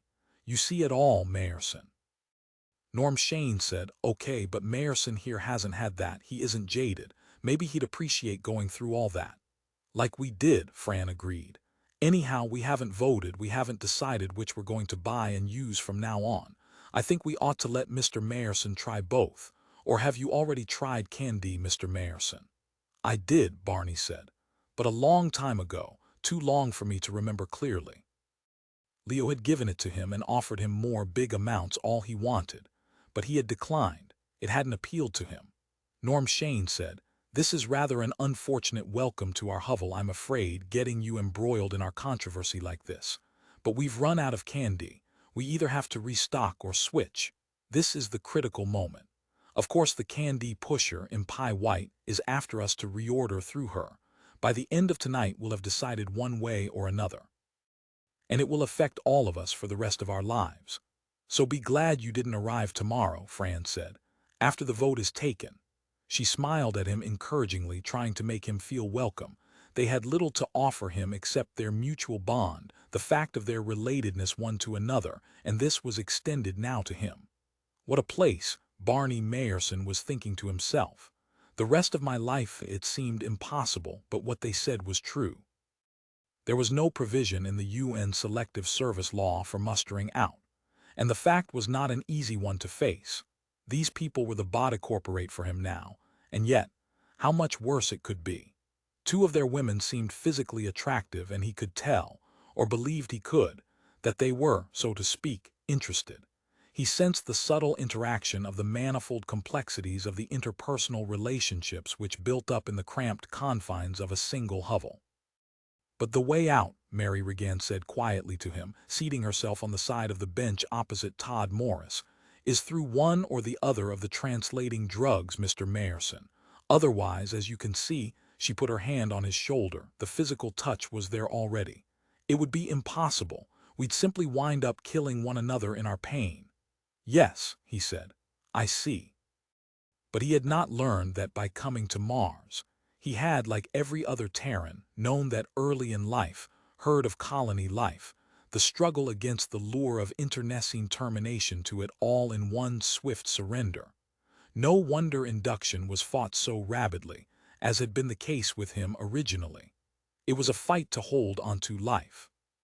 Tonight, Mary Regan said to him, we'll procure one drug or the other. Impi will be stopping by about 7 p.m. Feinberg Crescent time. The answer will have to be in by then. I think we can vote now, Norm Shane said. I can see that Mr. Mayerson, even though he's just arrived, is prepared. Am I right, Mayerson? Yes, Barney said. The sand dredge had completed its autonomic task. His possessions sat in a meager heap, and loose sand billowed across them already. If they were not taken below, they would succumb to the dust, and soon. Hell, he thought, maybe it's just as well. Ties to the past, the other hovelists gathered to assist him, passing his suitcases from hand to hand to the conveyor belt that serviced the hovel below the surface. Even if he was not interested in preserving his former goods, they had a knowledge superior to his. You learn to get by from day to day, Sam Regan said sympathetically to him. You never think in longer terms, just until dinner or until time for bed, very finite intervals and tasks and pleasures, escapes.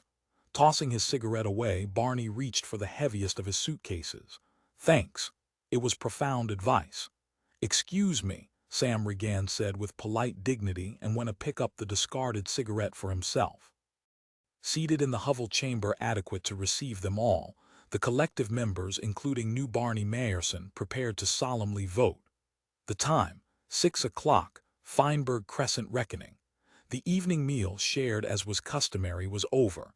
The dishes now lay lathered and rinsed in the proper machine. No one, it appeared to Barney, had anything to do now.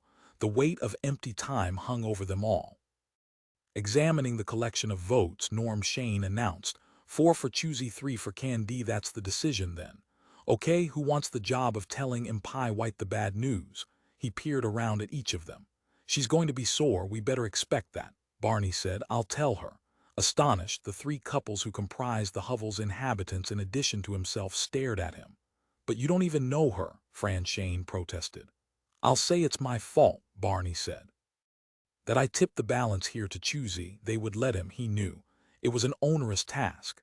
Half an hour later, he lounged in the silent darkness at the lip of the hovel's entrance, smoking and listening to the unfamiliar sounds of the Martian night.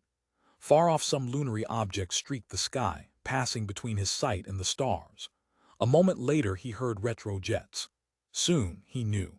He waited, arms folded, more or less relaxed, practicing what he intended to say.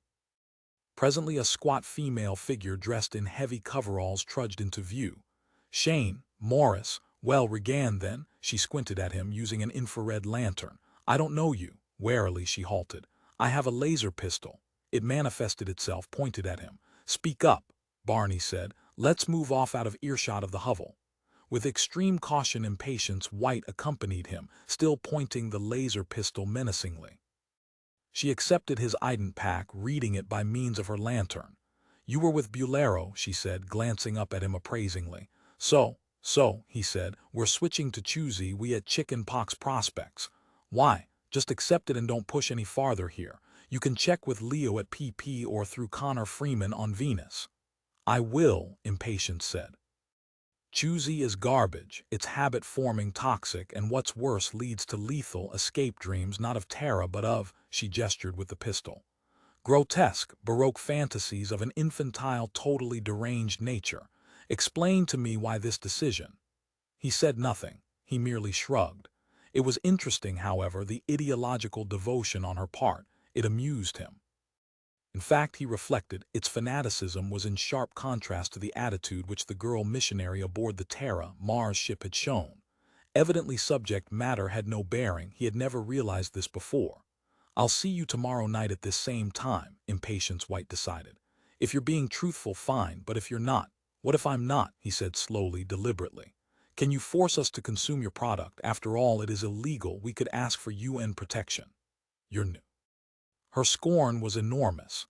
"The UN in this region is perfectly aware of the candy traffic. I pay a regular stipend to them to avoid interference. As far as Choosy goes," she gestured with her gun, "if the UN is going to protect them and they're the coming thing—" "Then you'll go over to them," Barney said. She did not answer. Instead, she turned and strode off. Almost at once her short shape vanished into the Martian night. He remained where he was, and then he made his way back to the hovel, orienting himself by the looming, opaque shape of a huge, apparently discarded tractor-type farm machine parked close by. "Well," Norm Shane, to his surprise, said, meeting him at the entrance, "I came up to see how many holes she had lasered in your cranium." She took it philosophically. "Impie White," Norm laughed sharply. "It's a million-skin business she runs philosophically, my ass." "What really happened?" Barney said. "She'll be back after she gets instructions from above." He began to descend into the hovel. "Yeah, that makes sense. She's small fry. Leo Bulero on Terra, I know." He saw no reason to conceal his previous career. In any case, it was public record. The hovelists would run across the datum eventually. "I was Leo's pre-fash consultant for New York." "And you voted to switch to Choosy." Norm was incredulous. "You had a falling out with Bulero, is that right?" "I'll tell you sometime." He reached the bottom of the ramp and stepped out into the communal chamber where the others waited. With relief, Fran Shane said, "At least she didn't stew you with that little laser pistol she waves around. You must have outstared her." "Are we rid of her?" Todd Morris asked. "I'll have that news tomorrow night," Barney said. Mary Regan said to him, "We think you're very brave." "You're going to give this hovel a great deal, Mr. Mayerson. Barney, I mean, to mix a metaphor, a good swift goose to our morale." My, Helen Morris mocked. "Aren't we getting a little inelegant in our dithering attempt to impress the new citizen?" Flushing, Mary Regan said. "I wasn't trying to impress him." "Flatter him, then," Fran Shane said softly. "You too," Mary said with anger. "You were the first to fawn over him when he stepped off that ramp. Or anyhow you wanted to. You would have if we hadn't all been here. If your husband especially hadn't been here." To change the subject, Norm Shane said, "Too bad we can't translate ourselves tonight. Get out the good old Perky Pat layout one final time. Barney might enjoy it. He could at least see what he's voted to give up." Meaningfully, he gazed from one of them to the next, pinning each down. "Now come on. Surely one of you has some candy you've held back, stuffed in a crack in the wall or under the septic tank for a rainy year. Aw, come on, be generous to the new citizen. Show him you're not." "Okay," Helen Morris burst in, flushed with sullen resentment. "I have a little enough for 3/4 of an hour, but that's absolutely all, and suppose that Choosy isn't ready for distribution in our area yet." "Get your candy," Norm said. As she departed, he said, "And don't worry, Choosy is here." "Today when I was picking up a sack of salt from that last UN drop, I ran into one of their pushers. He gave me his card." He displayed the card. "All we need do is light a common strontium nitrate flare at 7:30 p.m. and they'll be down from their satellite." "Satellite?" Everyone squawked in amazement. "Then," Fran said excitedly, "it must be UN sanctioned. Or do they have a layout and the disc jockeys on the satellite advertise their new mins?" "I don't know yet," Norm admitted. "I mean, at this point there's a lot of confusion. Wait till the dust settles." "Here on Mars," Sam Regan said hollowly, "it'll never settle." They sat in a circle. Before them the Perky Pat layout, complete and elaborate, beckoned. They all felt its pull, and Norm Shane reflected that this was a sentimental occasion because they would never be doing this again unless, of course, they did it, made use of the layout. With Choosy, how would that work out? He wondered. Interesting. He had a feeling, unaccountably, that it would not be the same, and they might not like the difference. You understand, Sam Regan said to the new member Barney Mayerson, that we're going to spend the translated period listening to and watching Pat's new Great Books animator. You know, the device they've just brought out on Terra. You're surely more familiar with it than we are, Barney, so maybe you ought to explain it to us. Barney dutifully said, you insert one of the great books, for instance Moby Dick, into the reservad. Then you set the controls for long or short. Then for funny version or same as book or sad version. Then you set the style indicator as to which classic great artist you want the book animated like. Dali, Bacon, Picasso. The medium-priced Great Books animator is set up to render in cartoon form the styles of a dozen system-famous artists. You specify which ones you want when you originally buy the thing, and there are options you can add later that provide even more. Terrific, Norm Shane said, radiating enthusiasm. So what you get is a whole evening's entertainment, say sad version in the style of Jack Wright of, like, for instance, Vanity Fair. Wow. Sighing, Fran said dreamily, how it must have resounded in your soul, Barney, to have lived so recently on Terra. You seem to carry the vibrations with you still. Heck, we get it all, Norm said, when we're translated. Impatiently he reached for the undersized supply of candy. Let's start. Taking his own slice, he chewed with vigor.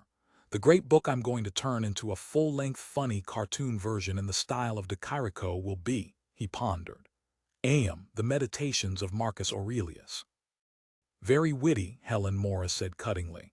I was going to suggest Augustine's Confessions in the style of Liechtenstein. Funny, of course. I mean it. Imagine the surrealistic perspective, deserted ruined buildings with dun columns lying on their sides, hollow heads. Everybody else better get chewing, Fran advised, taking her slice, so we'll be in sync. Barney accepted his. The end of the old, he reflected as he chewed. I'm participating in what, for this particular hovel, is the final night, and in its place comes what? If Leo is right, it will be intolerably worse, in fact, no comparison. Of course, Leo is scarcely disinterested, but he is evolved and wise. Mend objects which in the past I judged favorably, he realized. I'll in a moment be immersed in a world composed of them, reduced to their dimension. And unlike the other hovelists, I can compare my experience of this layout with what I so recently left behind. And fairly soon, he realized soberly, I will be required to do the same with Choosy. You're going to discover it's an odd sensation, Norm Shane said to him, to find yourself inhabiting a body with 3 other fellas. We all have to agree on what we want the body to do, or anyhow a dominant majority has to form, otherwise we're just plain stuck. That happens, Todd Morris said. Half the time, in fact. One by one, the rest of them began to chew their slices of candy. Barney Mayerson was the last and most reluctant. Oh hell, he thought all at once and strode across the room to a basin. There he spat out the half-chewed candy without having swallowed it. The others, seated at the Perky Pat layout, had already collapsed into a coma, and none of them now paid any attention to him. He was, for all intents and purposes, suddenly alone. The hovel for a time was his. He wandered about, aware of the silence. I just can't do it, he realized. Can't take the damn stuff like the rest of them do. At least not yet. A bell sounded. Someone was at the hovel entrance, requesting permission to enter. It was up to him to admit them. So he made his way in assent, hoping he was doing the proper thing, hoping that it was not one of the UN's periodic raids. There would not be much he could do to keep them from discovering the other hovelists inert at their layout and flagrante delicto candy users. Lantern in hand, at the ground-level entrance, stood a young woman wearing a bulky heat retention suit and clearly unaccustomed to it. She looked enormously comfortable. "Hello, Mr. Mayerson," she said. "Remember me? I tracked you down because I'm just terribly lonely. May I come in?" It was Ann Hawthorne. Surprised, he stared at her. "Or are you busy? I could come back another time." She half turned, starting away. "I can see," he said, "that Mars has been quite some shock to you." "It's a sin on my part," Anne said, But I already hate it, I really do. I know I should adopt a patient attitude of acceptance and all that, but... She flashed the lantern at the landscape beyond the hovel and in a quavering, despairing voice said, "All I want to do now is find some way to get back to Earth. I don't want to convert anybody or change anything, I just want to get away from here." She added morosely, "But I know I can't. So I thought instead I'd visit you. See." Taking her by the hand, he led her down the ramp into the compartment which had been assigned to him as his living quarters. "Where are your co-hovelists?" She looked about alertly. "Out. Outside." She opened the door to the communal room and saw the lot of them slumped at the layout. "Oh, out that way, but not you." She shut the door, frowning, obviously perplexed. "You amaze me. I'd have gladly accepted some candy tonight the way I feel. Look how well you're standing up under it compared with me." "I'm so inadequate," Barney said. "Maybe I have more of a purpose here than you." "I had plenty of purpose." She removed her bulky suit and seated herself as he began fixing coffee for the two of them.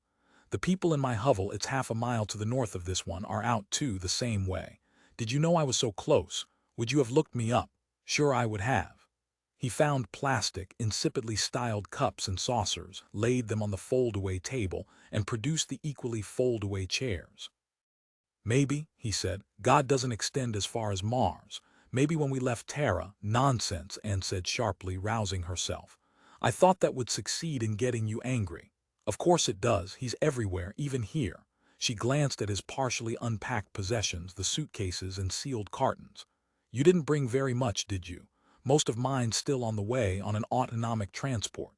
Strolling over, she stood studying a pile of paperback books. "The Imitation Christie," she said in amazement.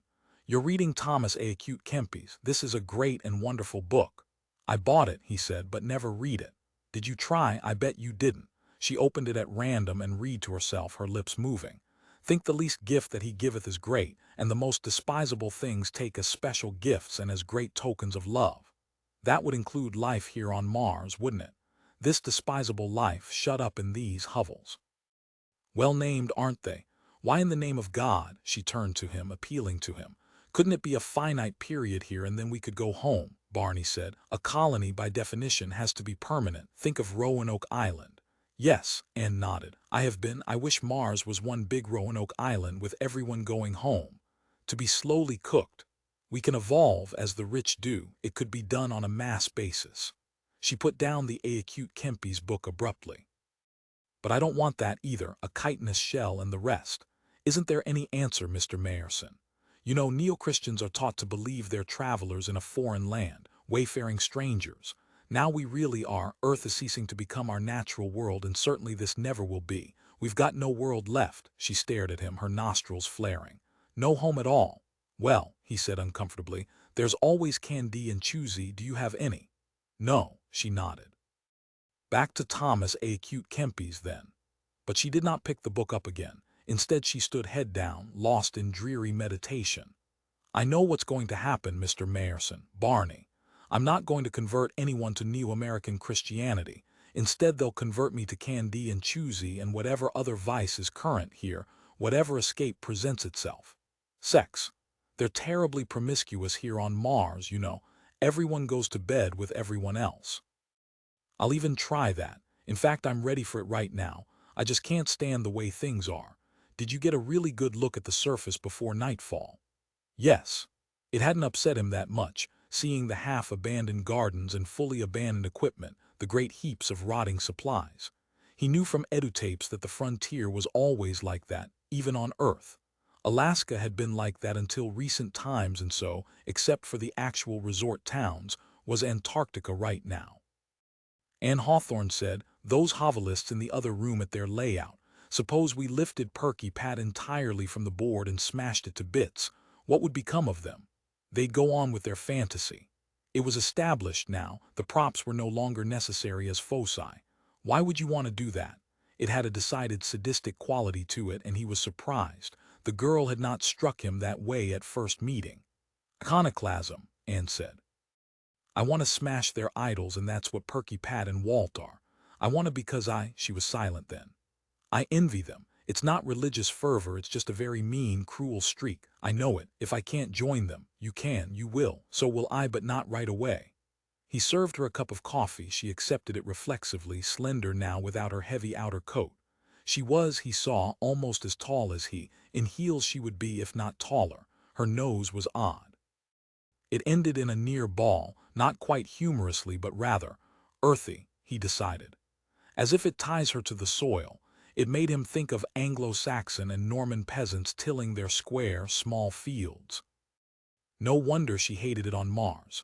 Historically, her people undoubtedly had loved the authentic ground of Terra, the smell and actual texture, and above all the memory it contained, the remnants in transmuted form, of the host of critters who had walked about and then at last dropped dead, in the end perished and turned back, not to dust, but to rich humus. Well, she could start a garden here on Mars. Maybe she could make one grow where previous hovelists had pointedly failed. How strange that she was so absolutely depressed. Was this normal for new arrivals? Somehow he himself did not feel it. Perhaps on some deep level he imagined he would find his way back to Terra, in which case it was he who was deranged, not Anne. Anne said suddenly, "I have some candy, Barney." She reached into the pockets of her UN-issue canvas workslacks, groped, and brought a small packet out. "I bought it a little while ago in my own hovel, flaxback spit as they call it. The hovelist who sold it to me believed that choosy would make it worthless, so he gave me a good price. I tried to take it. I practically had it in my mouth. But finally, like you, I couldn't. Isn't a miserable reality better than the most interesting illusion? Or is it illusion, Barney? I don't know anything about philosophy. You explain it to me because all I know is religious faith, and that doesn't equip me to understand this. These translation drugs." All at once she opened the packet, her fingers squirmed desperately. "I can't go on, Barney." "Wait," he said, putting his own cup down and starting toward her. But it was too late. She had already taken the candy. "None for me?" he asked, a little amused. "You're missing the whole point. You won't have anyone to be with in translation." Taking her by the arm, he led her from the compartment, tugging her hurriedly out into the corridor and across into the large communal room where the others lay. Seating her among them, he said, with compassion, "At least this way it'll be a shared experience, and I understand that helps." "Thank you," she said drowsily. Her eyes shut and her body became, by degrees, limp. Now he realized she's Perky Pat, in a world without trouble. Bending, he kissed her on the mouth. "I'm still awake," she murmured. "But you won't remember anyhow," he said. "Oh yes, I will," Anne Hawthorne said faintly. And then she departed. He felt her go. He was alone with 7 uninhabited physical shells, and he at once made his way back to his own quarters where the 2 cups of hot coffee steamed. "I could fall in love with that girl," he said to himself. "Not like Ronnie Fugate or even like Emily, but something new. Better," he wondered. Or is this desperation? Exactly what I saw Anne do just now with the candy. Gulp it down because there is nothing else, only darkness. It is this or the void. And not for a day or a week, but forever. So I've got to fall in love with her. By himself he sat surrounded by his partly unpacked belongings, drinking coffee and meditating until at last he heard groanings and stirrings in the communal room. His fellow hovelists were returning to consciousness. He put his cup down and walked out to join them. "Why'd you back out, Mayerson?" Norm Shane said. He rubbed his forehead, scowling. "God, what a headache I've got." He noticed Anne Hawthorne then, still unconscious. She lay with her back against the wall, her head dropped forward. "Who's she?" Fran, rising to her feet unsteadily, said. "She joined us at the end. She's a pal of Mayerson's. He met her on the flight. She's quite nice, but she's a religious nut, you'll see." Critically, she eyed Anne. "Not too bad looking." "I was really curious to see her. I imagined her as more, well, austere." Coming up to Barney, Sam Regan said, "Get her to join you, Mayerson. We'd be glad to vote to admit her here. We've got lots of room, and you should have a, shall we say, wife." He too scrutinized Anne. "Yeah," he said, "pretty, nice long black hair. I like that." "You do you?" Mary Regan said tartly to him. "Yeah, I do. So what?" Sam Regan glared back at his wife. Barney said, "She's spoken for." They all eyed him curiously. "That's odd," Helen Morris said. "Because when we were together with her just now she didn't tell us that, and as far as we could make out you and she had only—" Interrupting, Fran Shane said to Barney, "You don't want a neo-Christian nut to live with you. We've had experience with that. We ejected a couple of them last year. They can cause terrible trouble here on Mars. Remember, we shared her mind." She's a dedicated member of some high church or other with all the sacraments and the rituals, all that old outdated junk. She actually believes in it. Barney said tightly, I know. In an easygoing way, Todd Morris said, That's true, Mayerson, honest. We have to live too close together to import any kind of ideological fanaticism from Terra. It's happened at other hovels. We know what we're talking about. It has to be live and let live with no absolutist creeds and dogma. A hovel is just too small. He lit a cigarette and glanced down at Anne Hawthorne. Strange that a pretty girl would pick that stuff up. Well, it takes all kinds. He looked puzzled. Did she seem to enjoy being translated? Barney asked Helen Morris. Yes, to a certain extent. Of course it upset her. The first time you have to expect that. She didn't know how to cooperate in handling the body. But she was quite eager to learn. Now obviously she's got it all to herself, so it's easier on her. This is good practice.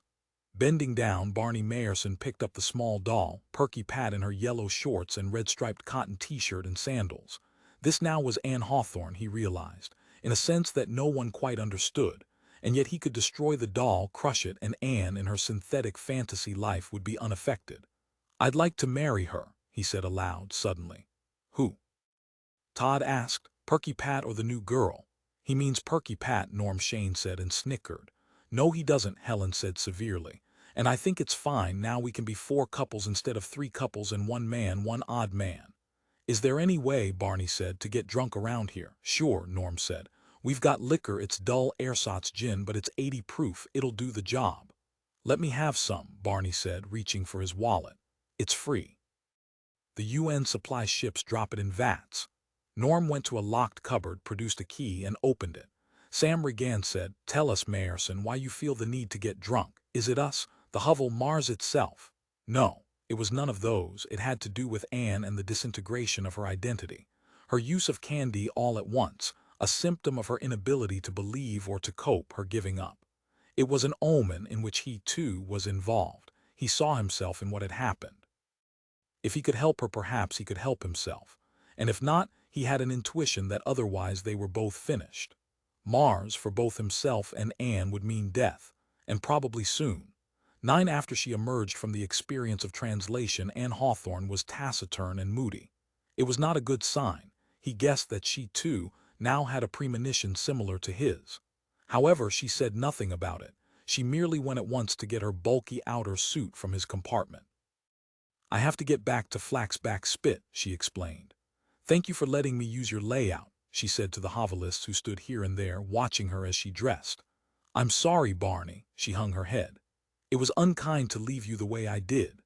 He accompanied her on foot across the flat, nocturnal sands to her own hovel. Neither of them spoke as they plodded along, keeping their eyes open, as they had been told to, for a local predator, a jackal-like telepathic Martian life form. However, they saw nothing. How was it? He asked her at last. You mean being that little brassy blonde-haired doll with all her damn clothes and her boyfriend and her car and her? Anne beside him shuddered. Awful. Well, that's not it, just pointless. I found nothing there. It was like going back to my teens. Yeah, he agreed. There was that about Perky Pat. Barney, she said quietly, I have to find something else and soon. Can you help me? You seem smart and grown-up and experienced. Being translated is not going to help me. Choosy won't be any better because something in me rebels won't take it, see?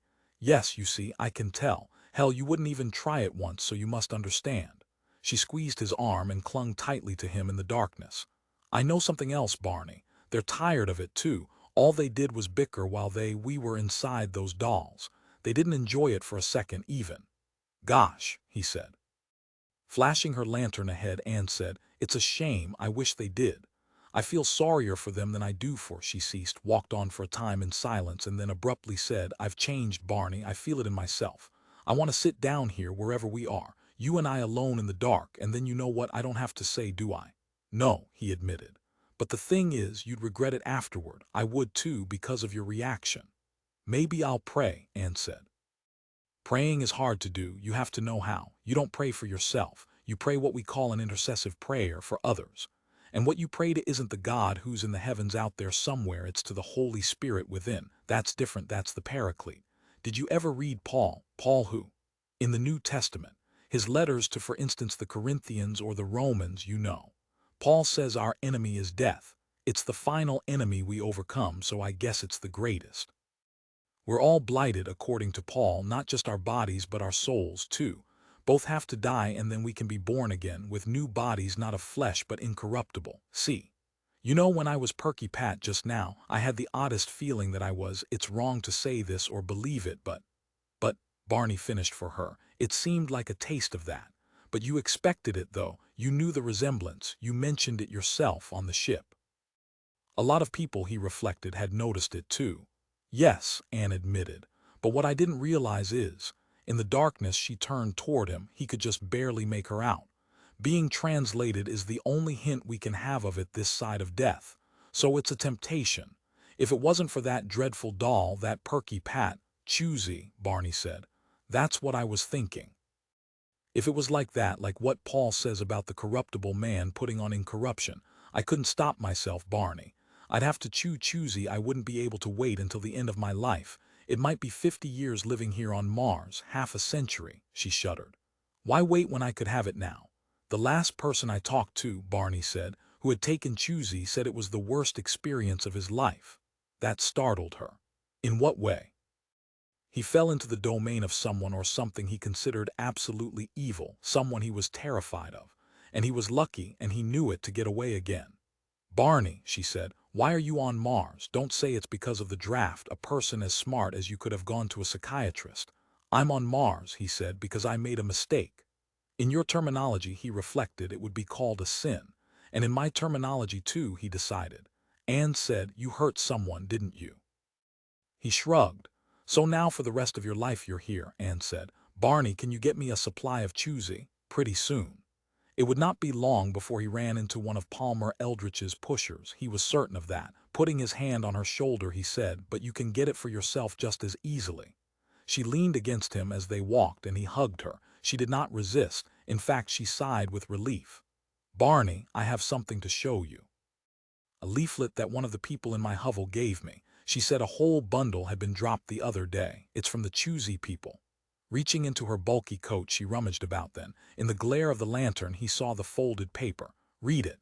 You'll understand why I feel as I do about choosy, why it's such a spiritual problem for me. Holding the paper to the light, he read the top line. It blazed out in huge black letters. God promises eternal life. We can deliver it. See, Anne said. I see. He did not even bother to read the rest. Folding the paper back up, he returned it to her, feeling heavy-hearted. Quite a slogan. A true one. Not the big lie, Barney said, but instead the big truth. Which, he wondered, is worse. Hard to tell.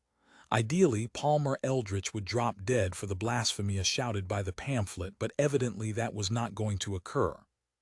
An evil visitor oozing over us from the proc system, he said to himself, offering us what we've prayed for over a period of 2,000 years. And why is this so palpably bad? Hard to say, but nevertheless it is. Because maybe it'll mean bondage to Eldritch, such as Leo experienced. Eldritch will be with us constantly from now on, infiltrating our lives. And he who has protected us in the past simply sits passive. Each time we're translated, he thought, we'll see, not God, but Palmer Eldritch. Aloud he said, if choosy fails you, don't say that. If Palmer Eldritch fails you, then maybe, he stopped. Because ahead of them lay the hovel Flaxback Spit, its entrance light glowed dimly in the Martian gloom. You're home. He did not like to let her go. His hand on her shoulder, he clung to her, thinking back to what he had said to his fellow hovelists about her. Come back with me, he said, to Chicken Pox Prospects. We'll get formally, legally married. She stared at him and then, incredibly, she began to laugh. Does that mean no? He asked woodenly. What, Anne said, is Chicken Pox Prospects? Oh, I see, that's the code name of your hovel. I'm sorry, Barney, I didn't mean to laugh, but the answer of course is no. She moved away from him and opened the outer door of the hovel's entrance chamber, and then she set down her lantern and stepped toward him, arms held out. Make love to me, she said. Not here, too close to the entrance. He was afraid. Wherever you want, take me there. She put her arms around his neck. Now, she said, don't wait. He didn't. Picking her up in his arms, he carried her away from the entrance. Golly, she said when he laid her down in the darkness. She gasped presently, perhaps from the sudden cold that spilled over them, penetrating their heavy suits which no longer served, which in fact were a hindrance to true warmth. One of the laws of thermal dynamics, he thought. The exchange of heat, molecules passing between us, hers and mine mingling in entropy. Not yet, he thought. "Oh my," she said in the darkness. "I hurt you." "No, I'm sorry, please." The cold numbed his back, his ears. It radiated down from the sky. He ignored it as best he could, but he thought of a blanket, a thick wool layer. Strange to be preoccupied with that at such a time. He dreamed of its softness, the scratch of its fibers against his skin, its heaviness. Instead of the brittle, frigid, thin air which made him pant in huge gulps as if finished. "Are you dying?" she asked. "Just can't breathe this air. Poor, poor, good Lord, I've forgotten your name." "Hell of a thing, Barney," he clutched her. "No, don't stop," she arched her back, her teeth chattered. "I wasn't going to," he said. "Ooh, ugh," he laughed. "Don't please laugh at me." "Not meant unkindly." A long silence then. Then, oof. She leaped, galvanized as if lost to the shock of a formal experiment. His pale, dignified, unclothed possession, become a tall and very thin greenless nervous system of a frog, probed to life by outside means. Victim of a current not her own but not protested in any way. Lucid and real, accepting. Ready this long time. "You all right?" "Yes," she said. "Yes, Barney, I certainly very much am. Yes." Later, as he tramped back alone, leadenly, in the direction of his own hovel, he said to himself, "Maybe I'm doing Palmer Eldritch's work. Breaking her down, demoralizing her, as if she weren't already. As if we all weren't." Something blocked his way. Halting, he located in his coat the sidearm which had been provided him. There were, especially at night, in addition to the fearsome telepathic jackal, vicious domestic organisms that stung and ate. He flashed his light warily, expecting some bizarre multi-armed contraption composed perhaps of slime. Instead he saw a parked ship, the small, swift type with slight mass. Its tubes still smoked, so evidently it had just now landed. Must have coasted down, he realized, since he hadn't heard any retro noise. From the ship a man crept, shook himself, snapped on his own lantern, made out Barney Mayerson, and grunted. "I'm Alan Fane. I've been looking all over for you. Leo wants to keep in touch with you through me. I'll be telecasting in code to you at your hovel. Here's your code book." Fane held out a slender volume. "You know who I am, don't you? The disc jockey." Weird, this meeting here on the open Martian desert at night between himself and this man from the PP layout satellite. It seemed unreal. "Thanks," he said, accepting the code book. "What do I do? Write it down as you say it and then sneak off to decode it. There'll be a private TV receiver in your compartment in the hovel. We've arranged for it on the grounds that being new to Mars you crave." "Okay," Barney said, nodding. "So you have a girl already," Fane said. "Pardon my use of the infrared searchlight, but I don't pardon it. You'll find that there's little privacy on Mars in matters of that nature. It's like a small town and all the hovelists are starved for news, especially any kind of scandal. I ought to know, it's my job to keep in touch and pass on what I can. Naturally, there's a lot I can't. Who's the girl?" "I don't know," Barney said sardonically. "It was dark, I couldn't see." He started on then, going around the parked ship. "Wait. You're supposed to know this. A choosy pusher is already operating in the area and we calculate that he'll be approaching your particular hovel as early as tomorrow morning. So be ready. Make sure you buy the bindle in front of witnesses. They should see the entire transaction, and then when you chew it, make sure they can clearly identify what you're consuming." "Got it," Fane added. "And try to draw the pusher out, get him to give as complete a warranty, verbally of course, as you possibly can. Make him sell you on the product, don't ask for it." "See," Barney said, "and what do I get for doing this?" "Pardon, Leo never at any time bothered to." "I'll tell you what," Fane said quietly. "We'll get you off Mars, that's your payment." After a time Barney said, "You mean it? It'll be illegal, of course. Only the UN can legally route you back to Terra, and that's not going to happen. What we'll do is pick you up some night and transfer you to Winnie the Pooh Acres. And there I'll stay. Until Leo surgeons can give you a new face, finger and footprints, cephalic wave pattern, a new identity throughout. Then you'll emerge probably at your old job for PP layouts. I understand you were their New York man. 2.5 years from now you'll be at that again, so don't give up hope." Barney said, "Maybe I don't want that." What? Sure you do. Every colonist wants. I'll think it over, Barney said, and let you know, but maybe I'll want something else. He was thinking about Anne. To go back to Terra and pick up once again, perhaps even with Ronnie Fugate. At some deep instinctive stratum it did not have the appeal to him that he would have expected. Mars, or the experience of love with Anne Hawthorne, had even further altered him now. He wondered which it was, both. And anyhow he thought, I asked to come here, I wasn't really drafted, and I must never let myself forget that. Alan Fane said, I know some of the circumstances, Mayerson. What you're doing is atoning, correct? Surprised, Barney said. You too. Religious inclinations seem to permeate the entire milieu here. You may object to the word, Fane said, but it's the proper one. Listen, Mayerson, by the time we get you to Winnie the Pooh Acres you'll have atoned sufficiently. There's something you don't know yet. Look at this. He held out reluctantly a small plastic tube, a container. Chilled, Barney said, what's this? Your illness. Leo believes, on professional advice, that it's not enough for you merely to state in court that you've been damaged. They'll insist on thoroughly examining you. Tell me specifically what it is in this thing. It's epilepsy, Mayerson. The Q form, the strain whose causes no one is sure of, whether it's due to organic injury that can't be detected with the EEG or whether it's psychogenic. And the symptoms, Fane said, grand mal. After a pause he said, sorry. I see, Barney said. And how long will I have them? We can administer the antidote after the litigation, but not before. A year at the most. So now you can see what I meant when I said that you're going to be in a position to more than atone for not bailing out Leo when he needed it. You can see how this illness, claimed as a side effect of choosy, will. Sure, Barney said.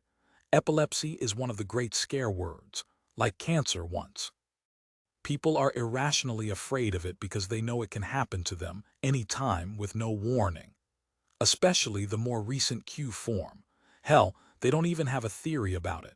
What's important is that with the Q form no organic alteration of the brain is involved, and that means we can restore you. The tube there. It's a metabolic toxin similar in action to metrazole. Similar, but unlike metrazole it continues to produce the attacks, with the characteristically deranged EEG pattern during those intervals, until it's neutralized, which as I say we're prepared to do. Won't a blood fraction test show the presence of this toxin? It will show the presence of a toxin, and that's exactly what we want.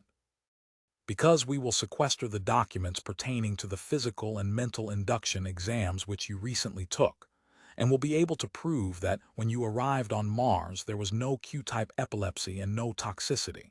And it'll be Leo's, or rather your, contention that the toxicity in the blood is a derivative of choosy, Barney said. Even if I lose the suit, it will still greatly damage choosy sales. Most colonists have a nagging feeling anyhow that the translation drugs are in the long run biochemically harmful.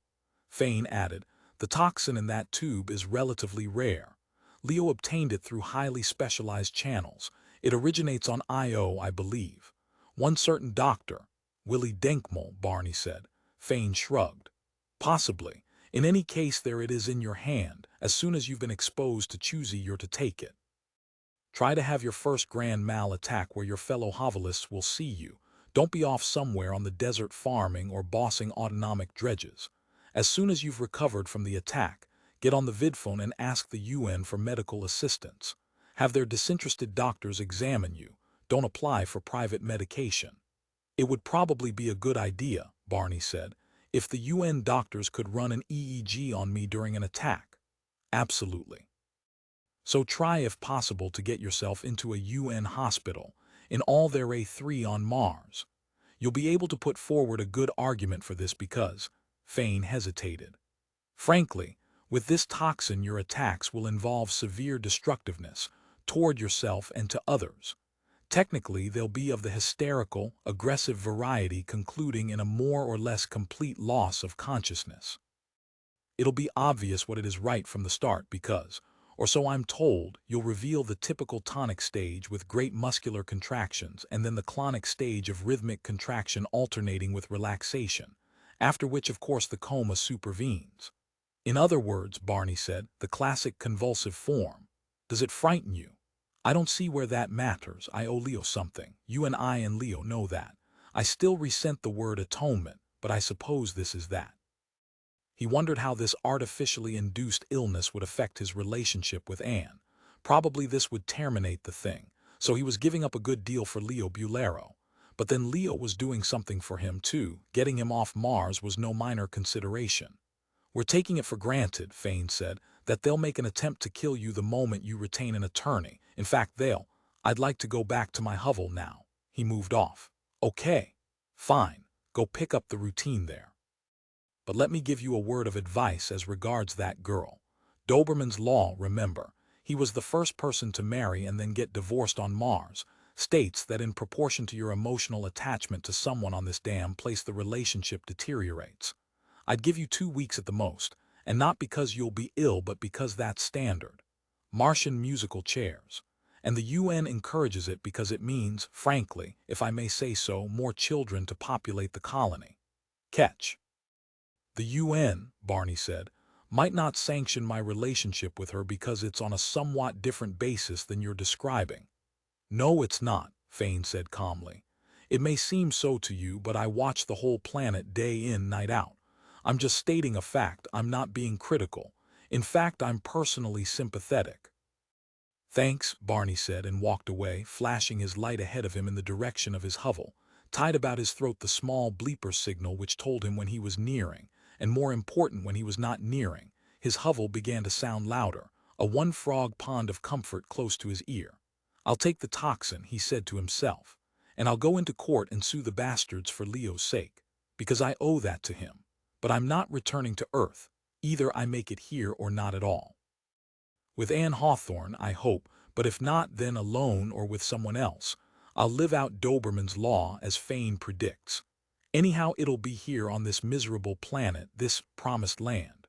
Tomorrow morning, he decided, I'll begin clearing away the sand of 50,000 centuries for my first vegetable garden. That's the initial step.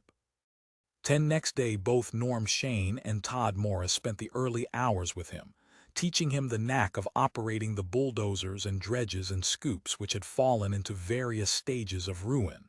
Most of the equipment, like old tomcats, could be coaxed into one more effort. But the results did not amount to much. They had been discarded for too long. By noon, he was exhausted.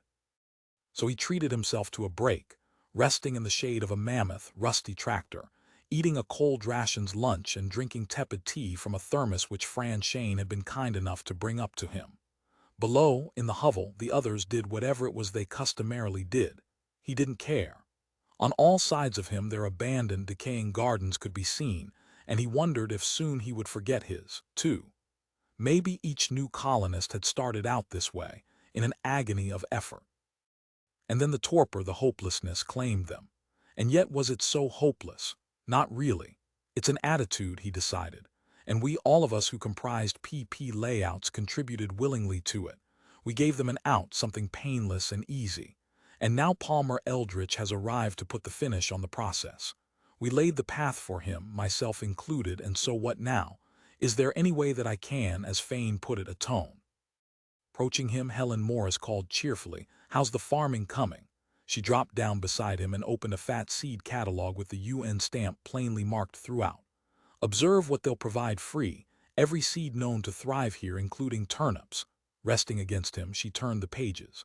However, there's a little mouse-like burrowing mammal that shows up on the surface late at night. Be prepared for that. It eats everything. You'll have to set out a few self-propelling traps.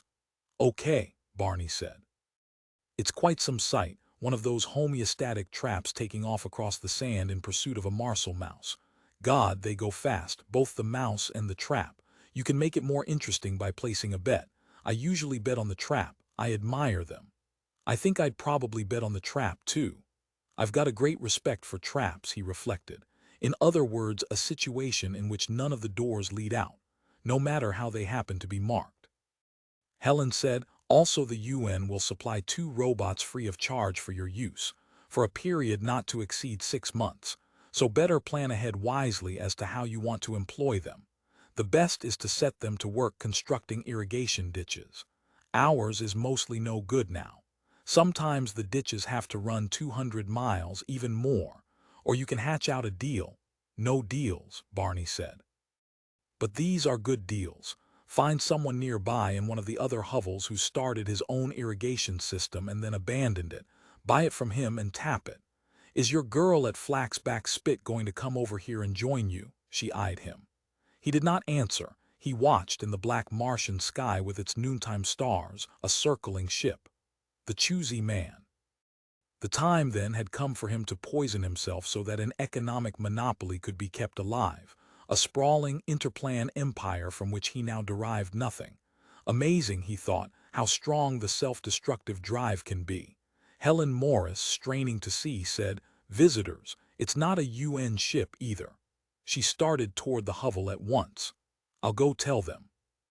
With his left hand he reached into his coat and touched the tube deep in the interior pocket, thinking to himself, can I actually do this? It didn't seem possible. There was nothing in his makeup historically which would explain it. Maybe, he thought, it's from despair at having lost everything. But he didn't think so. It was something else. As the ship landed on the flat desert not far off, he thought, maybe it's to reveal something to Anne about Choosy, even if the demonstration is faked. Because he thought, if I accept the toxin into my system she won't try Choosy. He had a strong intuition of that, and it was enough.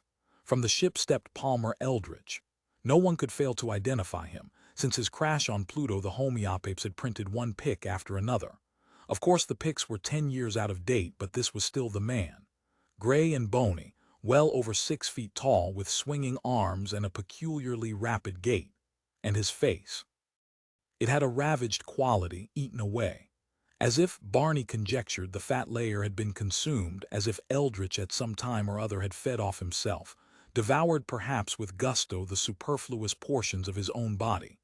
He had enormous steel teeth, these having been installed prior to his trip to Prox by Czech dental surgeons. They were welded to his jaws, were permanent. He would die with them. And his right arm was artificial. 20 years ago, in a hunting accident on Callisto, he had lost the original. This one, of course, was superior in that it provided a specialized variety of interchangeable hands. At the moment, Eldritch made use of the 5-finger humanoid manual extremity. Except for its metallic shine, it might have been organic. And he was blind, at least from the standpoint of the natural-born body. But replacements had been made at the prices which Eldritch could and would pay. That had been done just prior to his Prox voyage by Brazilian oculists. They had done a superb job. The replacements, fitted into the bone sockets, had no pupils, nor did any ball move by muscular action. Instead, a panoramic vision was supplied by a wide-angle lens, a permanent horizontal slot running from edge to edge. The accident to his original eyes had been no accident. It had occurred in Chicago, a deliberate acid-throwing attack by persons unknown, for equally unknown reasons, at least as far as the public was concerned. Eldritch probably knew. He had, however, said nothing, filed no complaint. Instead, he had gone straight to his team of Brazilian oculists. His horizontally slotted artificial eyes seemed to please him. Almost at once he had appeared at the dedication ceremonies of the new St. George Opera House in Utah, and had mixed with his near peers without embarrassment. Even now, a decade later, the operation was rare, and it was the first time Barney had ever seen the Jensen wide-angle Luxvid eyes. This, and the artificial arm with its enormously variable manual repertory, impressed him more than he would have expected. Or was there something else about Eldritch? "Mr. Mayerson," Palmer Eldritch said, and smiled. The steel teeth glinted in the weak, cold Martian sunlight. He extended his hand, and automatically Barney did the same. Your voice, Barney thought. It originates somewhere other than. He blinked.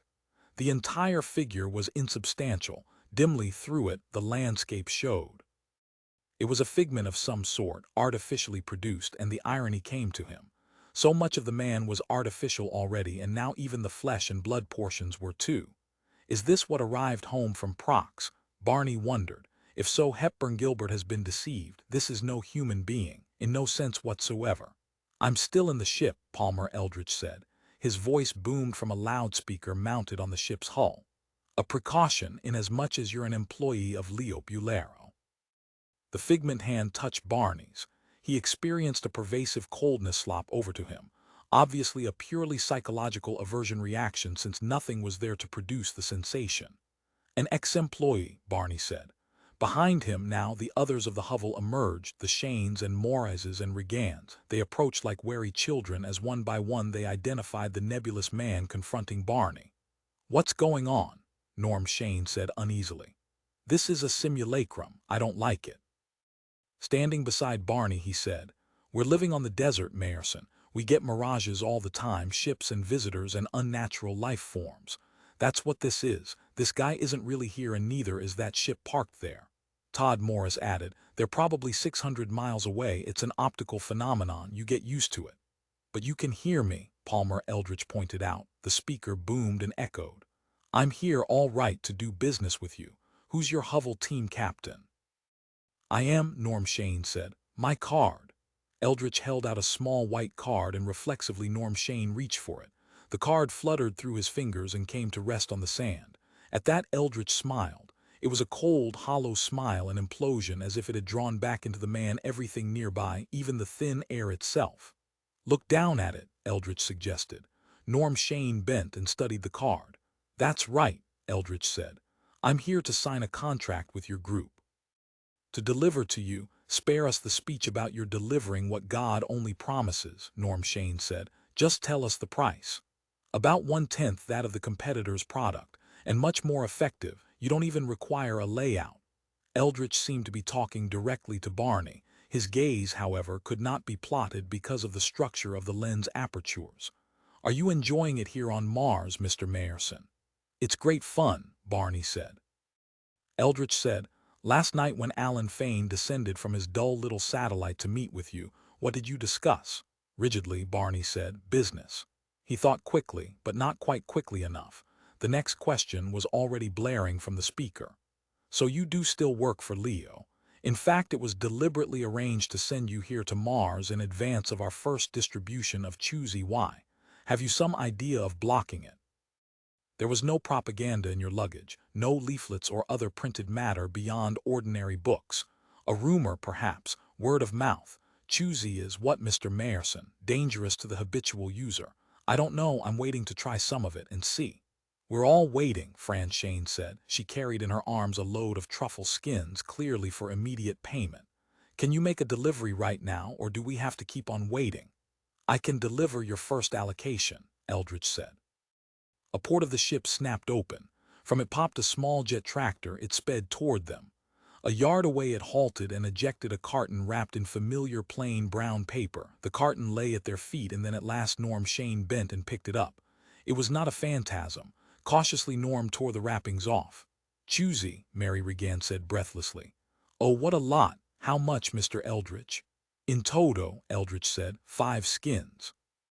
The tractor extended a small drawer then, precisely the size to receive the skins.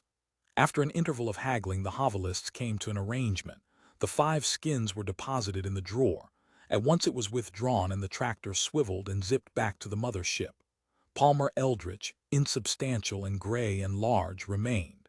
He appeared to be enjoying himself, Barney decided. It did not bother him to know that Leo Bulero had something up his sleeve. Eldritch thrived on this.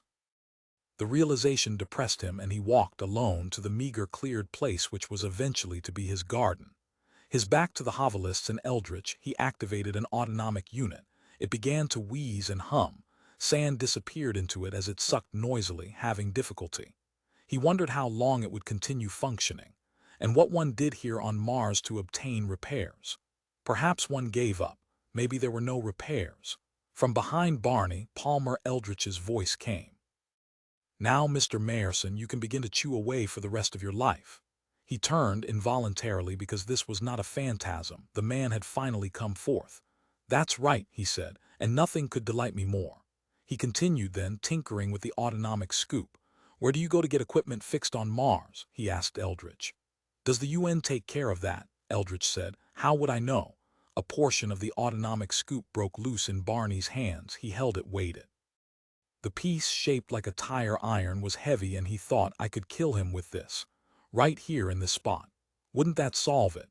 No toxin to produce grand mal seizures, no litigation, but there'd be retaliation from them. I'd outlive Eldritch by only a few hours, but isn't it still worth it? He turned. And then it happened so swiftly that he had no valid concept of it, not even an accurate perception. From the parked ship, a laser beam reached forth and he felt the intense impact as it touched the metal section in his hands. At the same time, Palmer Eldritch danced back, lithely bounding upward in the slight Martian gravity. Like a balloon, Barney stared but did not believe. He floated off, grinning with his huge steel teeth, waggling his artificial arm, his lank body slowly rotating. Then, as if reeled in by a transparent line, he progressed in a jerky sine wave motion toward the ship. All at once he was gone. The nose of the ship clamped shut after him. Eldritch was inside, safe. "Why'd he do that?" Norm Shane said, eaten with curiosity where he and the other hovelists stood. "What in God's name went on there?" Barney said nothing. Shakily he set the remains of the metal piece down. They were ash-like remnants, only brittle and dry. They crumbled away as they touched the ground. "They got into a hassle," Todd Morris said. "Mayerson and Eldritch, they didn't hit it off, not one bit." "Anyhow," Norm said, "we got the choosy Mayerson. You better stay away from Eldritch in the future. Let me handle the transaction." "If I had known that because you were an employee of Leo Bulero." "Former," Barney said reflexively, and resumed his tinkering with the defective autonomic scoop. He had failed in his first try at killing Palmer Eldritch. Would he ever have a chance again? Had he really had a chance just now? The answer to both, he decided, was no. Late that afternoon, the hovelists of Chicken Pox Prospects gathered to chew. The mood was one of tension and solemnity. Scarcely anything was said as the bindles of choosy, one by one, were unwrapped and passed around. Fran Shane said, making a face. "It tastes awful." "Taste schmnast," Norm said impatiently. He chewed then, like a decayed mushroom. "You sure are right." Stoically he swallowed and continued chewing. "Gack," he said, and retched. "To be doing this without a layout," Helen Morris said. "Where will we go? Just anywhere. I'm scared," she said all at once. "Will we be together? Are you positive of that, Norm?" "Who cares?" Sam Regan said, chewing. "Watch me," Barney Mayerson said. They glanced at him with curiosity. Something in his tone made them do as he said. "I put the choosy in my mouth," Barney said, and did so. "You see me doing it, right?" he chewed. "Now I'm chewing it." His heart labored. God, he thought, can I go through with this? "Yeah, we see you," Todd Morris agreed, nodding. "So what, I mean, are you going to blow up or float off like Eldritch or something?" He too began on his bindle then. They were all chewing, all seven of them, Barney realized. He shut his eyes. The next he knew, his wife was bending over him. "I said," she said, "do you want a second Manhattan or not? Because if you do, I have to request the refrig for more cracked ice." "Emily," he said. "Yes, dear," she said tartly. "Whenever you say my name like that, I know you're about to launch in on one of your lectures. What is it this time?" She seated herself on the arm of the couch opposite him, smoothing her skirt. It was the striking blue and white hand-printed Mexican wraparound that he had gotten her at Christmas. "I'm ready," she said. "No, lecture," he said. "Am I really that way?" he asked himself.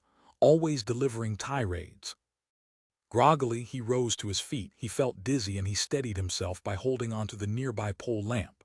Eyeing him, Emily said, "You're blammed." Blammed. He hadn't heard that term since college. It was long out of style, and naturally Emily still used it. "The word," he said as distinctly as possible, "is now F-nuggled. Can you remember that, F-nuggled?" He walked unsteadily to the sideboard in the kitchen where the liquor was. "F-nuggled," Emily said and sighed. She looked sad. He noticed that and wondered why. "Barney," she said then, "don't drink so much, okay? Call it blammed or F-nuggled or anything you want, it's still the same. I guess it's my fault. You drink so much because I'm so inadequate." She wiped briefly with her knuckle at her right eye, an annoying, familiar, tick-like motion. "It's not that you're so inadequate," he said. "It's just that I have high standards. I was taught to expect a lot from others," he said to himself. "To expect they'd be as reputable and stable as I am, and not sloppily emotional all the time, not in control of themselves. But an artist," he realized, or rather so-called artist, bohemian, that's closer to it, the artistic life without the talent. He began fixing himself a fresh drink, this one bourbon and water without ice. He poured directly from the bottle of Old Crow, ignoring the shot glass. "When you pour that way," Emily said, "I know you're angry and we're in for it. And I just hate it. So then leave," he said. "God damn you," Emily said. I don't want to leave, couldn't you just, she gestured with hopeless futility. Be a little nicer, more charitable or something. Learn to overlook, her voice sank. Almost inaudibly she said, my shortcomings. But, he said, they can't be overlooked, I'd like to. You think I want to live with someone who can't finish anything they start or accomplish anything socially? For instance, when, aw, the hell with it. What was the use? Emily couldn't be reformed. She was purely and simply a slob. Her idea of a well-spent day was to wallow and putter and fool with a mess of greasy, excretion-like paints or bury her arms for hours on end in a great crock of wet gray clay. And meanwhile, time was escaping from them, and all the world, including all of Mr. Bulero's employees, especially his pre-fash consultants, grew and augmented themselves, bloomed into maturity. I'll never be the New York pre-fash consultant, he said to himself. I'll always be stuck here in Detroit where nothing, absolutely nothing new originates. If he could snare the position of New York pre-fash consultant, my life would mean something, he realized. I'd be happy because I'd be doing a job that made full use of my ability. What the hell else would I need? Nothing else, that's all I ask. I'm going out, he said to Emily and set down his glass. Going to the closet, he got his coat. Will you be back before I go to bed? Mournfully, she followed him to the door of the Canapt, here in building 11,139,584, counting outward from downtown New York, where they had lived 2 years now. We'll see, he said, and opened the door. In the hallway stood a figure, a tall gray man with bulging steel teeth, dead puppyless eyes, and a gleaming artificial hand extended from his right sleeve. The man said, "Hello, Mayerson." He smiled, the steel teeth shone. Palmer Eldritch, Barney said. He turned to Emily. You've seen his pics in the homeopapes. He's that incredibly famous big industrialist. Naturally, he had recognized Eldritch, and at once. Did you want to see me? He asked hesitantly. It all had a mysterious quality to it, as if it had all somehow happened before but in another way. Let me talk to your husband a moment, Eldritch said to Emily in a peculiarly gentle voice. He motioned and Barney stepped out into the hail. The door shut behind him. Emily had closed it obediently. Now Eldritch seemed grim, no longer gentle or smiling. He said, Mayerson, you're using your time badly. You're doing nothing but repeating the past. What's the use of my selling you choosy? You're perverse. I've never seen anything like it. I'll give you 10 more minutes and then I'm bringing you back to Chicken Pox Prospects where you belong. So you better figure out very damn fast what you want and if you understand anything finally. What the hell, Barney said, is choosy? The artificial hand lifted. With enormous force Palmer Eldritch shoved him and he toppled. Hey, Barney said weakly, trying to fight back, to nullify the pressure of the man's immense strength. What? And then he was flat on his back. His head rang, ached. With difficulty he managed to open his eyes and focus on the room around him. He was waking up. He had on, he discovered, his pajamas, but they were unfamiliar. He had never seen them before. Was he in someone else's Canapt wearing their clothes? Some other man in panic he examined the bed, the covers. Beside him, he saw an unfamiliar girl who slept on, breathing lightly through her mouth, her hair a tumble of cotton-like white, shoulders bare and smooth. I'm late, he said, and his voice came out distorted and husky, almost unrecognizable. No, you're not, the girl murmured, eyes still shut. Relax. We can get into work from here in, she yawned and opened her eyes. 15 minutes. She smiled at him. His discomfort amused her. You always say that every morning. Go see about coffee. I've got to have coffee. Sure, he said and scrambled out of bed. Mr. Rabbit, the girl said mockingly. You're so scared. Scared about me, about your job, and always running. My God, he said, I've turned my back on everything. What everything? Emily. He stared at the girl, Ronnie something or other, at her bedroom. Now I've got nothing, he said. Oh, fine, Ronnie said with embittered sarcasm. Now maybe I can say some nice things to you to make you feel good, he said, and I did it just now, not years ago, just before Palmer Eldritch came in. How could Palmer Eldritch come in? He's in a hospital bed out in the Jupiter or Saturn area. The UN took him there after they pried him from the wreck of his ship. Her tone was scornful, and yet there was a note of curiosity in it. Palmer Eldritch appeared to me just now, he said doggedly. He thought, I have to get back to Emily. Sliding, stooping, he grabbed up his clothes, stumbled with them to the bathroom, and slammed the door behind him. Rapidly he shaved, changed, emerged, and said to the girl who still lay in bed, "I have to go. Don't be sore at me. I have to do it." A moment later, without having had breakfast, he was descending to the ground-level floor, and after that he stood under the antithermal shield, searching up and down for a cab. The cab, a fine, shiny new model, whipped him in almost no time to Emily's canapped building. In a blur he paid it, hurried inside, and in a matter of seconds was ascending. It seemed as if no time had passed, as if time had ceased and everything waited frozen for him. He was in a world of fixed objects, the sole moving thing. At her door he rang the buzzer. The door opened and a man stood there.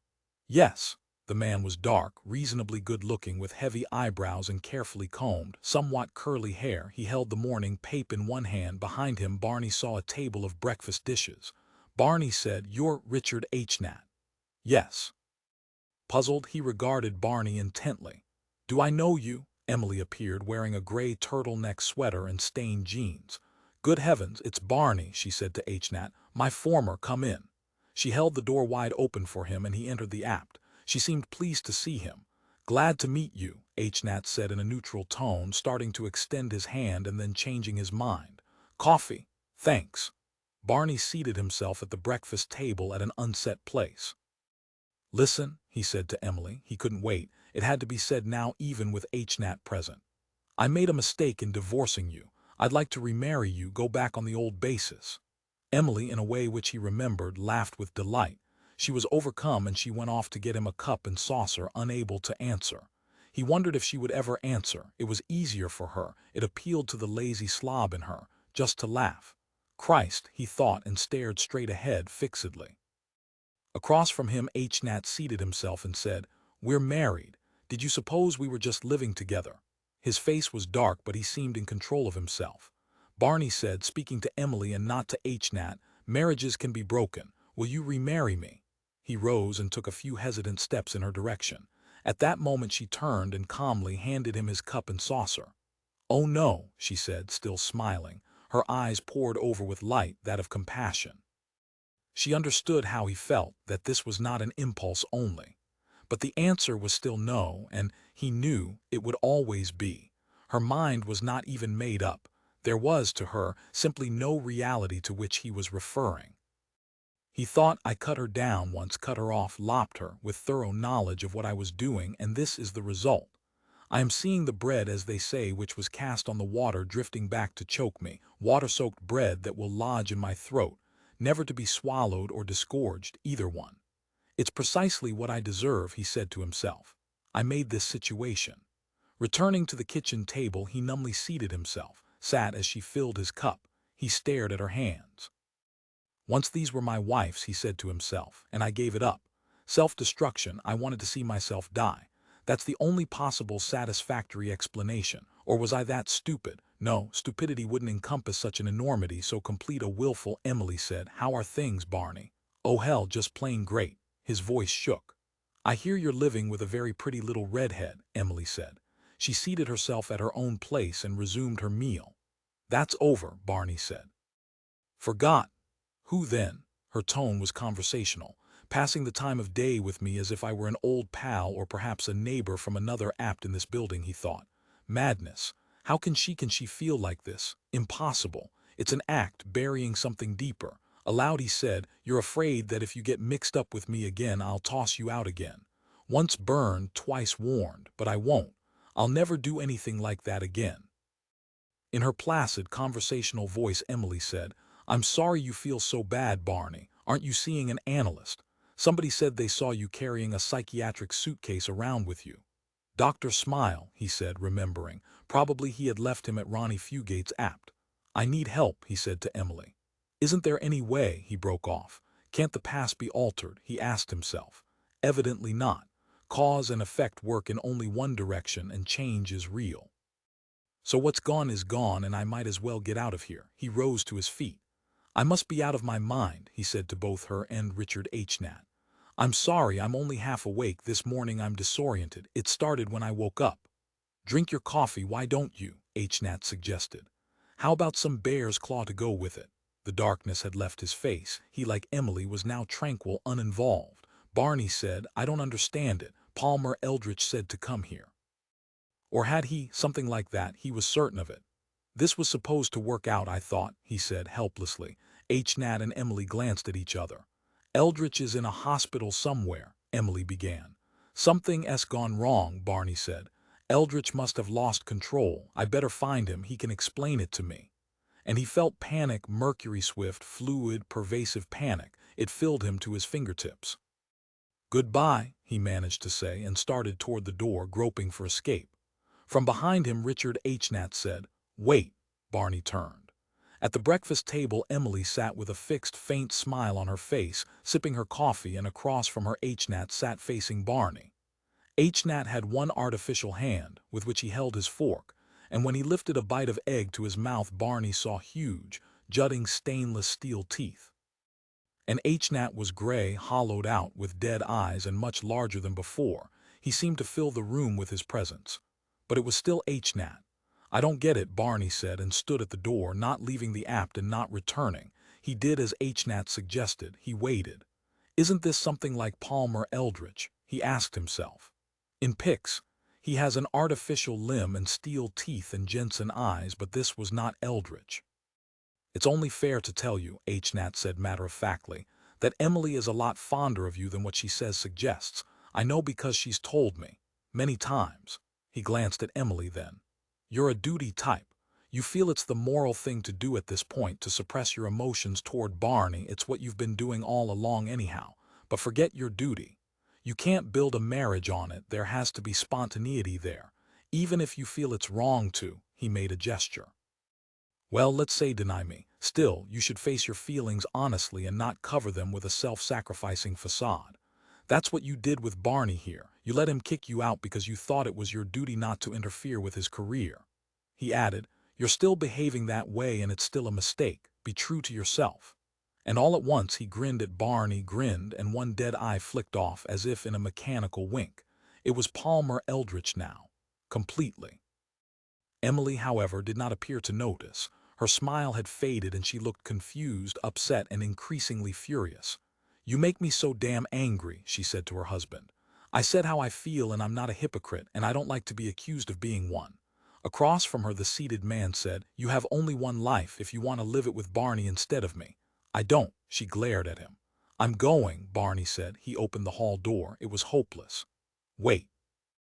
Palmer Eldritch rose and sauntered after him. "I'll walk downstairs with you." Together the two of them trudged down the hall toward the steps. "Don't give up," Eldritch said.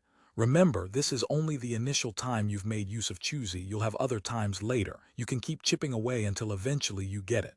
Barney said, "What the hell is choosy?" From close beside him, a girl's voice was repeating, "Barney Mayerson, come on." He was being shaken. He blinked, squinted. Kneeling, her hand on his shoulder, was Anne Hawthorne. "What was it like? I stopped by and I couldn't find anyone around. Then I ran across all of you here in a circle, completely passed out. What if I had been a UN official?" "You woke me," he said to Anne, realizing what she had done. He felt massive, resentful disappointment. However, the translation for the time being was over, and that was that. But he experienced the craving within him, the yearning, to do it again and as soon as possible. Everything else was unimportant, even the girl beside him and his inert, very quiet fellow hovelist slumped here and there. "It was that good," Anne said perceptively. She touched her coat. "He visited our hovel too, I bought. That man with the strange teeth and eyes, that gray, big man. Eldritch, or a simulacrum of him." His joints ached as if he had been sitting doubled up for hours, and yet, examining his watch, he saw that only a few seconds, a minute at the most, had passed. "Eldritch is everywhere," he said to Anne. "Give me your choosy," he said to her. "No." He shrugged, concealing his disappointment, the acute physical impact of deprivation. Well, Palmer Eldritch would be returning. He surely knew the effects of his product, possibly even later today. "Tell me about it," Anne said. Barney said, "It's an illusory world in which Eldritch holds the key positions as God. He gives you a chance to do what you can't really ever do, reconstruct the past as it ought to have been. But even for him it's hard, takes time." He was silent then. He sat rubbing his aching forehead. "You mean he can't, and you can't just wave your arms and get what you want, as you can in a dream. It's absolutely not like a dream. It was worse, he realized, more like being in hell, he thought. Yes, that's the way hell must be, recurrent and unyielding. But Eldritch thought in time, with sufficient patience and effort, it could be changed. If you go back, Anne began. If, he stared at her.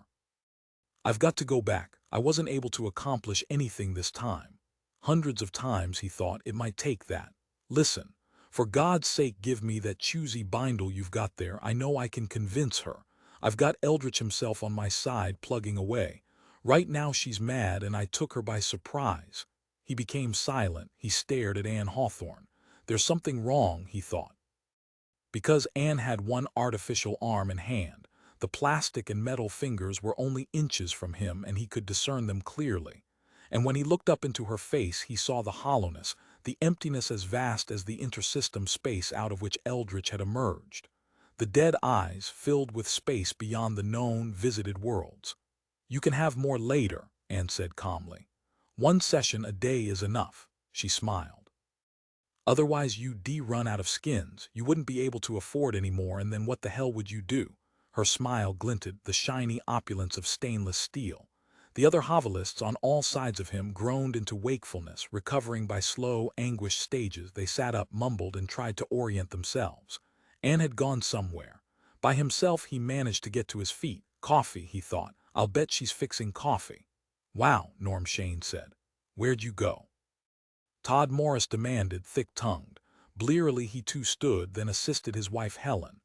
I was back in my teens in high school when I was on my first complete date. First, you get me, successful one, you follow. He glanced nervously at Helen then. Mary Regan said, it's much better than Candy, infinitely. Oh, if I could tell you what I was doing, she giggled self-consciously. I just can't, though. Her face shone hot and red. Going off to his own compartment, Barney Mayerson locked the door and got out the tube of toxin that Alan Fane had given him. He held it in his hand, thinking, now is the time. But are we back? Did I see nothing more than a residual view of Eldritch, superimposed on Anne? Or perhaps it had been genuine insight, perception of the actual of their unqualified situation, not just his but all of theirs together. If so, it was not the time to receive the toxin. Instinct offered him that point of observation. Nevertheless, he unscrewed the lid of the tube. A tiny, frail voice emanating from the open tube piped, "You're being watched, Mayerson, and if you're up to some kind of tactic, we'll be required to step in. You will be severely restricted. Sorry." He put the lid back on the tube and screwed it tight with shaking fingers. And the tube had been empty. "What is it?" Anne said, appearing. She had been in the kitchen of his compartment. She wore an apron which she had discovered somewhere. "What's that?" she asked, seeing the tube in his hand. "Escape," he grated. "From this." From exactly what? Her normal appearance had reasserted itself. Nothing now was amiss. "You look positively sick, Barney, you really do. Is it an aftereffect of the choosy? A hangover? Is Palmer Eldritch actually inside this?" He wondered, examining the closed tube. He revolved it in the palm of his hand. "Is there any way to contact the Fane's satellite?" "Oh, I imagine so. You probably just put in a vid call or whatever their means of—" "Go ask Norm Shane to make the contact for me," he said. Obligingly, Anne departed. The compartment door shut after her. At once he dug the code book which Fane had presented him from its hiding place beneath the kitchen stove. This would have to be encoded. The pages of the code book were blank. Then it won't go in code, he said to himself, and that's that. I'll have to do the best I can and let it go, however unsatisfactory. The door swung open. Anne appeared and said, "Mr. Shane is placing the call for you. They request particular tunes all the time, he says." He followed her down the corridor and into a cramped little room where Norm sat at a transmitter.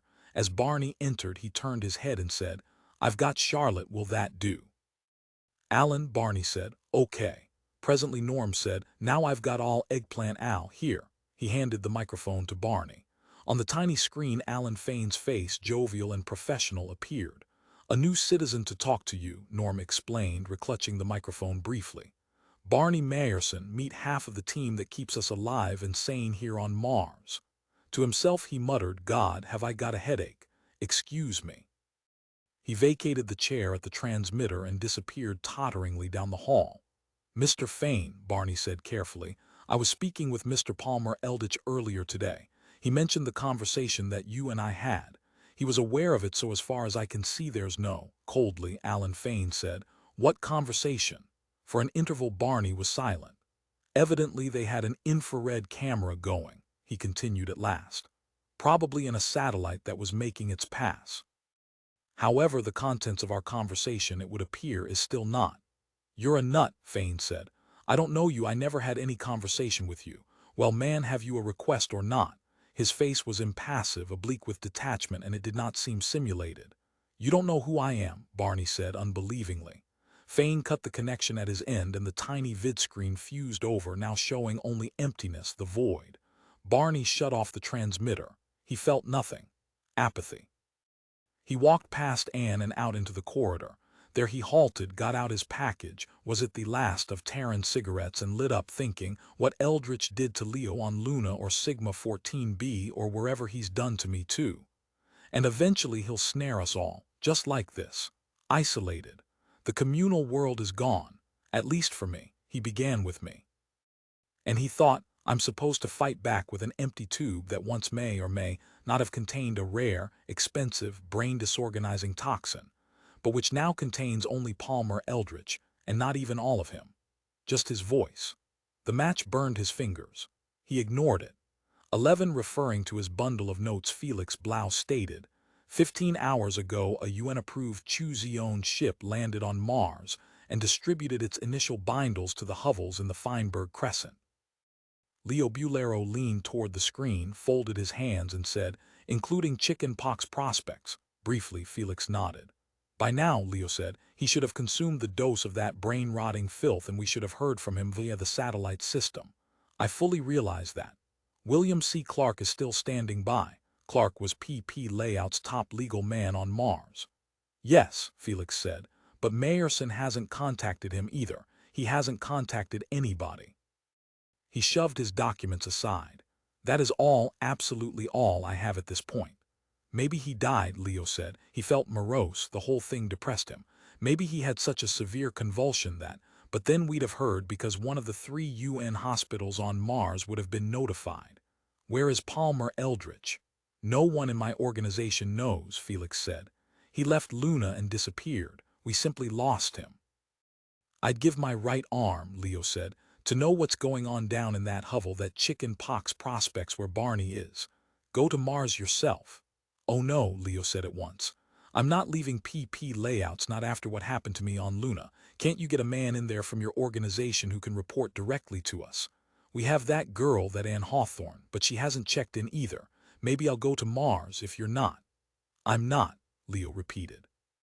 Felix Blau said, it'll cost you. Sure, Leo said. And I'll pay, but at least we'll have some sort of chance. I mean, as it stands, we've got nothing. And we're finished, he said to himself. Just bill me, he said. But do you have any idea what it would cost you if I died, if they got me there on Mars? My organization would. Please, Leo said. I don't want to talk about that. What is Mars? A graveyard that Eldritch is digging. Eldritch probably ate Barney Mayerson. Okay, you go. You show up at Chicken Pox Prospects. He rang off. Behind him, Ronnie Fugate, his acting New York pre-fash consultant, sat intently listening, taking it all in. Leo said to himself. Did you get a good earful? He demanded roughly. Ronnie said, you're doing the same thing to him that he did to you. Who? What? Barney was afraid to follow you when you disappeared on Luna. Now you're afraid. It's just not wise. All right, he said. I'm too goddamn scared of Palmer to set foot outside this building. Of course I'm not going to Mars, and what you say is absolutely true. But no one, Ronnie said softly, is going to fire you the way you did Barney.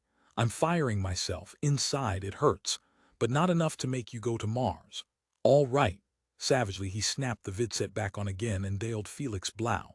Blau, I take it all back. I'm going myself, although it's insane. Frankly, Felix Blau said, in my opinion you're doing exactly what Palmer Eldritch wants. All questions of bravery versus. Eldritch's power works through that drug, Leo said. As long as he can't administer any to me, I'm fine. I'll take a few company guards along to watch that I'm not slipped an injection like last time.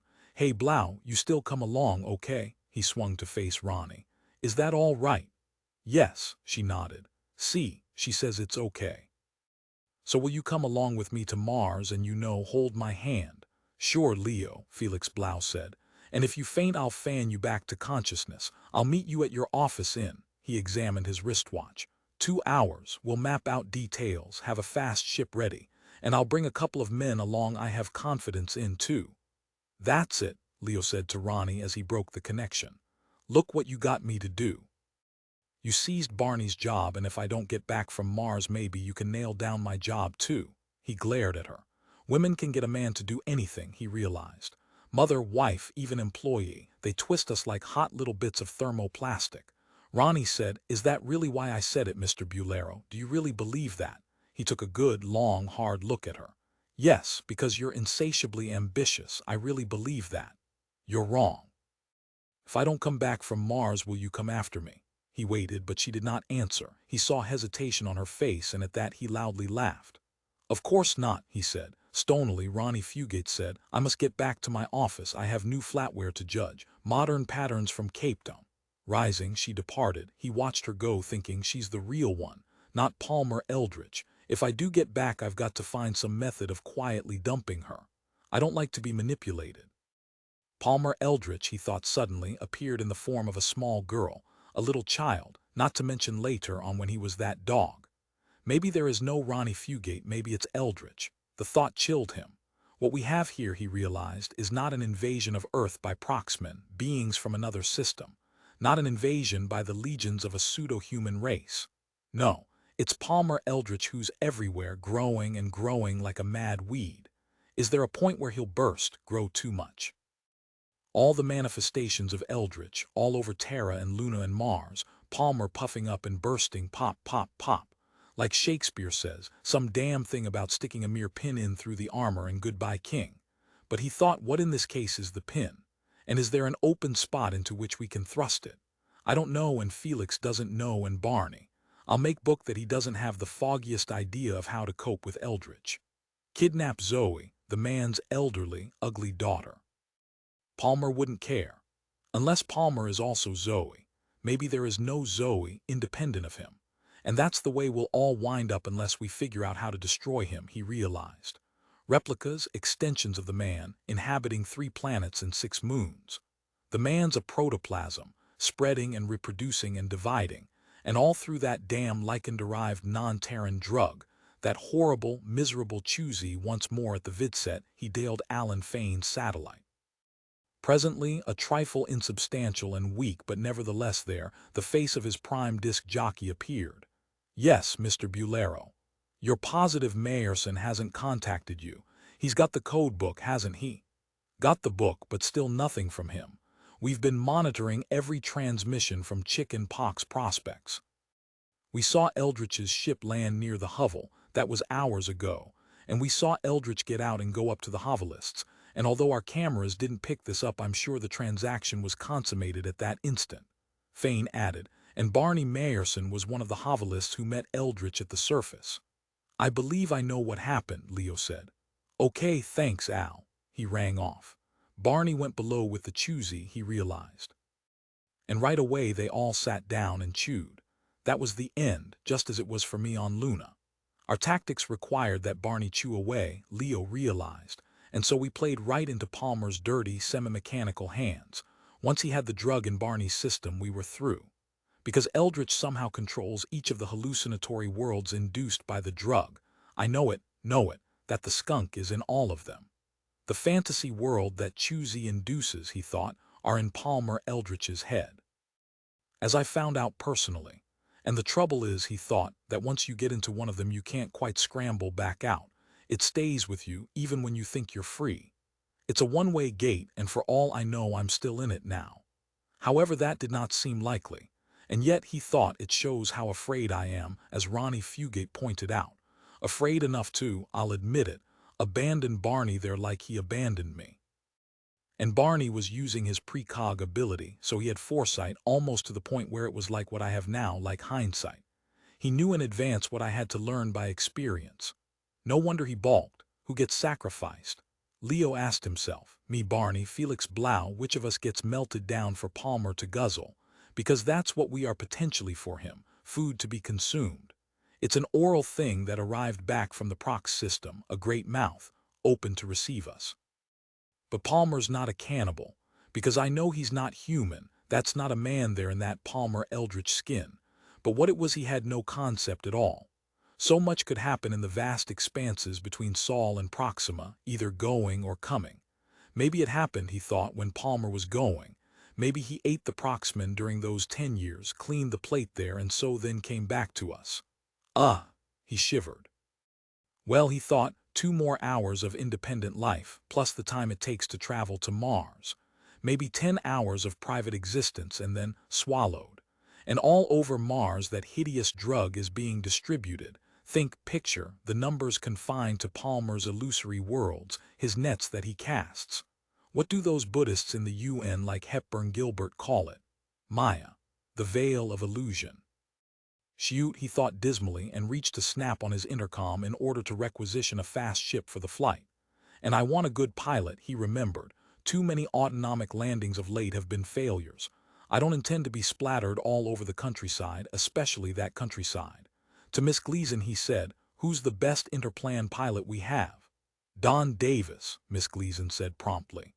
"He has a perfect record in, his flights from Venus." She did not refer explicitly to their Can-D enterprise. Even the intercom might be tapped.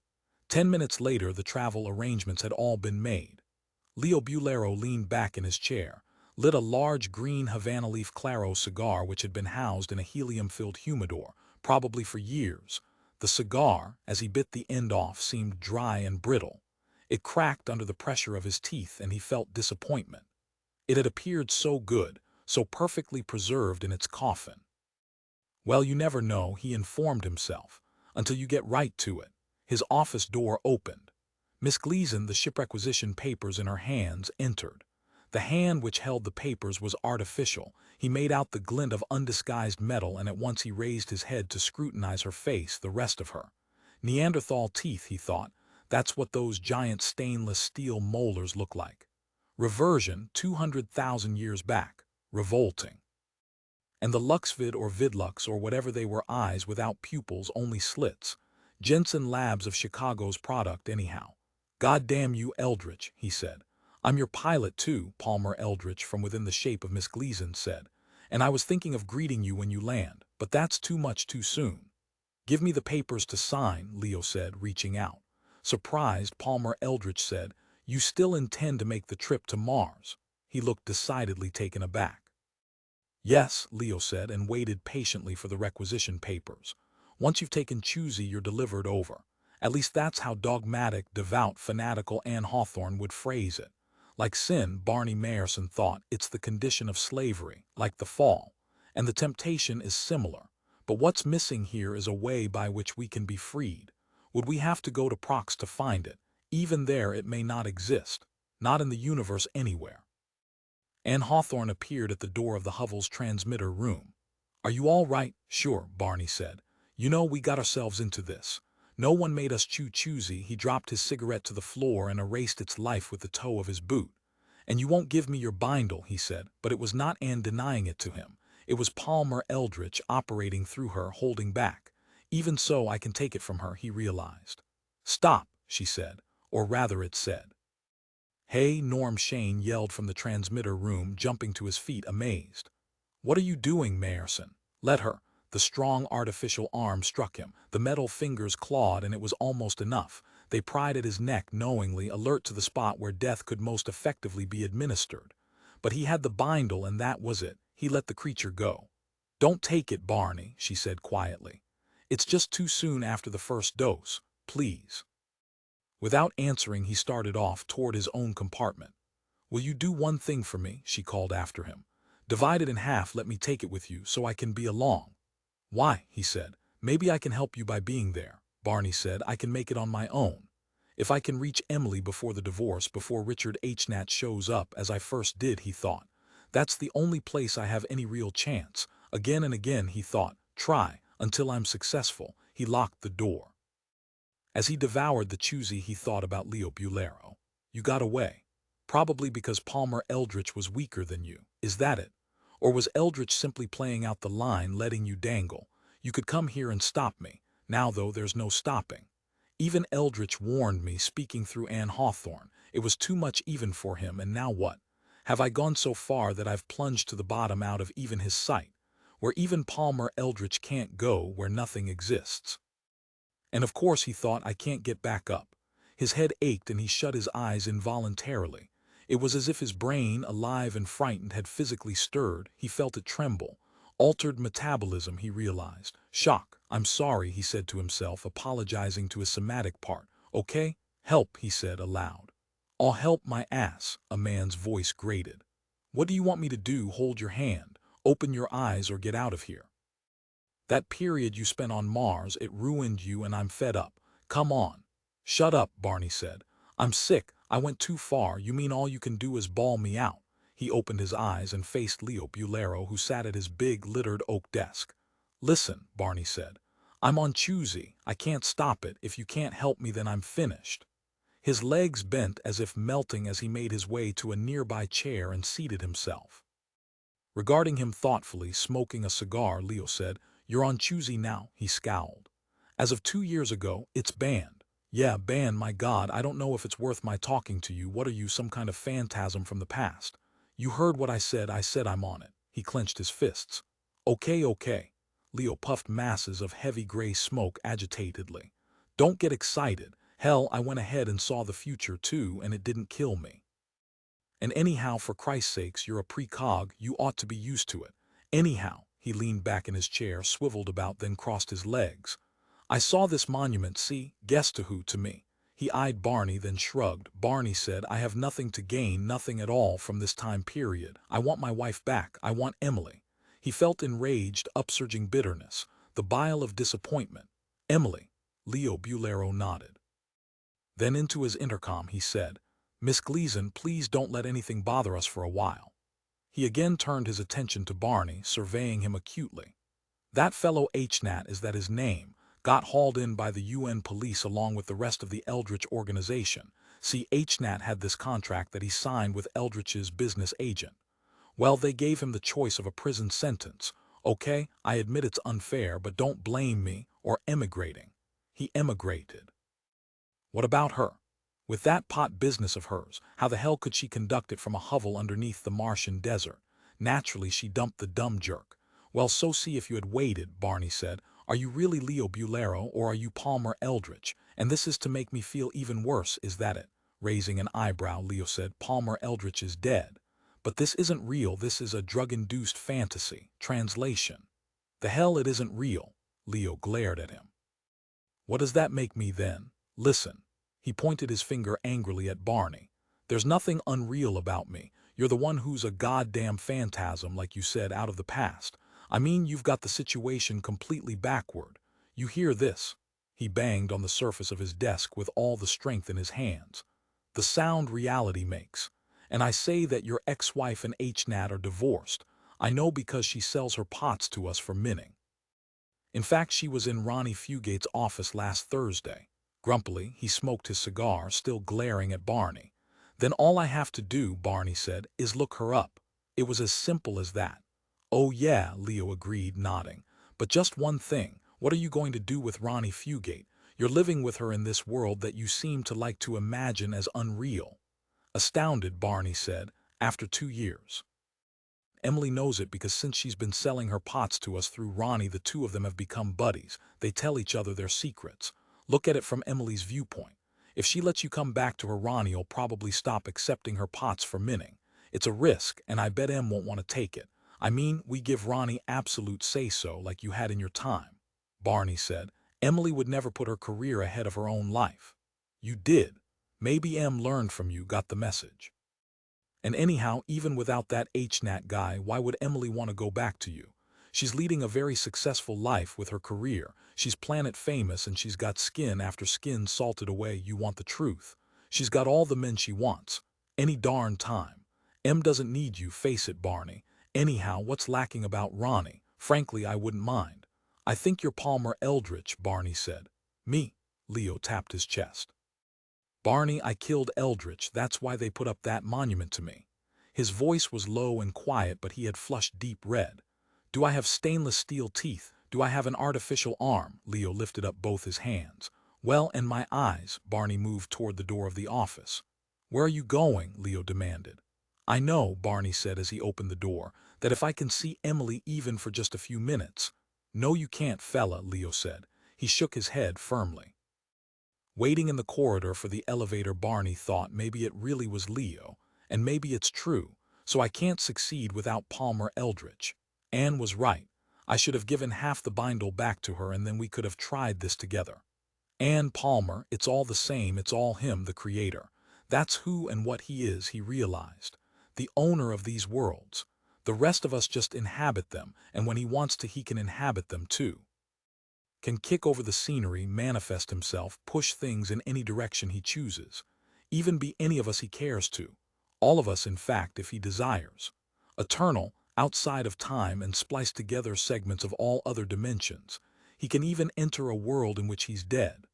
Palmer Eldritch had gone to Prox a man and returned a god.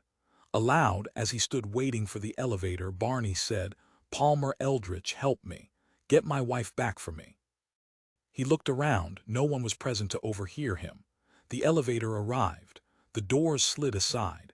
Inside the elevator waited 4 men and 2 women silently. All of them were Palmer Eldritch. Men and women alike, artificial arms, stainless steel teeth, the gaunt, hollowed-out gray face with Jensen eyes. Virtually in unison, but not quite, as if competing with each other for first chance to utter it, the 6 people said, "You're not going to be able to get back to your own world from here, Mayerson. You've gone too far this time, taken a massive overdose. As I warned you when you snatched it away from me at Chicken Pox Prospects." "Can't you help me?" Barney said. "I've got to get her back." "You don't understand," the Palmer Eldritches all said, collectively shaking their heads. It was the same motion that Leo had just now made and the same firm no. "As was pointed out to you, since this is your future, you're already established here, so there's no place for you. That's a matter of simple logic. Wham I supposed to snare Emily for? You.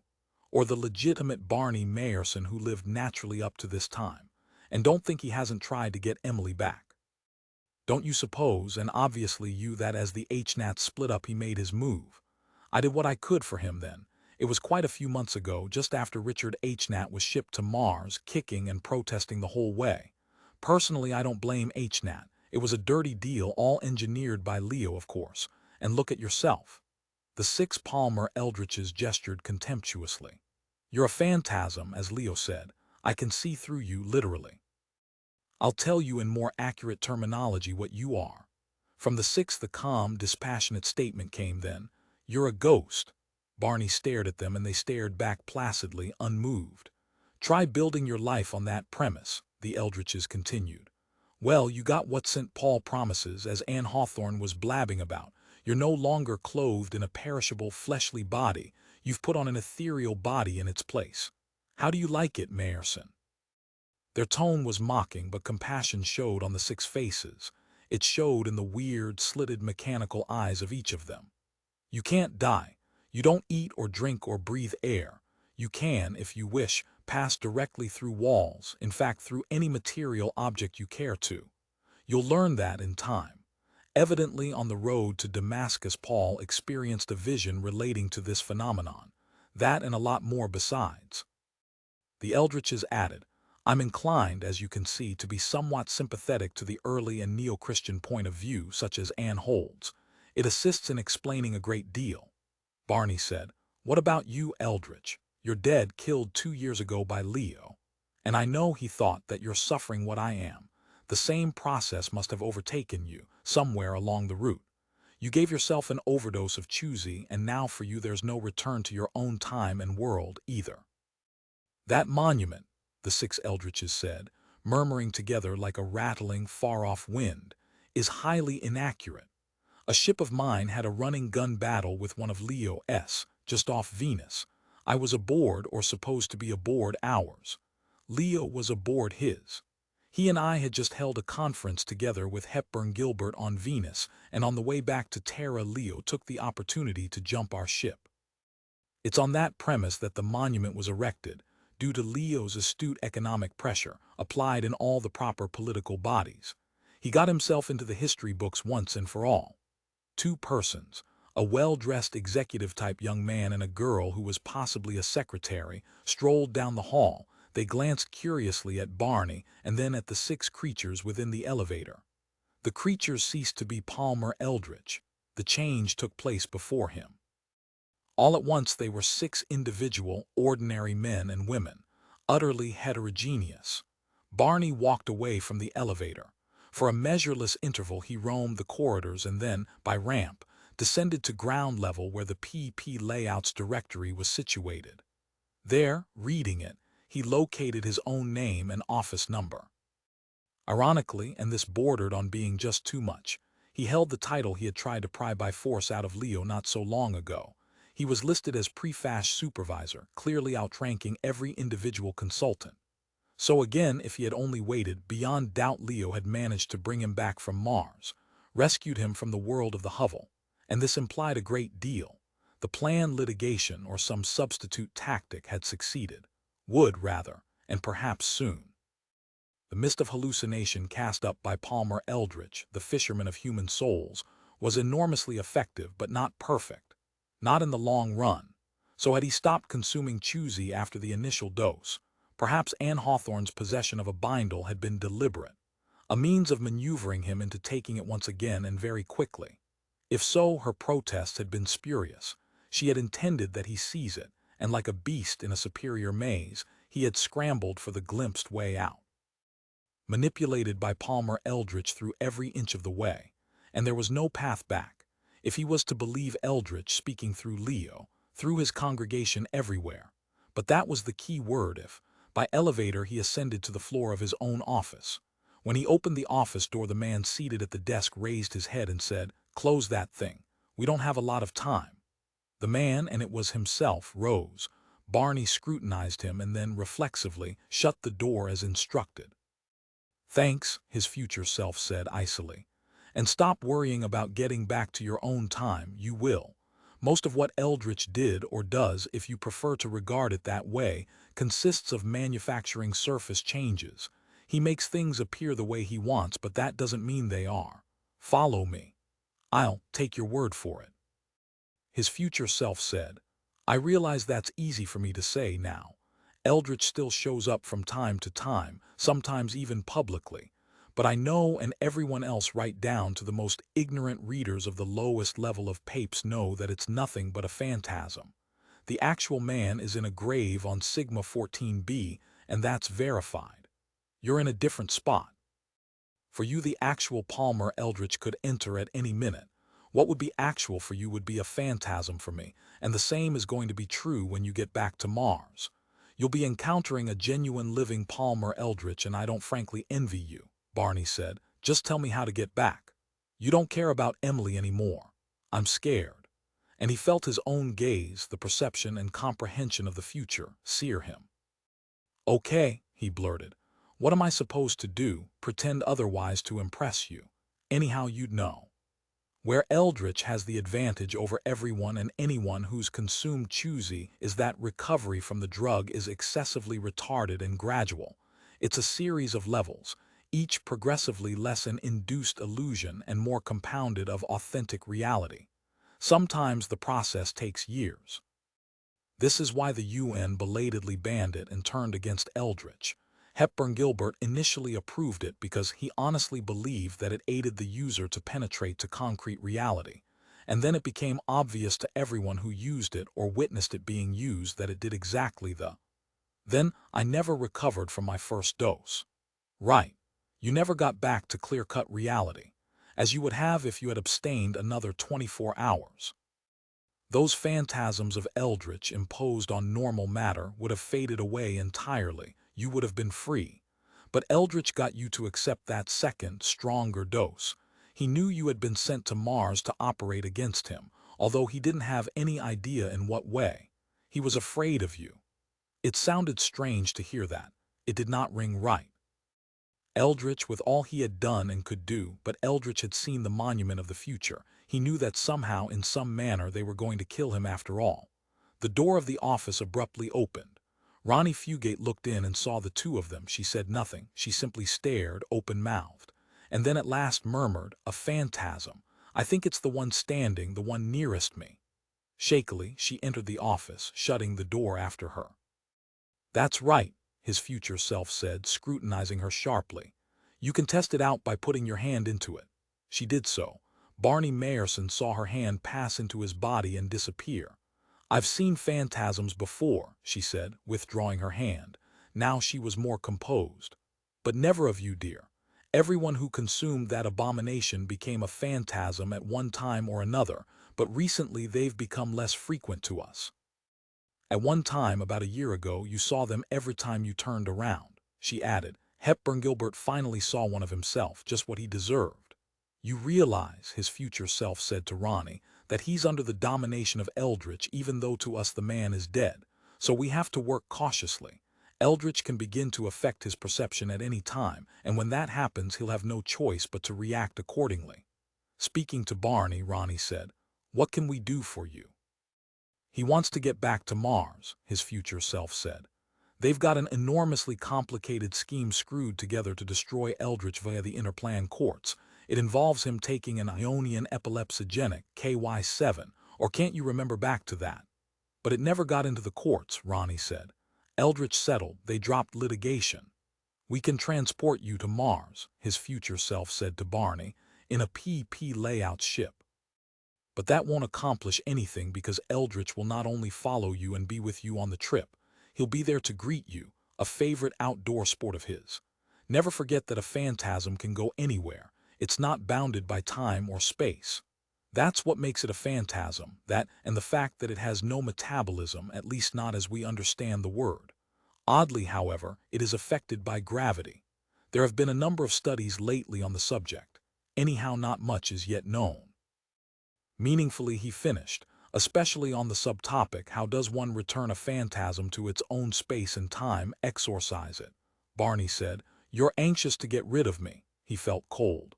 That's right, his future self said calmly. Just as anxious as you are to get back. You know now you made a mistake, you know that. He glanced at Ronnie and immediately ceased. He did not intend to refer to the topic of Emily in front of her. They've made some attempts with high-voltage, low-amperage electroshock, Ronnie said. And with magnetic fields, Columbia University has. The best work so far, his future self said, is in the physics department at Cal, out on the West Coast. The phantasm is bombarded by beta particles which disintegrate the essential protein basis for. Okay, Barney said. I'll leave you alone. I'll go to the physics department at Cal and see what they can do. He felt utterly defeated. He had been abandoned even by himself, the ultimate, he thought with impotent, wild fury. Christ. That's strange, Ronnie said. What's strange? His future self said, tipping his chair back, folding his arms and regarding her. You're saying that about Cal, Ronnie said. As far as I know, they've never done any work with phantasms out there. To Barney, she said quietly, asked to see both his hands. Barney said, your hands. But already the creeping alteration in the seated man had begun, in the jaw especially, the idiosyncratic bulge which he recognized so easily. Forget it, he said thickly. He felt dizzy. His future self said mockingly, God helps those who help themselves, Mayerson. Do you really think it's going to do any good to go knocking all around trying to dream up someone to take pity on you? Hell, I pity you. I told you not to consume that second bindle. I'd release you from this if I knew how, and I know more about the drug than anyone else alive. What's going to happen to him? Ronnie asked his future self, which was no longer his future self. The metamorphosis was complete and Palmer Eldritch sat tilted back at the desk, tall and gray, rocking slightly in the wheeled chair, a great mass of timeless cobwebs shaped, almost as a cavalier gesture in quasi-human form. My good God, is he just going to wander around here forever? Good question, Palmer Eldritch said gravely. I wish I knew, for myself as well as him. I'm in it a lot deeper than he remember. Addressing Barney, he said, you grasp the point, don't you, that it isn't necessary for you to assume your normal gestalt. You can be a stone or a tree or a jet hopper or a section of antithermal roofing. I've been all those things and a lot more. If you become inanimate, an old log for instance, you're no longer conscious of the passage of time. It's an interesting possible solution for someone who wants to escape his phantasmic existence. I don't. His voice was low. Because for me, returning to my own space and time means death at Leo Bulero's instigation. On the contrary, I can live on only in this state. But with you, he gestured, smiling faintly. Be a rock, Mayerson. Last it out, however long it is before the drug wears off. 10 years, a century, a million years, or be an old fossil bone in a museum. His gaze was gentle. After a time, Ronnie said, maybe he's right, Barney. Barney walked to the desk, picked up a glass paperweight, and then set it down. We can't touch him, Ronnie said, but he can. The ability of phantasms to manipulate material objects, Palmer Eldritch said, makes it clear that they are present and not merely projections. Remember the poltergeist phenomenon. They were capable of hurling objects all around the house, but they were incorporeal too. Mounted on the wall of the office gleamed a plaque. It was an award which Emily had received 3 years before his own time for ceramics she had entered in a show. Here it was. He still kept it. I want to be that plaque, Barney decided.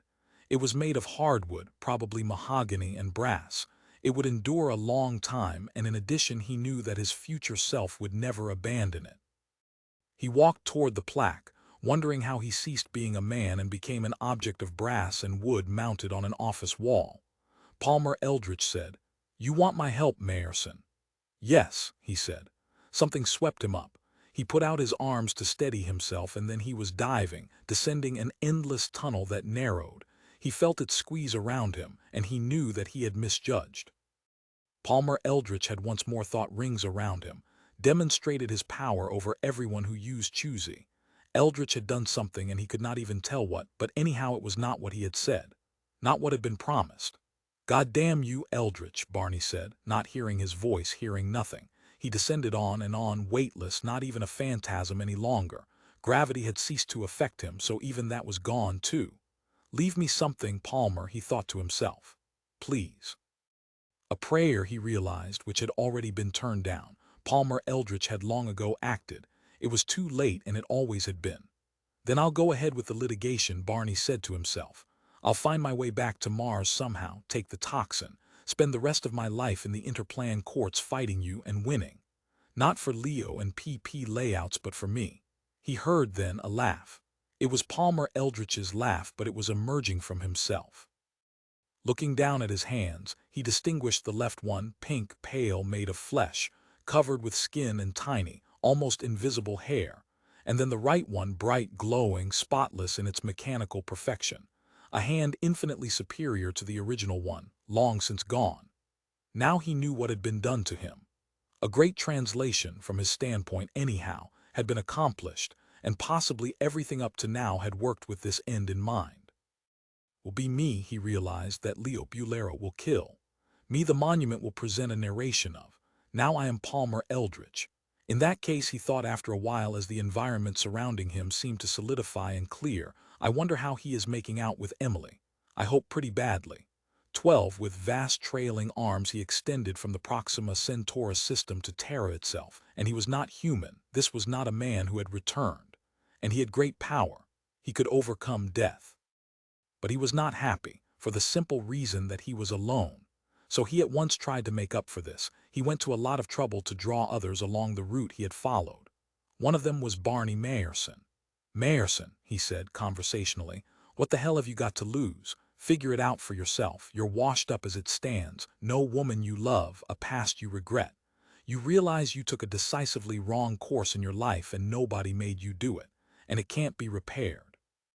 Even if the future lasts for 1,000,000 years, it can't restore what you lost by, so to speak, your own hand. You grasp my reasoning? No answer.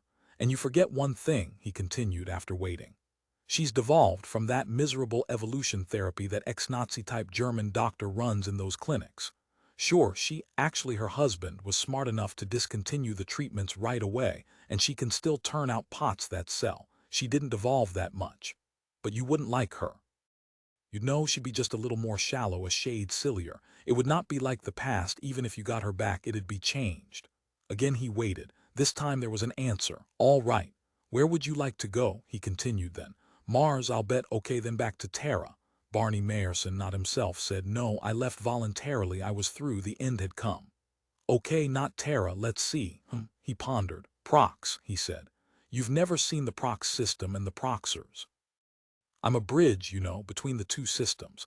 They can come here to the Sol system through me any time they want, and I allow them, but I haven't allowed them, but how they are eager, he chuckled. They're practically lined up, like the kiddies' Saturday afternoon movie matinee. Make me into a stone. Why, Barney Mayerson said, so I can't feel, there's nothing for me anywhere. You don't even like being translated into one homogeneous organism with me. No answer. You can share my ambitions. I've got plenty of them, big ones. They make Leo's look like dirt. Of course he thought Leo will kill me not long from now, at least as time is reckoned outside of translation. I'll acquaint you with one, a minor one, maybe it'll fire you up. I doubt it, Barney said. I'm going to become a planet, Barney laughed. You think that's funny? He felt furious. I think you're nuts. Whether you're a man or a thing from intersystem space, you're still out of your mind. I haven't explained, he said with dignity, precisely what I meant when I said that. What I mean is I'm going to be everyone on the planet. You know what planet I'm talking about. Terra. Hell no, Mars. Why Mars? It's, he groped for the words. New, undeveloped, full of potential. I'm going to be all the colonists as they arrive and begin to live there. I'll guide their civilization. I'll be their civilization. No answer. Come on, say something. Barney said, how come if you can be so much, including a whole planet, I can't be even that plaque on the wall of my office at PP Layouts? He said, disconcerted. Okay, you can be that plaque, what the hell do I care? Be anything you want, you took the drug, you're entitled to be translated into whatever pleases you. It's not real, of course, that's the truth. I'm letting you in on the innermost secret, it's an hallucination. What makes it seem real is that certain prophetic aspects get into the experience, exactly as with dreams. I've walked into and out of a million of them, these so-called translation worlds. I've seen them all. And you know what they are? They're nothing. Like a captive white rat feeding electric impulses again and again to specific areas of his brain. It's disgusting. I see, Barney Mayerson said. You want to wind up in one of them knowing this. After a time, Barney said, sure. Okay. I'll make you a stone, put you by a seashore. You can lie there and listen to the waves for a couple of million years. That ought to satisfy you. You dumb jerk, he thought savagely. A stone, Christ. Am I softened or something? Barney asked then. In his voice were for the first time strong overtones of doubt. Is this what the Proxers wanted? Is this why you were sent? I wasn't sent. I showed up here on my own. It beats living out in dead space between hot stars. He chuckled. Certainly you're soft and you want to be a stone. Listen, Mayerson, being a stone isn't what you really want. What you want is death. Death? You mean you didn't know? He was incredulous. Oh, come on. No, I didn't know. It's very simple, Mayerson. I'll give you a translation world in which you're a rotting corpse of a run-over dog in some ditch. Think of it. What a goddamn relief it'll be. You're going to be me. You are me, and Leo Bulero is going to kill you. That's the dead dog, Mayerson. That's the corpse in the ditch. And I'll live on, he said to himself. That's my gift to you, and remember, in German gift means poison. I'll let you die in my place a few months from now, and that monument on Sigma 14b will be erected, but I'll go on in your living body. When you come back from Mars to work at PP Layouts again, you'll be me. And so I avoid my fate. It was so simple. Okay, Mayerson, he concluded, weary of the colloquy. Up and at 'em, as they say. Consider yourself dumped off. We're not a single organism anymore.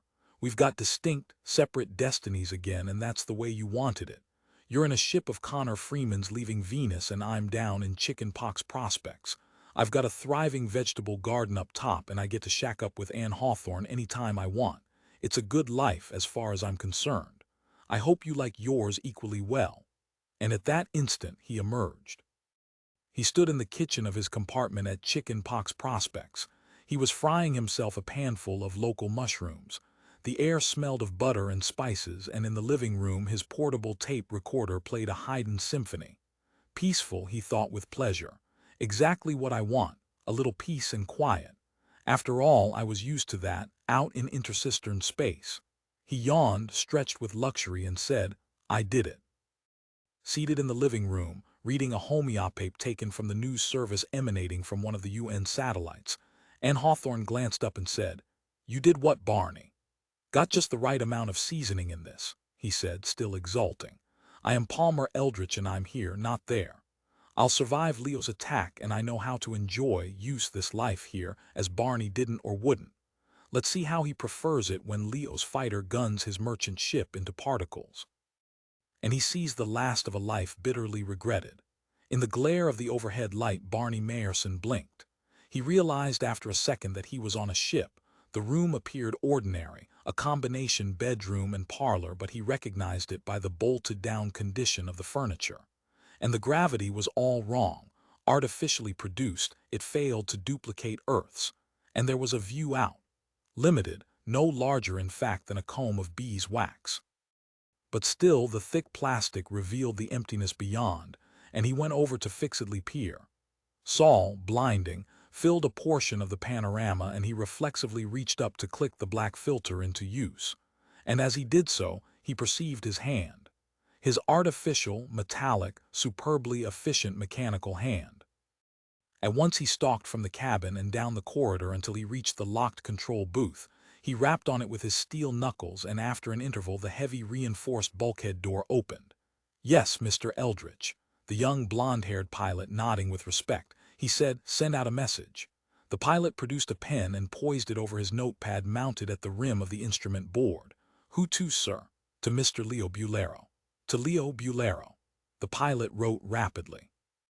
"Is this to be relayed to Terra, sir? If so, Number Leo is near us in his own ship. Tell him," he pondered rapidly. "You want to talk with him, sir?" "I don't want him to kill me," he answered. "That's what I'm trying to say, and you with me. And whoever else is on this slow transport, this idiotically huge target. But it's hopeless," he realized. "Somebody in Felix Blau's organization, carefully planted on Venus, saw me board this ship. Leo knows I'm here and that's it." "You mean business competition is that tough?" the pilot said, taken by surprise. He blanched. Zoe Eldritch, his daughter in dirndl and fur slippers, appeared. "What is it?" he said. "Leo's nearby. He's got an armed ship by UN permission. We were lured into a trap. We never should have gone to Venus. Hepburn Gilbert was in on it." To the pilot he said, "Just keep trying to reach him. I'm going back to my cabin." "There's nothing I can do here," he said to himself, and started out. "Hell," the pilot said. "You talk to him. It's you he's after." He slid from his seat, leaving it pointedly vacant. Sighing, Barney Mayerson seated himself and clicked on the ship's transmitter. He set it to the emergency frequency, lifted the microphone and said into it, "You bastard, Leo. You've got me. You coaxed me out where you could get at me. You and that damn fleet of yours, already set up and operating before I got back from Prox, you had the head start." He felt more angry than frightened now. "We've got nothing on this ship. Absolutely nothing to protect ourselves with. You're shooting down an unarmed target. This is a cargo carrier." He paused, trying to think what else to say. "Tell him," he thought, "that I'm Barney Mayerson and that Eldritch will never be caught and killed because he'll translate himself from life to life forever. And that in actuality you're killing someone you know and love." Zoe said, "Say something." "Leo," he said into the microphone, "let me go back to Prox, please." He waited, listening to the static from the receiver's speaker. "Okay," he said then. "I take it back. I'll never leave the Sol system, and you can never kill me, even with Hepburn Gilbert's help or whoever it is in the UN you're operating in conjunction with." To Zoe he said, "How's that? You like that?" He dropped the microphone with a clatter. "I'm through." The first bolt of laser energy nearly cut the ship in half. Barney Mayerson lay on the floor of the control booth, listening to the racket of the emergency air pumps wheezing into shrill, clacking life. "I got what I wanted," he realized. "Or at least what Palmer said I wanted. I'm getting death." Beyond his ship, Leo Bulero's UN model trim fighter maneuvered for the placing of a second, final bolt. He could see, on the pilot's view screen, the flash of its exhausts. It was very close indeed. Lying there, he waited to die. And then Leo Bulero walked across the central room of his compartment toward him. Interested, Anne Hawthorne rose from her chair, said, "So you're Leo Bulero. There are a number of questions, all pertaining to your product candy." "I don't produce candy," Leo said. "I emphatically deny that rumor. None of my commercial enterprises are in any way illegal. Listen, Barney, did you or did you not consume that?" He lowered his voice. Bending over Barney Mayerson, he whispered hoarsely, "You know." "I'll step outside," Anne said perceptively. "No," Leo grunted. He turned to Felix Blau, who nodded. "We realize you're one of Blau's people," Leo said to her. Again he prodded Barney Mayerson irritably. "I don't think he took it," he said, half to himself. "I'll search him." He began to rummage in Barney's coat pockets and then in his inside shirt. "Here it is." He fished out the tube containing the brain metabolism toxin. Unscrewing the cap, he peered in. "Unconsumed," he said to Blau with massive disgust. So naturally Fane heard nothing from him. He backed out. Barney said, "I didn't back out.